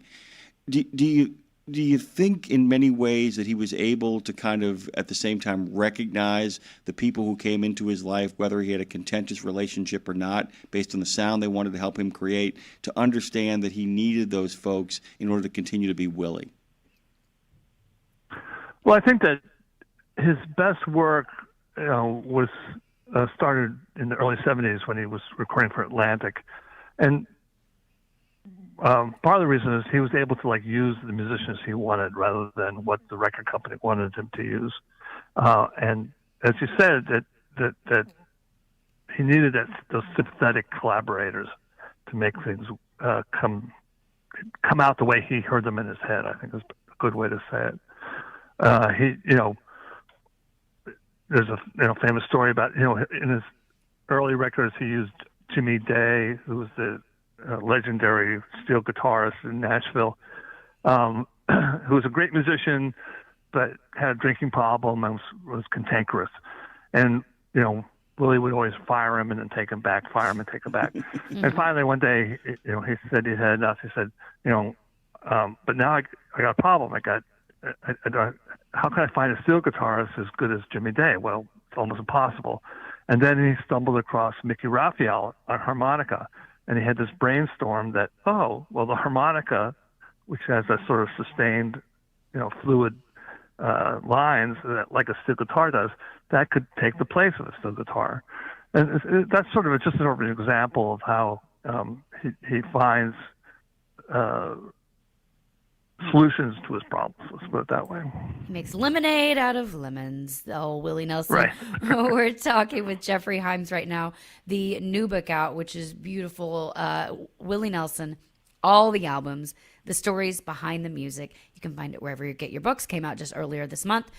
Jeffrey, your book traces Willie's early years, so much of it as a songwriter in Nashville, and both in Nashville and Texas. And so when you look back at those early albums, what stands out to you about Willie's voice or style that hinted he would become what he is today? Because obviously we know Willie isn't, Willie points out his favorite singers, and his voice is not like those people at all. So what hints to you from the earliest albums that Willie would become Willie? Yeah, so he first had success as a songwriter before he had success as a singer.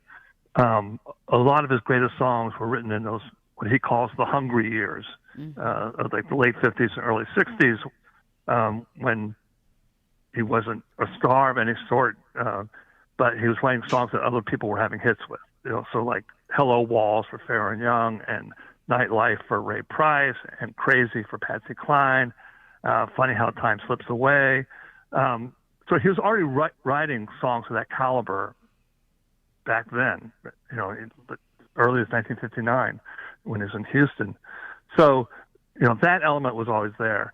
And he had a problem because his way of singing was so idiosyncratic that session musicians had trouble following him. And if they tried to follow him, they would often get lost. And if they didn't follow him, it sort of things didn't go together. So, if you listen, there's an album that came out in RCA, which was a live album recorded at Panther Hall down in Fort Worth, Texas. And, you can hear that he was playing with his own band before a home crowd in Texas and playing a lot of the songs he was putting out in Nashville. But you could hear that he already had a vision of how he wanted those songs to sound, because you could hear it on that record, even though he was playing an electric guitar back then instead of a trigger. So I think that the vision was in his mind all along. And when I did research for the book, one of the things that surprised me is that I always thought that all those early records were, hopelessly bad or whatever. That's not true. There's a bunch of them that are really pretty good, and there are some really bad ones, but there are some really good ones. And so, it was a revelation for me, and hopefully when people read my book, it'll be a revelation for them that some of those things are really worth going back and checking out. I wanted to, I mentioned Redford at the beginning. I also wanted to kind of ask you a question about the public persona of Willie Nelson and the music that comes after that. Is that there is a period of time from the mid-'70s up until about the early parts of the '80s where a lot of popular singers made their way into movies because of movie stars' affection for them and getting them in films and all of that stuff. And I was kind of curious, from your own standpoint, listening to this catalog, kind of going through it, whether it's Honeysuckle Rose or Electric Horseman or later on The Red-Headed Stranger, if in fact, in the same way with Christofferson, that the movies end up shaping them and then end up shaping their public images and then affect the way they write songs in order to kind of keep on that it helps them create the myth that then becomes part of the content of the songs. Did that make any sense? Yeah, to a certain extent. I think that Willie's persona, he wasn't an actor who went to acting school and learned the craft. He was sort of playing himself in all those movies, And so, and himself, of course, existed before the movies came along. So I think it did more to spread the word to a larger audience than anything else. My favorite of all the movies is Songwriter, which was he so and good. Christopherson, sort of burned out songwriters trying to help a young woman, Leslie Ann Warren, break into the business, and all their sort of hijinks and escapades. It has some really good songs. It's a very good plot. That's my favorite. But I like The Legend Horseman. I like Barbarossa, the early ones. But I think he's not going to be remembered as an actor. He's going to be remembered as a songwriter and a singer. My favorite, actually, one of my favorite songs of his is "The Songwriters," by the way, which is not as well known. But when I've been out on the road with a bunch of songwriters, we listen to that and feel better about our sad lives. So as you mapped out the 152 albums, first of all, is there anyone that's done more albums that's the Willie legend than Willie? Do we know of anyone that's done more than that? I hate to say that there isn't, but because somebody will call in and say I'm right, wrong. right. But, I'm sure there's somebody. Yeah. But yeah, it's a pretty impressive thing. So when I got the assignment to do the book, and we worked out with my editor the format, I searched through all my shelves, and it turns out I already owned 120 of the albums. Wow.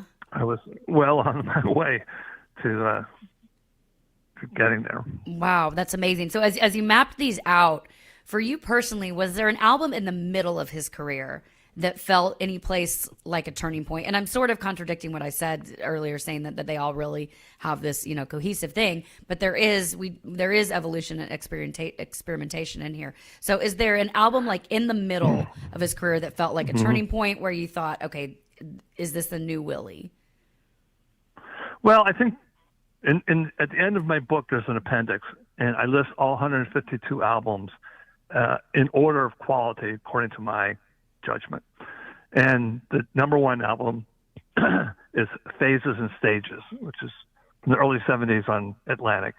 And I think that's a really turning point because it's really, really for the first time is out from under the thumb of the Nashville producers and is able to do what he wants to do.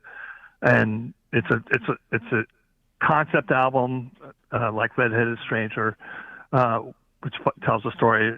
The first half of the album is a divorce from the woman's side, the picture, and the second side of the album is the man's side of the story.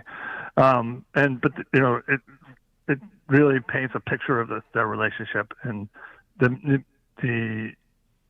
music is very supportive of everything he's singing and the way he sings, and that's really sort of, even though he was singing that way in live performances, it really all sort of gelled right there, I think. Yeah, and there really is a sense, and I know that everybody's experienced this on kind of a lesser level, that when you finally get things right, there is an unwillingness of an artist once they've gotten to a place where they understand what they need to do to make things work, and they've actually had it.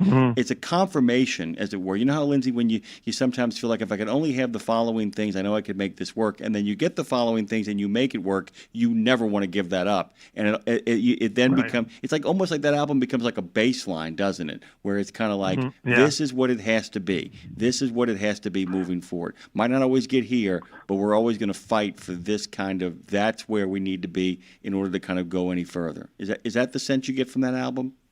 Yeah, definitely. And I think that what's interesting about the 70s, the Atlantic records didn't actually sell that well, even though they were some of his best records. But when Red-Headed Stranger hit and it went platinum, and Wanted the Outlaws went platinum, and he had this sort of tremendous commercial clout all of a sudden. What's interesting to me is how he used it.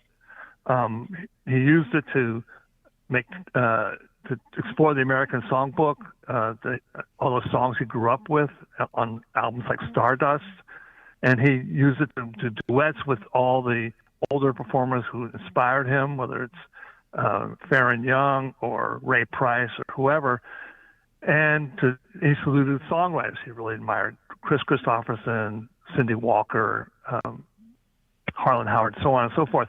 So, he had this great success, but, rather than buy, another fleet of cars, he sort of used his clout to do artistic things as well as, financial rewards. This, again, we're talking with Jeffrey Himes. The book is Willie Nelson, all the albums, the stories behind the music. Jeffrey, obviously, we will let everybody know this is a great book for a Christmas album. Real quick, is there a moment in your research, already knowing that you realized you had 120 some odd albums, what is one thing you found out about Willie that surprised you, or a song you found that you didn't even know that has now become like a baseline for you? Is there anything that stood out that sort of shocked you? Yeah, as I said, those early records I didn't know as well as, the 70s, 80s, 90s stuff. So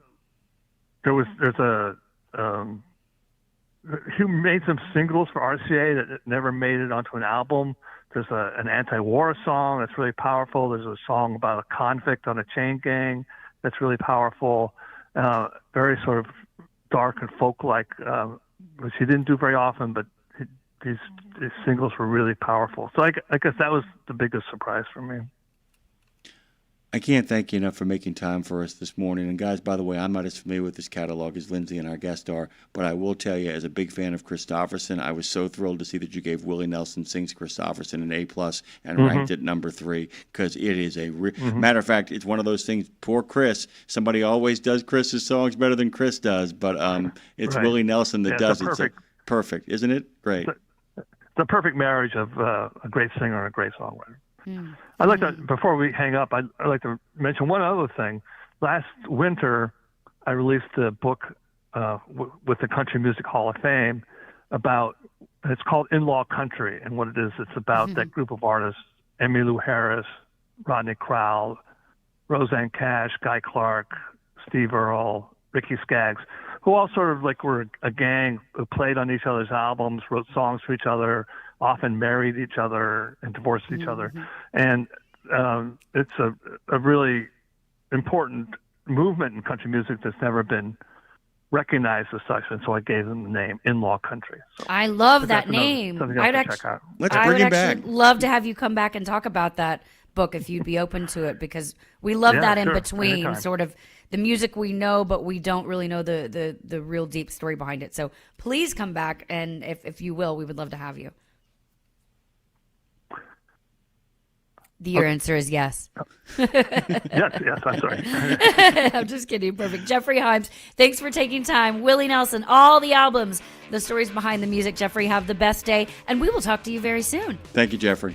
Yep, till we meet again. Till we meet again. It's a good book, guys. It's a beautiful book. Don't go anywhere. Joining us next. For real. We're talking the paradox of passion. Dude, this is going to be our jam. Don't go anywhere. You know Castrol for passenger car oil and racing, but did you know that they're in the heavy-duty over-the-road market? Well, Castrol's CRB Multi 15W40 and Vecton Long Drain 10W30 are now available at TA Truck Service Centers nationwide. This is the partnership in preventive maintenance. TA Truck Service and Castrol, offering you premium products and performance at great price points every day. Castrol, performance for the long haul, guaranteed. Get your giggles going for the highway of hilarity that is the adventures of Mac and Cheese. Hey, Mac. What's the word, Cheese? Well, I was thinking of opening a mummy resort, but I'm afraid no one will come. Is that because a mummy's place is in the kitchen? No, they might be afraid to unwind. That joke's wrapped a little too tight. Sew up your sides and tune in next time for the adventures of Mac and Cheese.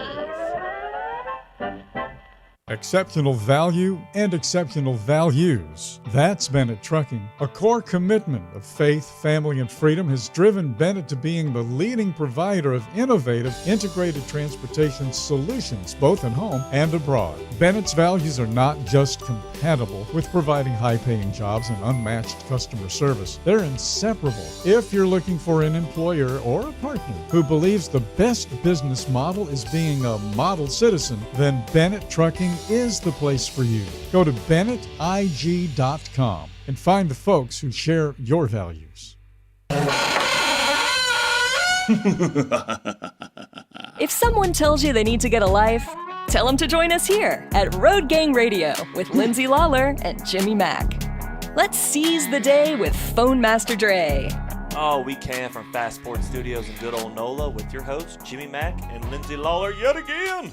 Yet again, back larger than life, and I'm twice as ugly, and Lindsay's Is that a fat joke? Yes, it is actually. 100% all the time. By the way, roadway safety, the iron is hot, but OOIDA isn't waiting for anyone else to strike it. The focus now is on English language proficiency measures, but guys, a lot of other stuff, driver training, licensing, and qualification standards are going to be on Colin Long's mind as he joins our friends on Trucking with OOIDA. And Miranda, who does Trucking Made Successful, will be joining them as well, too, about how she has managed to grow to 120,000 subscribers and 11.3 million views. Scott and Ashley coming up immediately after Road Gang Radio. Lindsay Lawler, so nice we did it twice. One of the best intros of all time, and then it was gone. So what do you say we do this again from the top and with feeling? Take two. Like I said, our next guest today, someone I've been waiting to talk to, not only before the last potential interview, but now for the last week. So glad we got him rescheduled. We were like halfway into the intro with him, and New Orleans went down. New Orleans went offline. Is that right, Jim? Well, yeah, basically the 7th Ward, which is the center of almost everything in New Orleans where the tourists come and go. They said, well, we're going to do some maintenance. We're going to shut this thing down. They just shut the whole thing down. Maintenance at 10 o'clock, right when everyone's in the thick of it. Let's do some maintenance. Thanks for that. That sounds like a paradox of passion to me. Okay, so we've been waiting to talk to Dr. Bobby Hoffman. He's an associate professor at the University of Central Florida. He specializes in motivation science, which, like I said last week, this is my new favorite term, getting a tattoo of it on my forehead later today. He studies the mysteries of human behavior, why we do what we do, or more importantly, why we don't do what we know we want to do. Ooh, this is giving me anxiety, but I'm excited to find out why. Dr. Hoffman, he has over 20 years of experience in HR management and performance consulting for powerhouse organizations like GE, NBC, KPMG, and the NBA.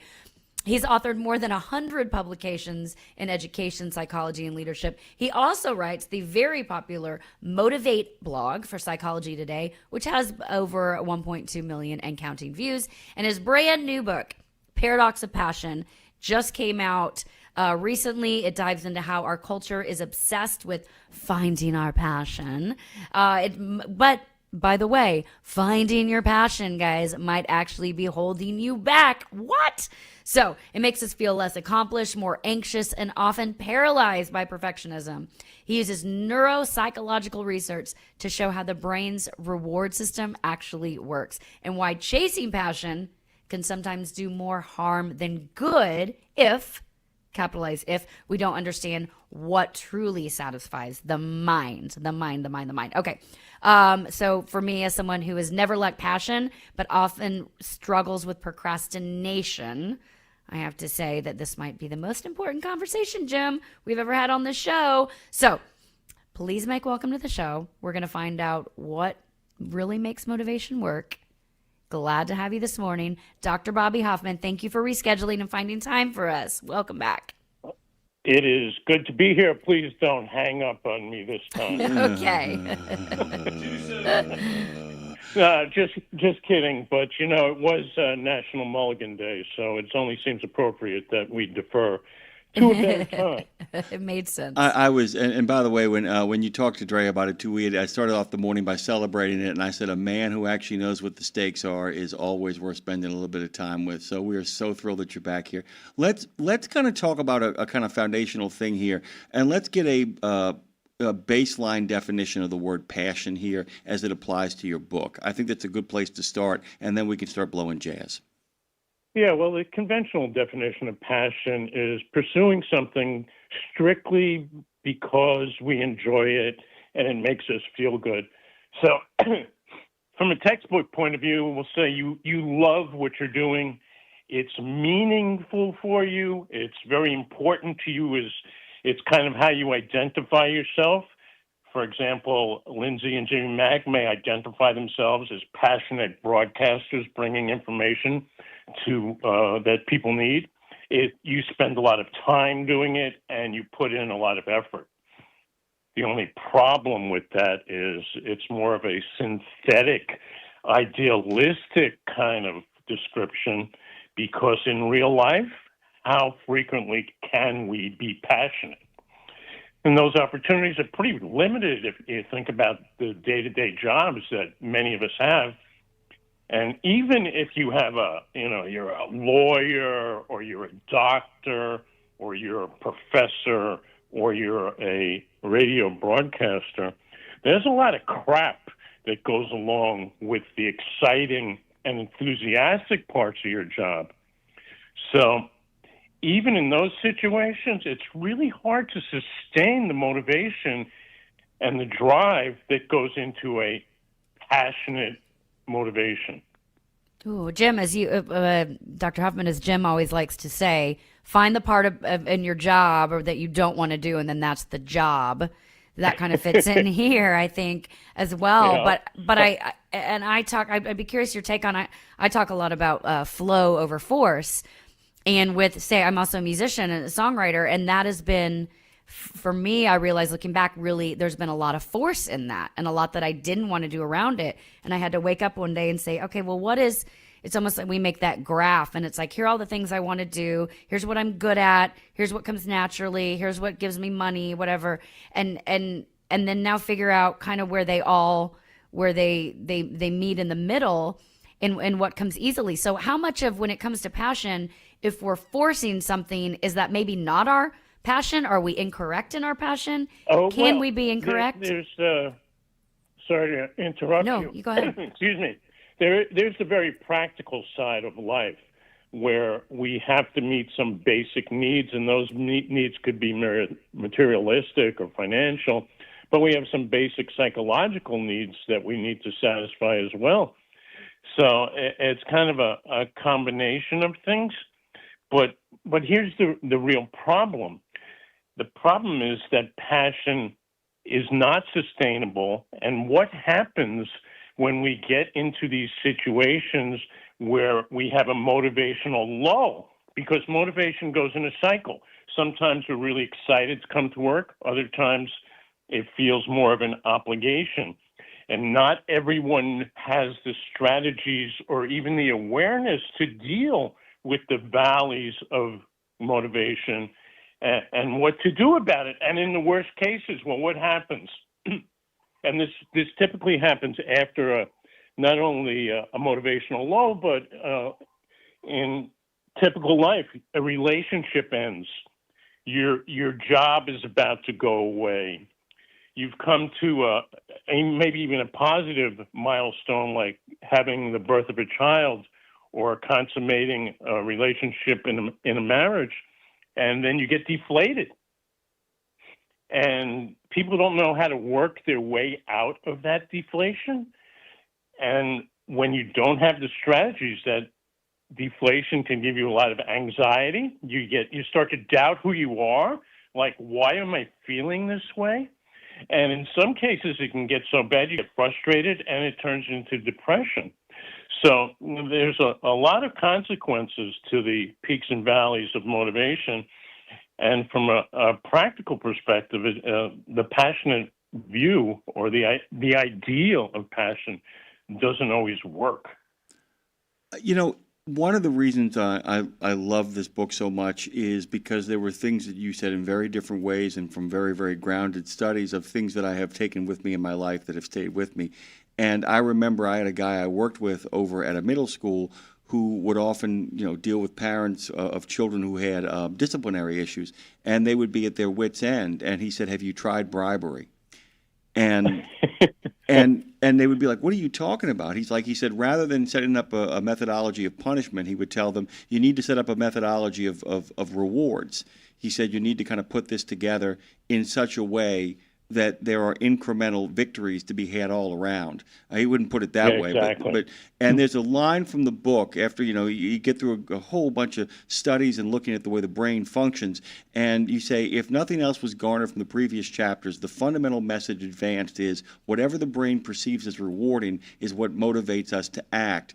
And I kind of wanted you to talk about the way of that incrementalism that sometimes doing the same damn thing over and over again, that making a friend of boredom is often a great strategy, but that's something that's work. And that's what often, doesn't have, you have to almost kind of celebrate the minor payoffs. Can you talk about the way that we can train our brain to understand incremental rewards as opposed to big, passionate payoffs? Well, Jimmy Mack, you're talking about a couple of strategies here. The first thing that we should clarify, and this certainly comes out over the course of the book, and you've just revealed it, that passion is just one type of reward. Now, when I say reward, I'm talking about things that bring us satisfaction or enhance our urge to accomplish things.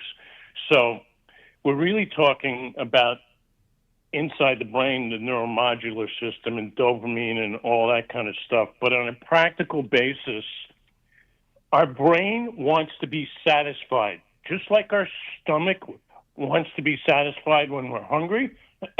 Excuse me, our brain has the same paradigm because we want to feel comfortable and content. So feeling comfortable and content from a motivational perspective means seeking out a reward. Now, that reward can range from anything from lying on the couch and experiencing what TikTok calls brain rot, or it can be achieving great personal goals on a work basis or a relationship basis or a spiritual basis. It doesn't matter. The brain does not care about the source of the reward or how it's described in books by theorists. And this is the main point that seems to get buried in the conventional media and publications where you hear about what rewards are and whether they're good or bad. But the brain doesn't care. It just wants to be satisfied. Your stomach, ultimately, if you're stuck in the desert and you're starving to death, you'll eat anything. And your body will generally be satisfied. So irrespective of what that reward is, and for everyone, the reward is different. For some people, the reward is having the opportunity to talk to two great people on Road Gang Radio. For other people, it's eating a bag of Cheetos. And this is why we have so many people that turn to less than favorable rewards like overeating and substance abuse and promiscuity and all kinds of risky behaviors. So the reward is extremely personalized. So now if we take that concept of personalized reward and what's going to sustain people to accomplish their goals, we can't look at just the outcome, because in many cases you need rewards or incentives to get you to even start. So if you think about the things, and I don't want to pick on Lindsay, but I really want to help her solve the procrastination Pick problem. on me. Well, the procrastination issue is really, it's pretty complex. But a lot of people from a very practical perspective will fail at and look at a major task as something that they're unable to accomplish. And let's just for sake talk about writing a book. Okay, if you say, well, I want to write a book about how people perceive rewards and how the brain influences that process. That could be a extremely daunting task. But if you break it down into chapters, it becomes much easier. If you break it down into paragraphs, it's even easier. And if you break it down into a particular idea, it gets pretty simple. Everybody has an idea of what makes them satisfied and content. So we can find ways, either through outside sources or more preferably our own set of rewarding processes. For example, I do this all the time. Write 2 paragraphs, Bobby, and then you can check Facebook. Okay, that's an internally generated reward that we can use. So when we're in these situations with children or with coworkers or in any relationship, we have to kind of figure out, well, what does the other person find to be rewarding? And if we can drill down to that level, then we can create a personalized reward structure to help that individual, and of course that individual could be ourselves, to get to their final goal. So in a lot of cases, if we have a uninteresting task or we're learning something new, the materialistic incentives, things such as taking breaks, or I'm going to go to the store and buy myself a nice rotisserie chicken if I drive the next 200 miles because I really like that chicken. So I do too. We accomplish two things. What we do want to avoid is being controlled by the reward from other people and other organizations, and that's why rewards have kind of been vilified by conventional media, because studies back in the 70s said if you're interested in something, it shouldn't be rewarded because then that interest will drop. Well, that research, and I described this in the book, has been blown up really by different methods and a lot of technical psychology stuff.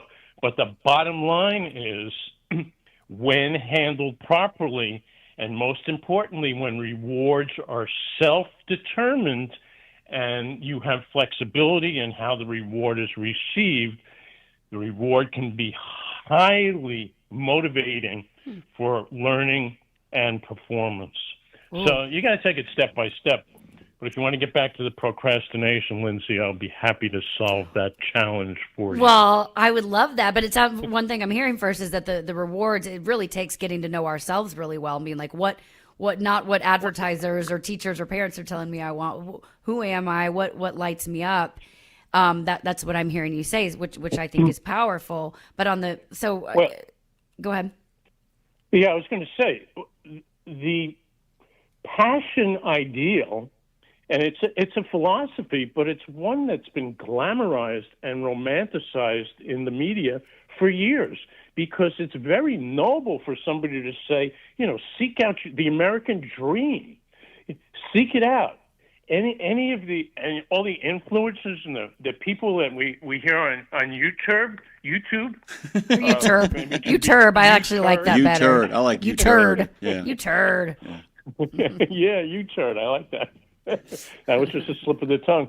But passion's been commercialized. It's been glamorized in the media. And if you're the type of person that doesn't get off by seeking their passion, but instead wants to be able to help people or improve people's lives or have greater influence, or you like the fact that people will listen to you and you get respect from others, or you're perceived as the wealthiest, the most honest, or the most friendly person, you get vilified, and you even get compared to being a narcissist, because then it's all about you.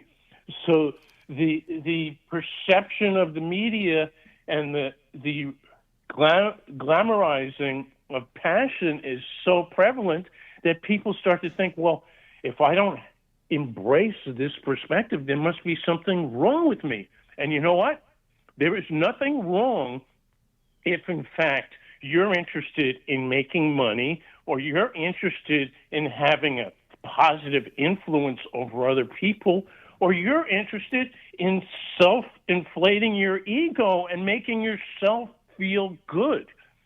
That doesn't mean you're a narcissist. It means that your brain finds the achievement of those, or the satisfaction of those needs, as satisfying motivational equilibrium in the brain. So it's a tough road for many of us who don't do things just because they're passionate about it. But I do want to add one thing in here. Don't get me wrong. Don't misinterpret. If you can build passion into what you do on a day-to-day basis, that is a wonderful thing to have, although it's likely not sustainable, and that's the reality of the situation, and really what all the strategies in the book deal with. Well, and that's cool. I think why that landed for me and resonated. For me personally, songwriting and music is probably my passion. It doesn't come as naturally to me. Broadcasting and conversation and talking and connection, that's what comes very naturally and easy to me. Therefore, I like it. So when I blend those together, get a radio show where I can talk about music, I'm like, oh, okay, now I found it. But what I want to talk about here is the science piece, because motivation science is such an interesting term, and it's really, talking to me how motivation can be studied, not just felt. You're hitting a balance here. So, for me, I'm not lazy. I'm full of ideas. I love what I do. But when it comes to taking those consistent small steps that you're talking about, that's when I actually freeze, because I can see the mountaintop, but the climb feels so granular that it's like, it's almost undoable. So what's going on in our brains there, specifically from a science standpoint, when we're like, I know what I need to do. I know these baby steps to get over the mountain, but I'm debilitated and can't get there. What's happening in my brain? Yeah, well, you really are talking about the root of procrastination, and what procrastination is, and the anxiety and the self-doubt that you and many other people experience. From a neurological perspective, it's really a stress response. And although stress can be very beneficial for accomplishing goals, and specifically, if you were a cave person, the stress of having to find food to live and a cave to live in was extremely beneficial to put you into action. But in the world that we live in now, when we have self-doubt, it initiates stress in our brains. And instead of processing information in a way that is rational and logical and involves our prefrontal cortex, which is the thinking, reasoning, and judgment part of the brain, we wind up defaulting to the amygdala, which is the emotional center of the brain. And when emotion gets involved, we don't think clearly. So physiologically, biologically, that's what's happening. But on more of a practical and psychological basis, we very much, and this is a prevailing motive for just about every person on the planet, we want to feel good about ourselves. And in psychological terms, that means we want to have high self-worth. We want to be perceived by others as being competent and capable individuals, and we want to have that self-perception. So when self-doubt starts to take over, we can wind up defaulting to what are called self-handicapping behaviors, like procrastination. When I say self-handicapping, what it does, if we procrastinate, for example, and we wind up failing, what do we say to ourselves? What would the reason be?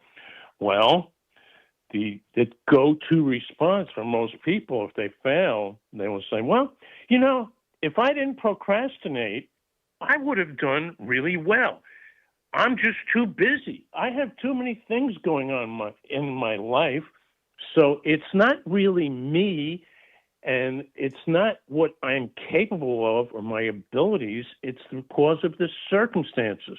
And when we do that, we preserve our self-worth and our self-image so we can still feel good about ourselves, because we'll say, well, if I had more time, or if I had less to do, or if I wasn't so responsible for everything in my family or my company or my job or whatever, I would have succeeded. I'm so busy, Lindsay. Self-worth stays intact, and that's really important. And the only one small thing I'd like to add to that, one of the most famous studies about maintaining self-worth with students, they would rather be perceived as lazy than incompetent. Oh, wow. So at all costs, it's better to not submit your work or submit your work late, because then nobody can come back to you and say you're lacking in ability. And that drives a lot of people. And as I explained in the brain, what's really happening. It's interesting, by the way, because Lindsay, Phone Master Dre, and I, who are all on a Google Meet because she's in Franklin and I'm here in New Orleans with Dre, we are exchanging looks rapidly during what you're saying. Because, well, no, it's because also it's the fact that I and Lindsay and Dre and I have talked about other people and ourselves in such a way that I've always said, if you want to see somebody get mean and ugly really quickly, puncture the narrative they have constructed about themselves.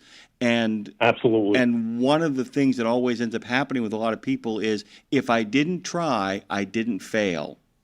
I'm not a failure. That's it, isn't it? You completely understand.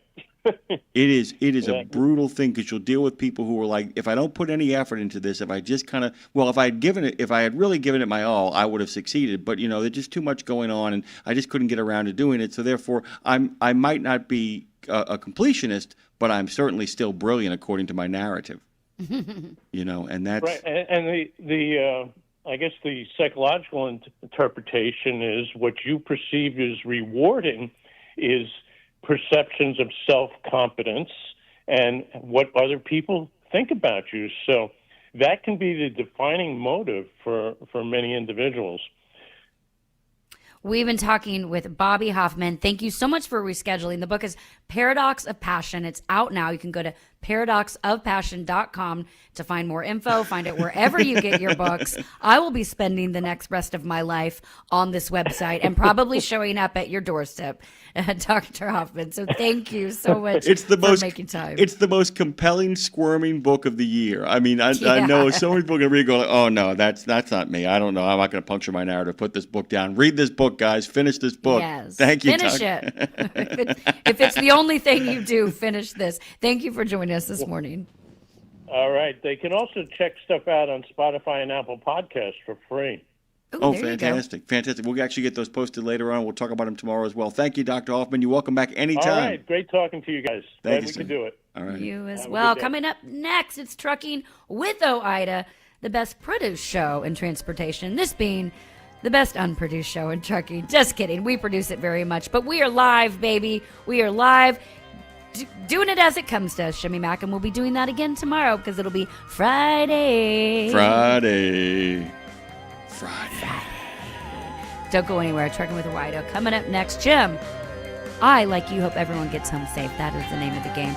But gets home safe while still listening. Yeah. Oh, yeah. From the wee small hours of the morning to the crack of dawn, RadioNemo has been there with you. Whether you've got the overnight or you're the first wheels on the road, RadioNemo's been where you need us to be. Providing the laughs, giving the facts, playing the tunes, and keeping it rolling. We've been your light in the darkness, your first cup of coffee, and a voice of sanity. Semi-sanity, actually. We're all a little crazy here. Crazy for the men and women who keep this country going and moving and doing. Crazy for trucking, crazy for truckers of all shapes and sizes. Is that a fat joke? Not if we can help it. Because it isn't just about the rules and regs. It isn't just about the day-to-day. It's about your health, your homes, and your hearts. So we wanted to say thank you. Thank you. Thank you. Thank you from everyone at RadioNemo for sticking with us, standing by us, and keeping the traditions rolling into the future. St. Christopher Truckers Fund provides free health and wellness programs for drivers to help prevent some common medical conditions seen in the industry. These programs include diabetes prevention, Rigs Without SIGs, a tobacco and nicotine cessation program, Healthy Habits for the Long Haul, a 12-week total body wellness program, a vaccine voucher program that includes free flu, shingles, COVID, and pneumonia vaccines, and GPS, Get Preventative Screenings. That includes free at-home cancer screening tests. These programs are available to Class A over-the-road semi-truck drivers. For more information or to register for a program, visit the St. Christopher Fund website at truckersfund.org.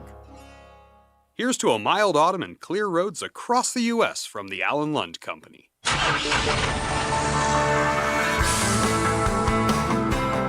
Welcome to Trucking with OIDA. I'm Scott Thompson. And I'm Ashley Blackbird.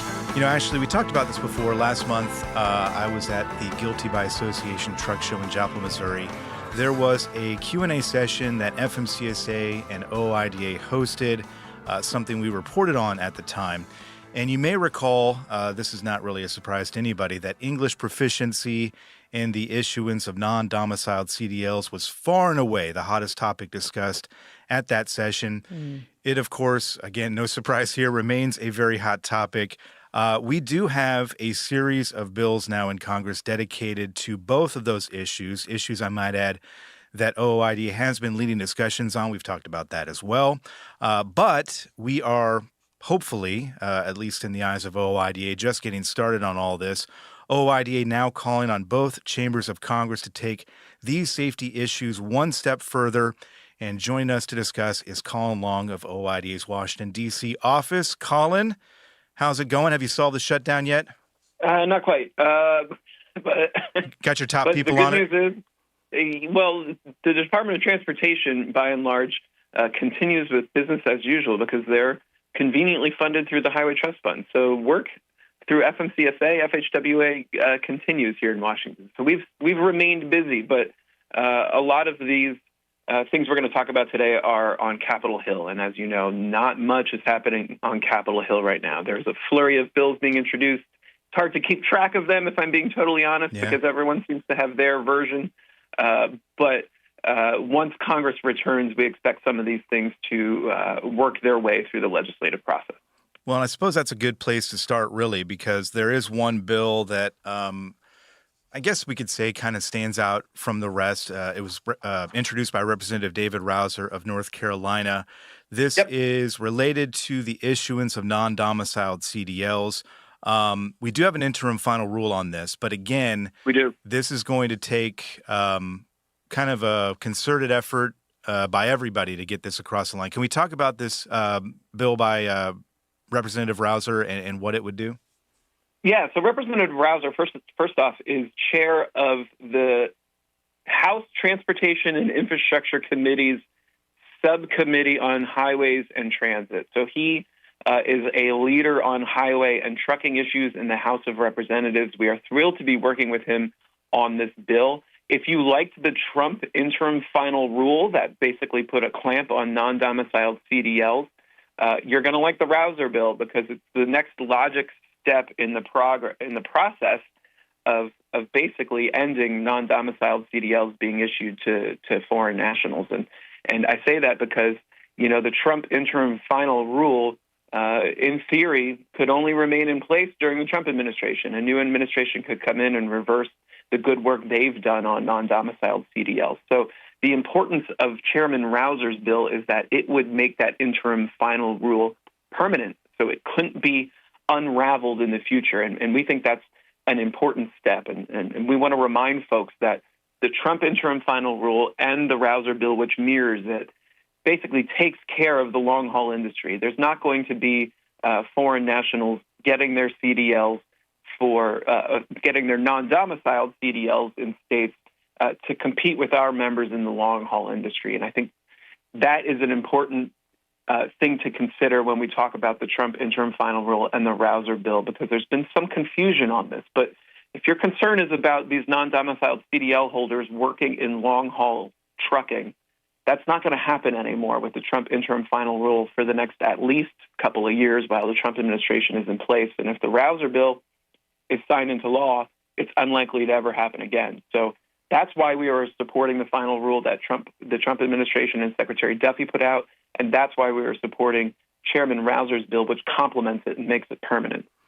Yeah, this reminds me a little bit of the speed limiter topic, in that, you know, we saw a few months ago, again at the urging of OIDA, to do away with that proposed mandate. But again, the same thing you're talking about here. That doesn't mean that a future administration couldn't bring that rule back.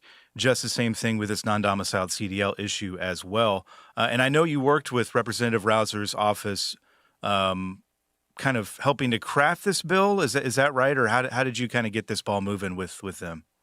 I mean, to be honest, there's not much crafting. It puts into legislative text the Trump interim final rule. And I think that's what we really like about this process, is that the Trump team under Secretary Duffy's leadership and their go-to guys on Capitol Hill, in this case, Chairman Rouser of the Highways and Transit Subcommittee, are working together on this issue. And they are very happy to have OIS support, if I do say so myself. because they appreciate the fact that we were raising the red flag about this months ago in our Vice President Louis Pugh's testimony before both the House and the Senate. And if you remember that deadly crash in Florida, when that happened, we sent letters out to all the states who were issuing non-domiciled CDLs and encouraged their governors to put an end to those programs. So we are very thrilled to be working with Chairman Rausser and the Trump administration on this effort because they are working together behind the scenes as well, I guess you could say. Yeah. Now, I know one of the things that we say, all the time is that this is all about safety for OOIDA. Yeah. And well, things have moved swiftly in recent months on things like English language proficiency and non-domiciled CDLs. You sent a letter to the Transportation Committee leaders in both chambers of Congress calling for more changes. I want to get to those 5 recommendations in a minute, but I guess in a nutshell, if you can say, you're asking for Congress to clamp down on training and licensing standards, right? Yeah, I think we have a good window of opportunity with the focus on Capitol Hill being so honed on English language proficiency, non-domiciled CDLs, that we see an opportunity to start enhancing training requirements and start fighting back against folks who want to unnecessarily or haphazardly streamline credentialing, or folks who unnecessarily want to bring 18, 19, 20-year-olds into the long-haul industry. There's a number of things that this can of worms has kind of opened beyond just English language proficiency and non-domiciled CDL. So we see this as a bite at the apple of doing things like requiring mandatory behind-the-wheel training for folks who are entering the industry as a new driver.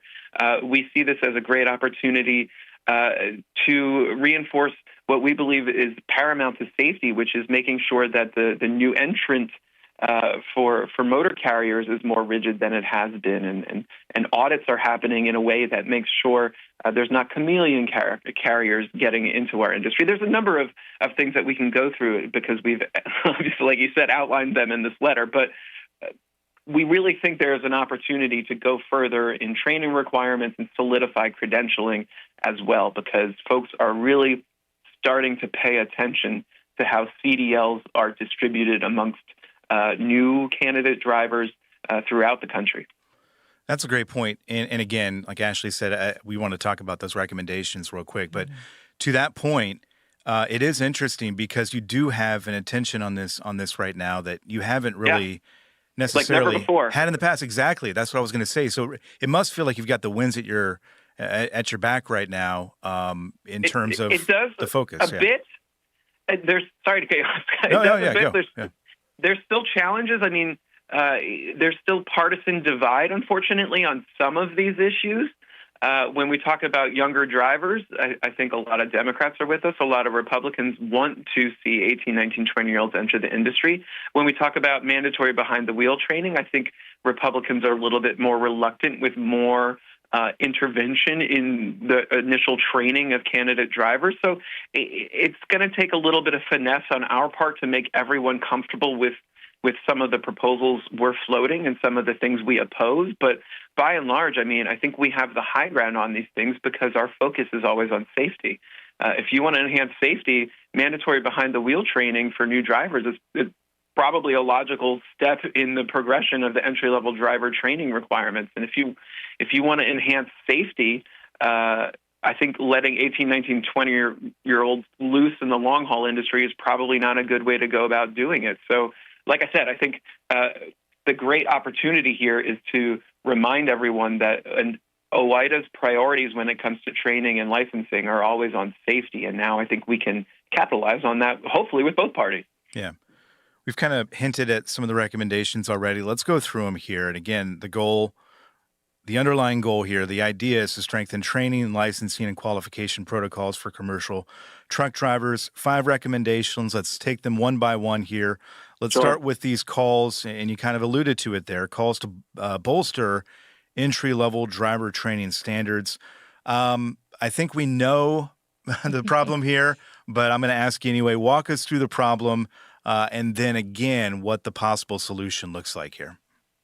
Yeah, the problem actually goes back in time to when the entry-level driver training standards were implemented. It was the first time we really had universal standards for entry-level drivers. And one of the biggest shortcomings of that rulemaking process was the fact there was no mandatory behind-the-wheel benchmarks for new drivers. And, OOIDA pushed very vigorously for that in the negotiated rulemaking process that occurred at the time.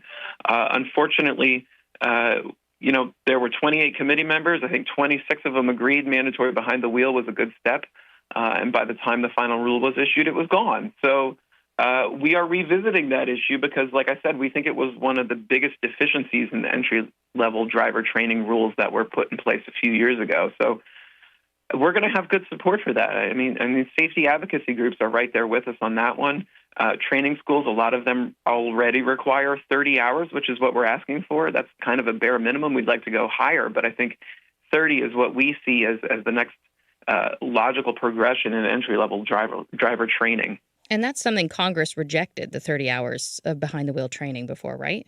Well, it wasn't included in the final product of the negotiated rulemaking, so we didn't really have an opportunity for Congress to say, hey, guys, go back and do that because it was a good idea. So that's what we hope to do now. We hope to have legislation that would require 30 hours behind the wheel. I think we'll have that pretty soon once Congress reconvenes after this shutdown. But entry-level driver training, frankly, we think it goes beyond just 30 hours. And this is where we bring back English language proficiency. I think there's a lot of folks on Capitol Hill who want to make sure that drivers who are being trained are capable of reading and communicating in English. And I think that's something we certainly support. We've supported legislation by Senator Roger Marshall over in the upper chamber that would require that testing be done at the training level. I think there's two ways to kind of skin the cat on English language proficiency. One is the roadside, but that doesn't mean because there's an executive order that requires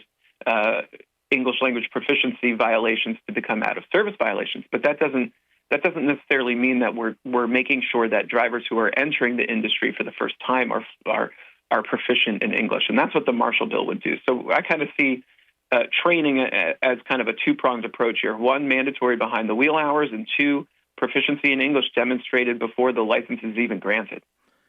And again, it just strikes me when you talk about it, how all these things are lumped together. And again, the idea of putting these things before Congress and proposing them right now, I think is an incredibly smart move just because everybody's thinking about it right now.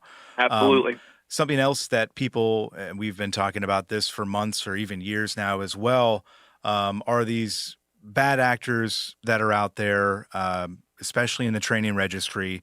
That is actually the second recommendation that you've put forth here, calling on FMCSA to better utilize the training provider registry to remove those bad actors. A little bit of history here. FMCSA's training provider registry was created a few years ago, and I think the intentions for that were probably right, in the right place. Yeah. Implementation, I think it's safe to say, has fallen pretty short. Yeah, this was also a part of the ELDT rule, and we liked it because we thought finally we'll be able to identify trainers who aren't up to snuff. I mean, if we see repeat violations and potentially repeat crashes all coming from drivers who were trained at the same location, in theory, FMCSA should go out and address that problem or potentially even revoke the trainer's certification to provide that type of training. And unfortunately, I think there was a bit of a backlog. I think states were identifying trainers that they had concerns with, but the federal government wasn't following through. Now that's happening, but we think they need to go further. And frankly, monitoring the training provider registry closely and looking for potential concerns and taking steps to mitigate those concerns has to be something that the agency prioritizes moving forward, because we think it's going to be a very successful way of cracking down on trainers that, like I said, just aren't up to stuff. Has there not been an appetite for doing this in the past? I mean, when you say it sounds like such common sense, but we're not seeing it, right? Yeah, and I think even some of the training schools who are doing things right want to see this because they know that there are other training schools who are frankly bringing them down for their poor performance. And I mean, we see that in trucking too. I mean, the lowest common denominator is often the one who is cast as the symbol of the industry. And unfortunately, I think it's the case with training providers as well. So we've seen some support from other training schools who want to see the system work more efficiently in addressing bad actors and potentially even removing bad actors so they're not able to keep working. And that's good for us. Whenever we can have other folks in the industry singing from the same hymnal as us, it really gets noticed on Capitol Hill, and I think this is a great example. If I'm being honest, the training schools have been leading this charge. We're more of the chorus here than we are the featured singer. Yeah. Let's take a look at the third recommendation, strengthening new entrant audit requirements. What's the idea here?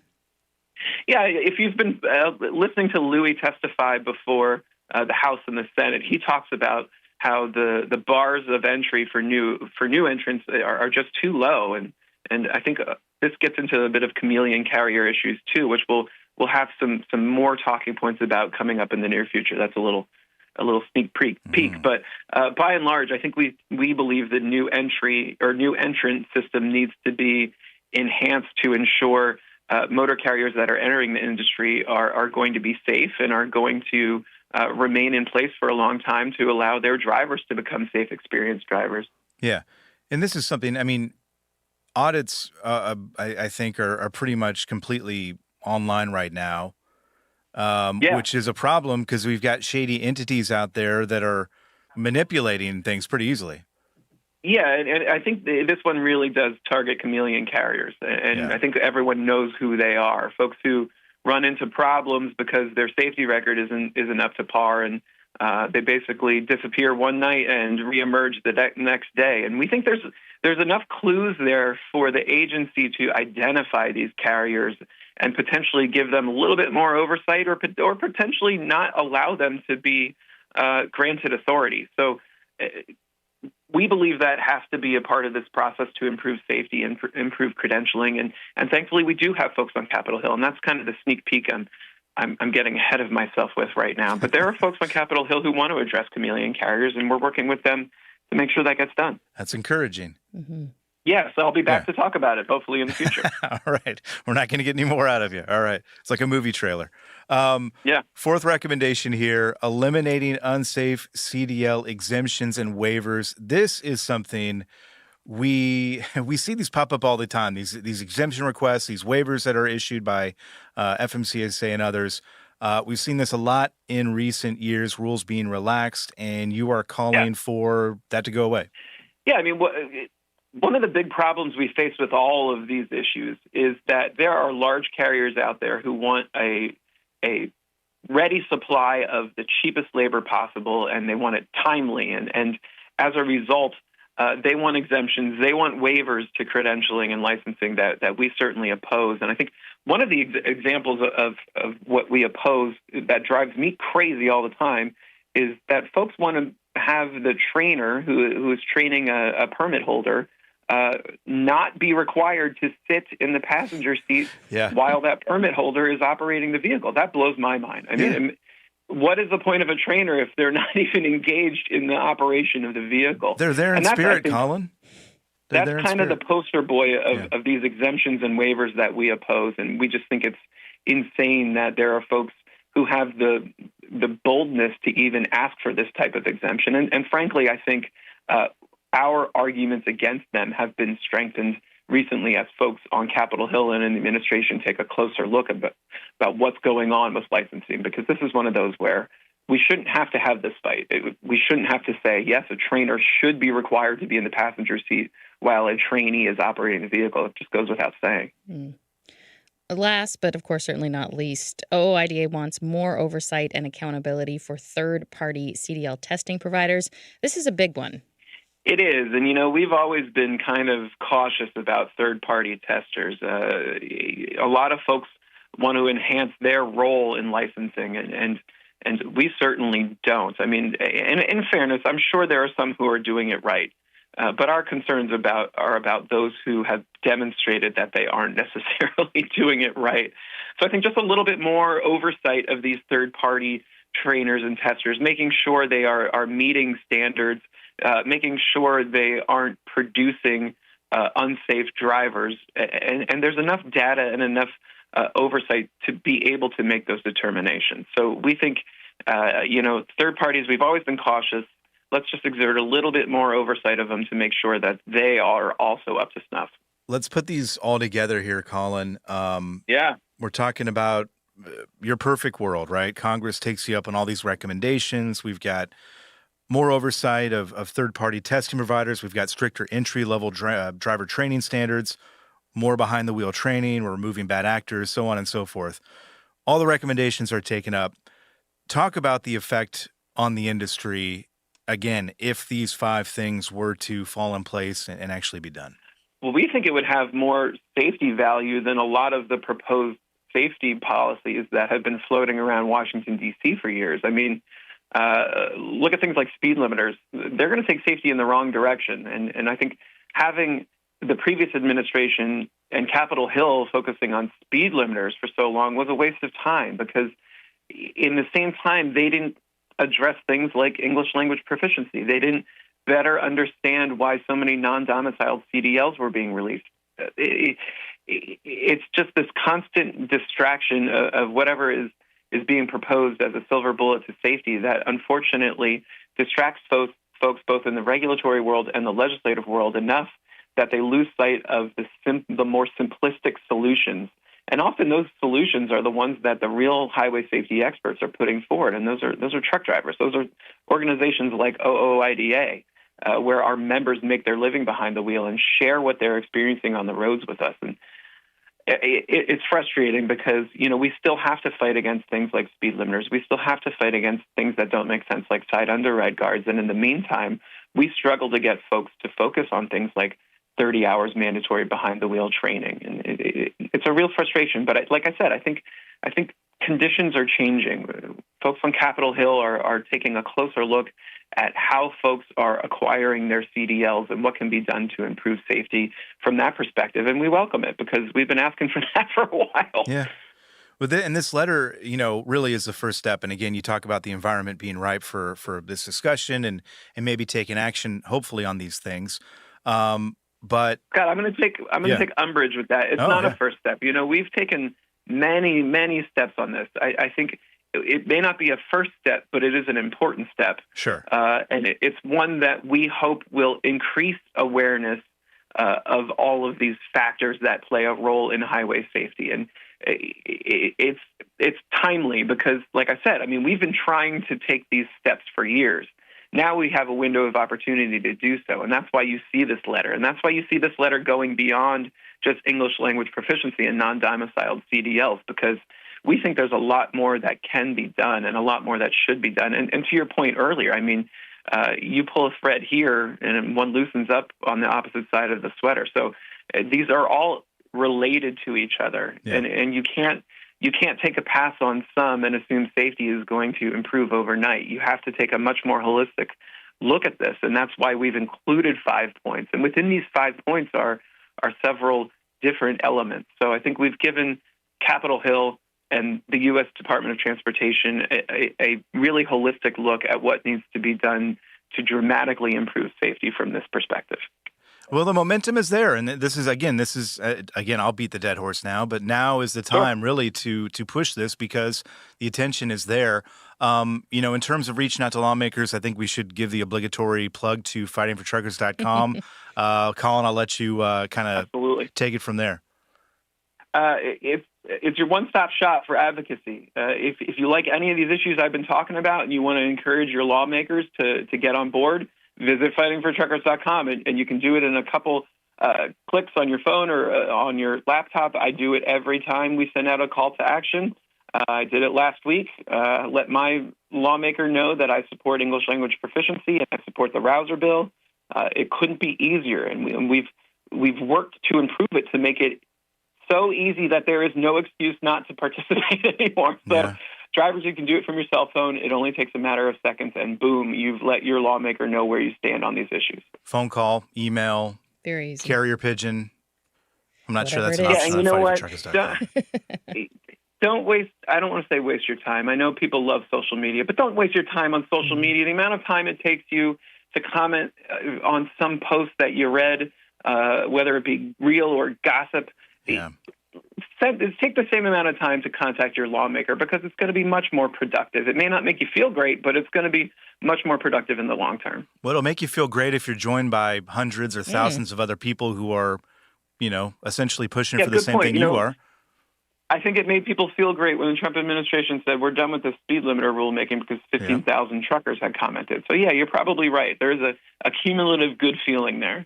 Yeah. It's about directing the energy in the right direction. And I'm with you're preaching to the choir on social media in terms of screaming into the void there and all the good or bad, I guess it does. But fighting for truckers. I don't know if you can tell. We've been talking for, according to my phone, 37 minutes. I think we need to always schedule these conversations when I am halfway through a massive cup of coffee, because I could probably go another 10, 15 minutes today.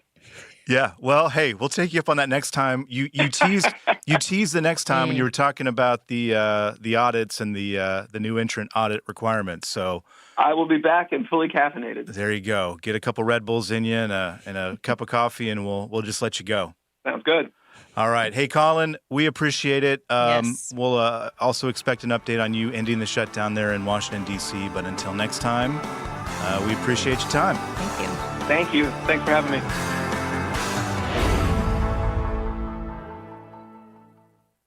The Soup Nazi says no soup for you, but we've got plenty of alphabet soup for you on Nemo Nation every Monday.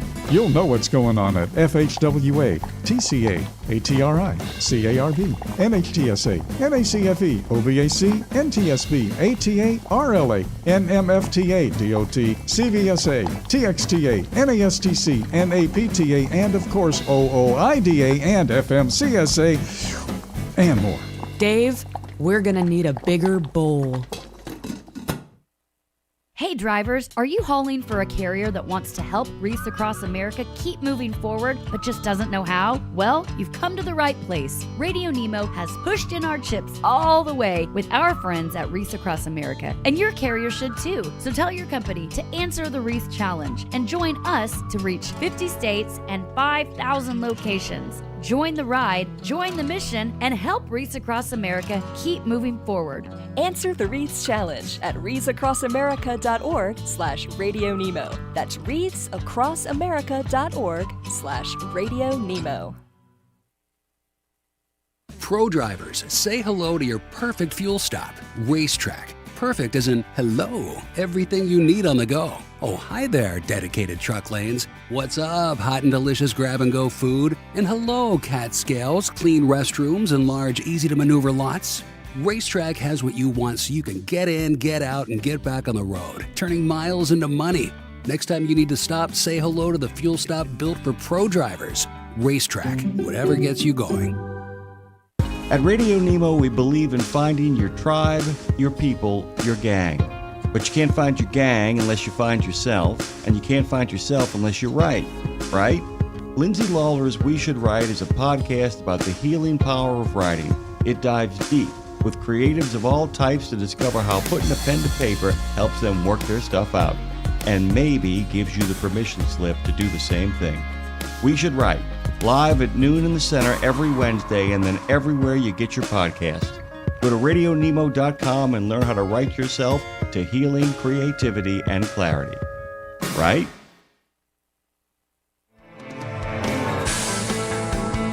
Hey, welcome back to Trucking with OOIDA. Scott, there's a lot of great YouTube channels out there dedicated to trucking.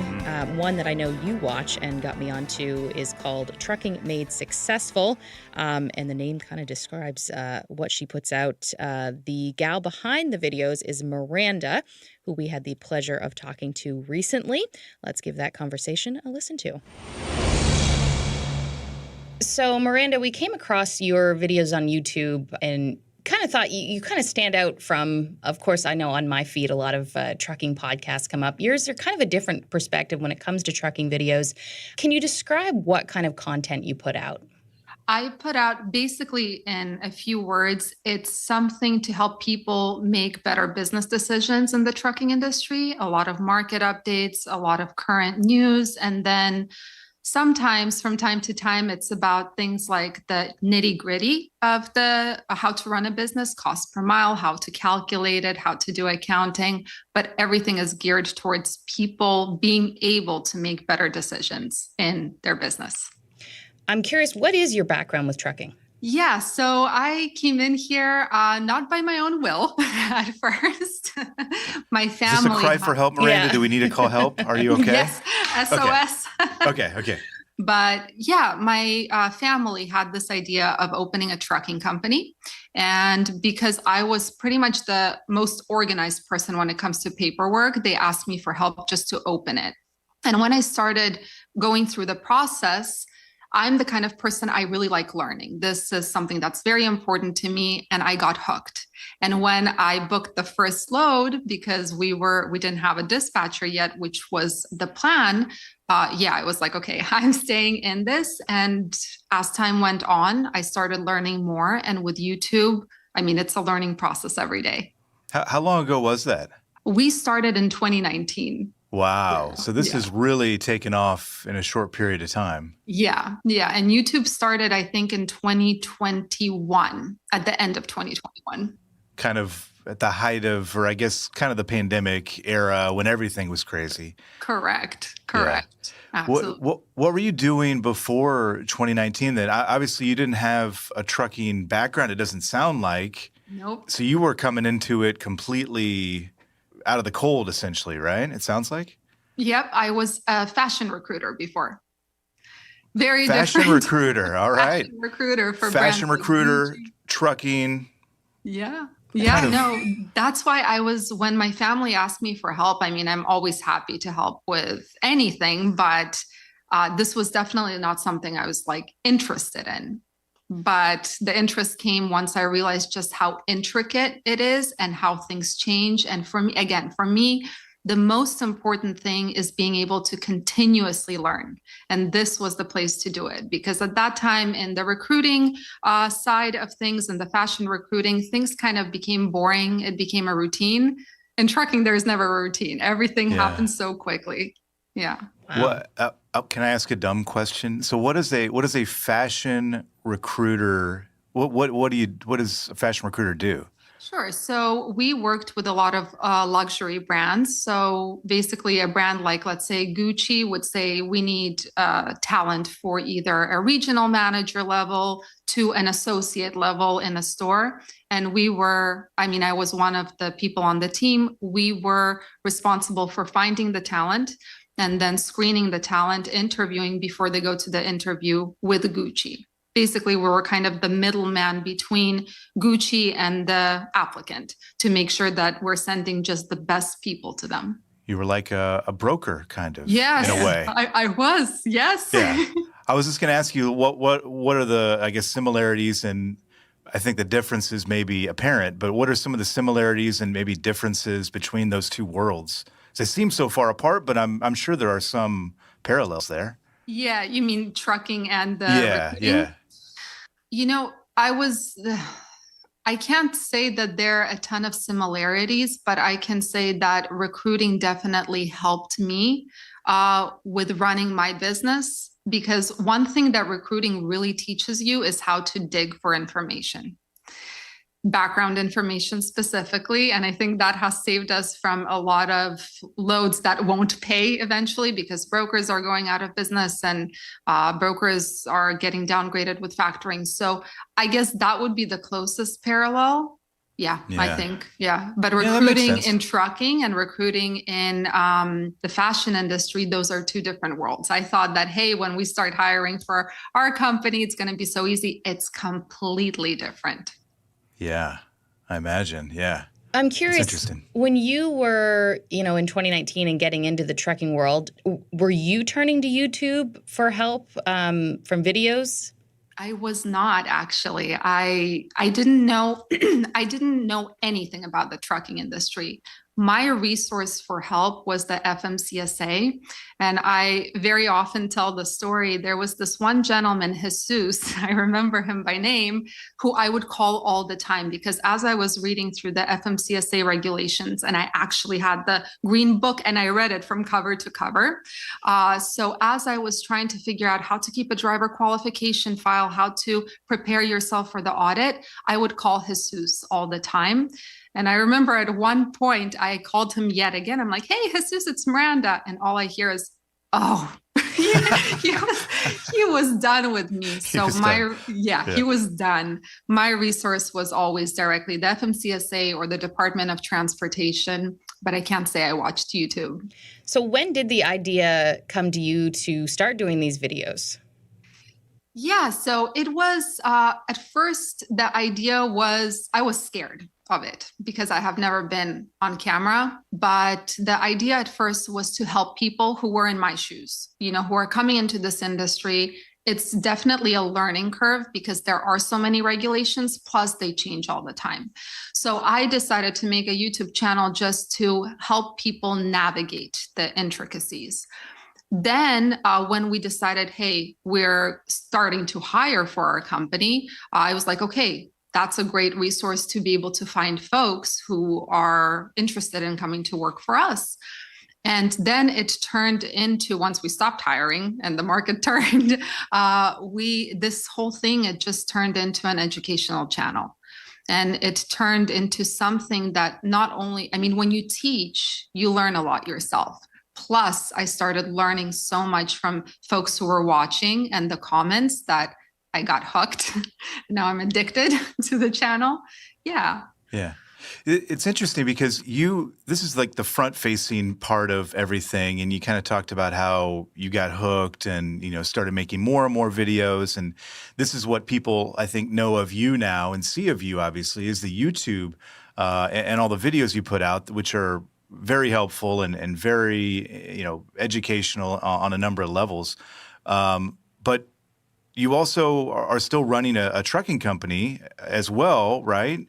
Yep. And that's you and your family, I believe. Correct. Can you talk kind of about what that's like? Because you've got, again, kind of two different worlds going on right now, I guess is a way to talk about it. They definitely are two different worlds, but I'll tell you, they're completely connected. One thing I know for a fact is that I wouldn't be able to make the videos that I make, a lot of them, if I did not have direct exposure to what's happening in the market, to my experiences. It's sometimes difficult to run those two worlds because I definitely treat YouTube as a job, even though it's a hobby. But for sure, they're completely connected. And if I were to shut down my trucking company, I'd still be able to give news, but I wouldn't have that insight into the market that helps people, first of all, relate and understand that they're not alone.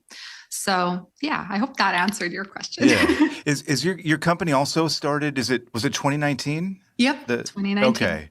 Yep. So yeah, that's interesting. Can you talk about your operation and what you guys do?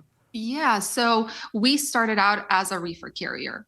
And in 2019, it was a time when we were just learning. So it seemed like a decent market. We didn't know that that was kind of not the best market. Then 2020 came, we were still a reefer carrier, and we were in shock because once COVID hit, I think it was 2020, at one point, all of these manufacturers started shutting down. And I remember at one point, there was a month where we pretty much didn't earn anything. I think our gross was something like $7,000 for the month. It was that bad. Yeah. Yeah. And then I remember from late 2020 through the beginning of 2022, still reefer carriers. The market obviously picked up and we're like, okay, this is the way to go. But we didn't know anything about the market. We didn't know about the cyclical nature of it. We didn't know about seasonality. So we ended up actually making a lot of bad decisions in 2021, especially at the end of 2021, when the money was just flowing. And we thought, hey, this is going to last forever. And if it's going to go down, it's going to go down just by a bit. We'll survive it. Yeah, we got hit in the face with that. So once 2022 happened and the market started turning rapidly, that's when we started experimenting with open deck trailers. And that's what we do now. It's just flatbeds and one step deck. Yeah. I'm curious, when you started YouTube, did you expect it to kind of grow to what it is today with, I mean, you have a ton of followers and comments and a lot of people, being helped by your videos? Sure. No, I still wake up every day, and when I log into YouTube just to go through the comments, read them, I am always shocked to see the number of subscribers and the number of comments. I don't think it has hit me yet, because I feel like I'm just Miranda, I just make videos to learn, to help people. And it definitely doesn't register in my mind most of the time. And I think I don't want it to, because it scares me a little bit. You get too big a head if you think about it, right? What do you think is connecting though with so many people out there? And I think you maybe kind of talked about it earlier about, the community aspect of it. But what do you think about your videos is connecting? I think, well, first of all, I think the biggest thing is the fact that I try to remain neutral in my videos as much as possible, because the one thing that I want is for people, regardless of what they believe, regardless of, where they come from, one thing we all have in common is the trucking industry. And I think people appreciate that. Number two is, of course, having a trucking company myself and being exposed to the market. I release content that other people can relate to. So an example of that, for last week, there were a lot of articles talking about how, hey, the freight market is turning, the spot rates are turning. But because I'm exposed to it, I have access. I'm looking at the load board right now. I'm looking at the $1.37 per mile rates. I'm able to present information that is actual, like what is actually happening, not because some kind of system said something is happening, but what is actually happening on the load board. And I think people, what they appreciate is the complete truth, basically, on my channel. I always say data doesn't care about your feelings. And I think that's what people appreciate. I don't do smoke and mirrors. I don't create an illusion of a good market. I very often get called the Debbie Downer of trucking, but I'm like, hey, I'm at the mercy of what's happening in the industry. And I think that trust is what kind of brings people in and what makes them feel like, hey, they're getting the right information here. Do you think it's also beneficial, like you've been in this world for around 6 years now, that you can kind of come at it from a place that if somebody is new and, new to the industry, that you can explain it in a way that will make sense? Correct. Yes. I think that's a big thing. I get a lot of emails asking about the state of the market, if they're coming in. And the thing is, it's not only easy for me to explain because I started understanding it, but it's also something that I can tell the truth. I mean, I tell people the truth. They're not going to get come into this industry, you're going to be fine. They're going to get listen, if you open up your own MC right now, you're going to have a hard time with brokers. There are some brokers that are going to work with you, such as TQL for certain loads, but you're going to have a hard time generating income. So definitely, that helps. I am able to help people in that way. But again, it goes back to being completely honest about what is happening in the industry, because the last thing I want is someone saying, hey, I did everything you said and now I'm bankrupt and I lost everything. That would be horrific. Yes. Where do the ideas come from? Like you said, you do a lot of how-tos and kind of talking about, the current market and whatnot. Where do the other ideas come from that you do videos on?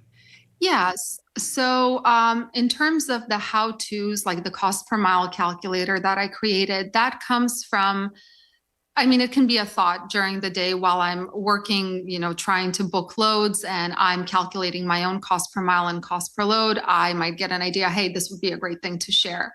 In terms of news, the way I pick articles is what is going to have an immediate impact on how people might make their business decisions in the near future. Like, for example, when this whole non-domiciled CDL rule came out, I don't think I've ran so fast to the computer ever because I needed to get that information out so people understand what is happening. But yeah, it's more of what is going to have an immediate effect on how people run their business. What do they need to know now in order to make a good decision tomorrow? This is how I approach it. What does your family think of your channel? I mean, are they, I assume that they're happy for you but is there a sense of like, what are you doing over there with your camera and your microphone? I assume early on there was a bit of that maybe, but what do they think?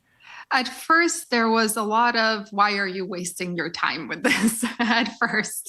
Now, no. I mean, I know that the family that is in the trucking industry, they watch the channel because that's how they get their news now, is from these YouTube videos. I don't think they're not against it, not at all. They support it very much because that's how they learn as well. And actually, one of my family members very often will send me articles. Oh, hey, this is something you should talk about. This is something you should talk about. So, yeah. That's great. Curious, how does it feel? I know you mentioned, opening up YouTube and seeing your follower count and comments. I was looking at one of your most viewed was on a step-by-step on how to get your own authority. And, just reading some of the comments on that, I mean, one person said you were the answer to their prayer. One person was like, I've been looking everywhere and finally, and it was like a 13-minute video where you walked through it all and just the comments of how helpful that was. How does that feel reading those?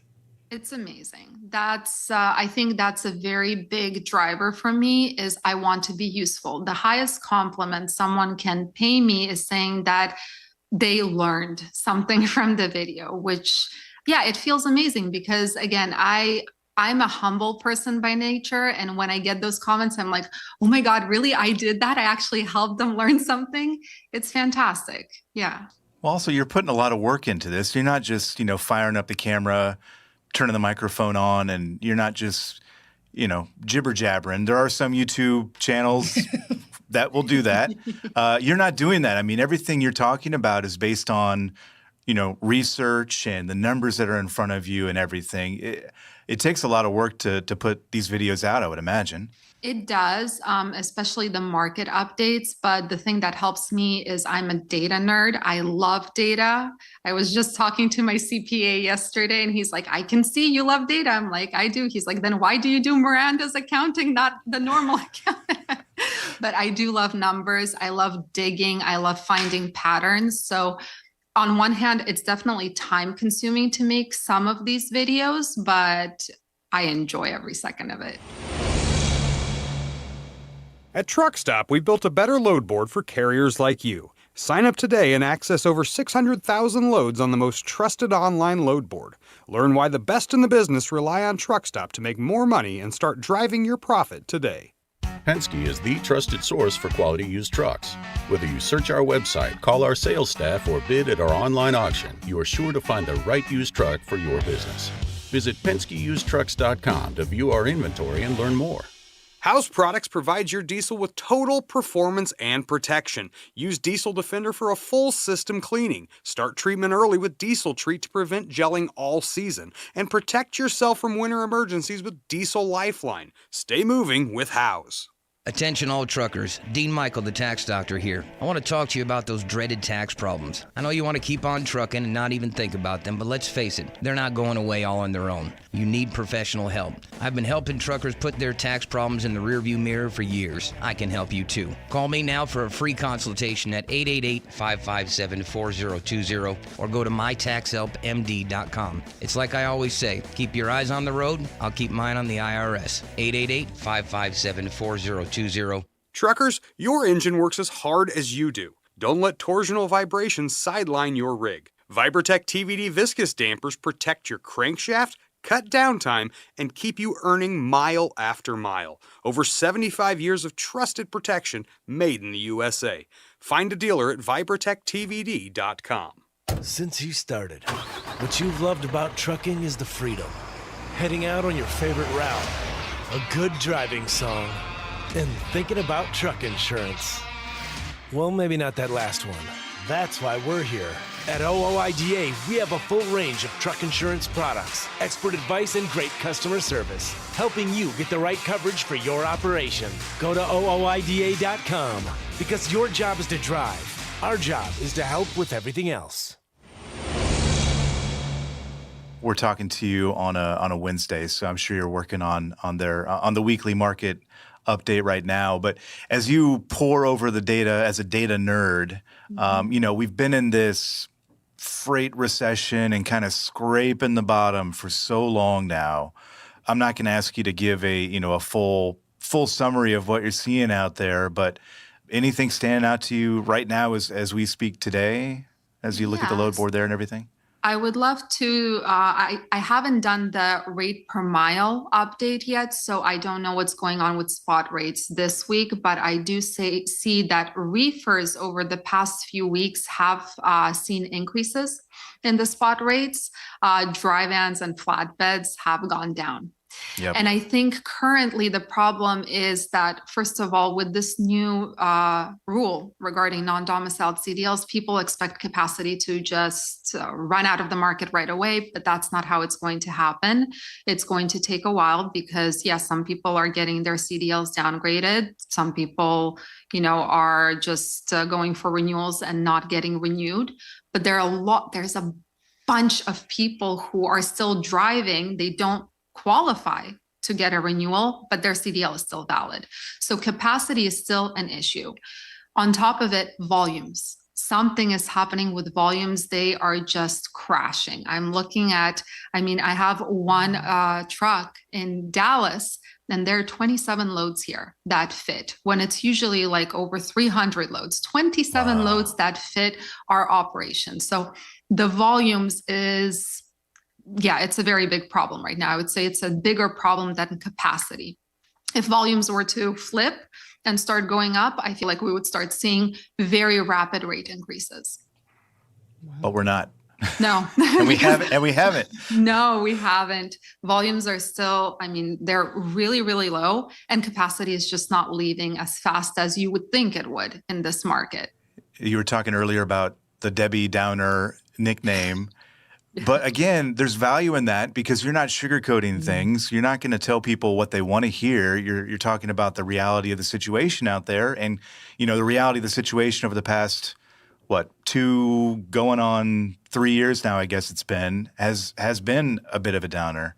Correct. And I'm a strong believer that what's the point of me giving an illusion that, hey, everything is fantastic? How is that going to help people's business? Again, data doesn't care about your feelings. And if you know the reality of the situation, no matter how bad it is, at least you can make decisions based on the reality rather than what you wish was the reality.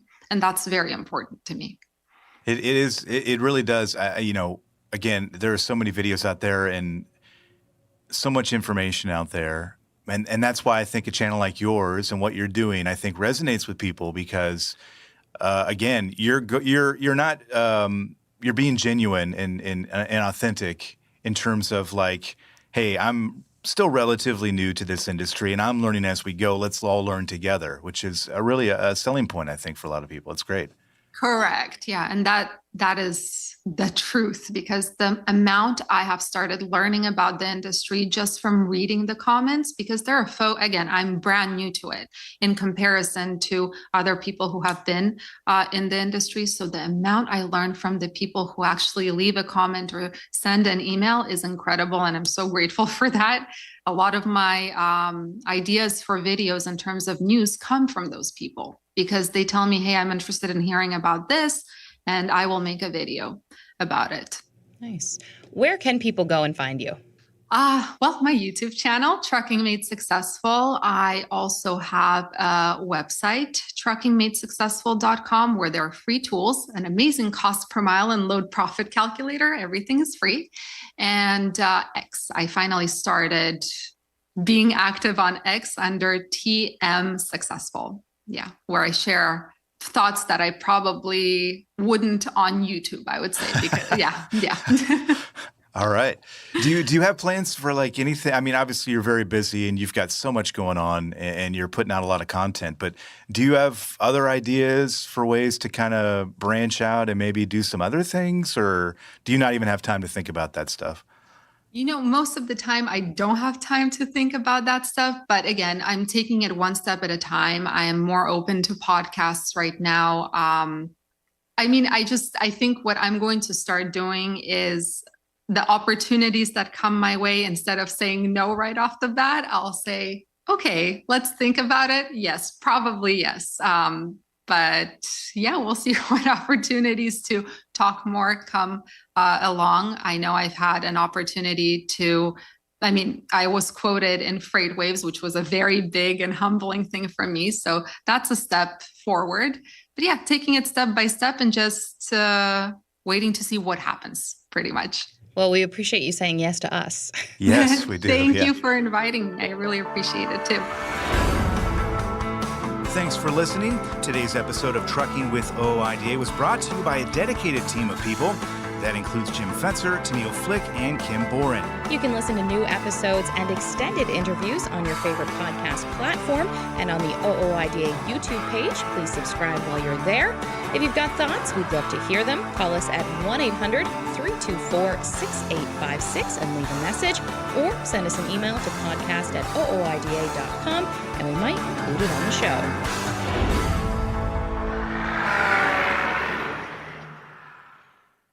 It's one simple act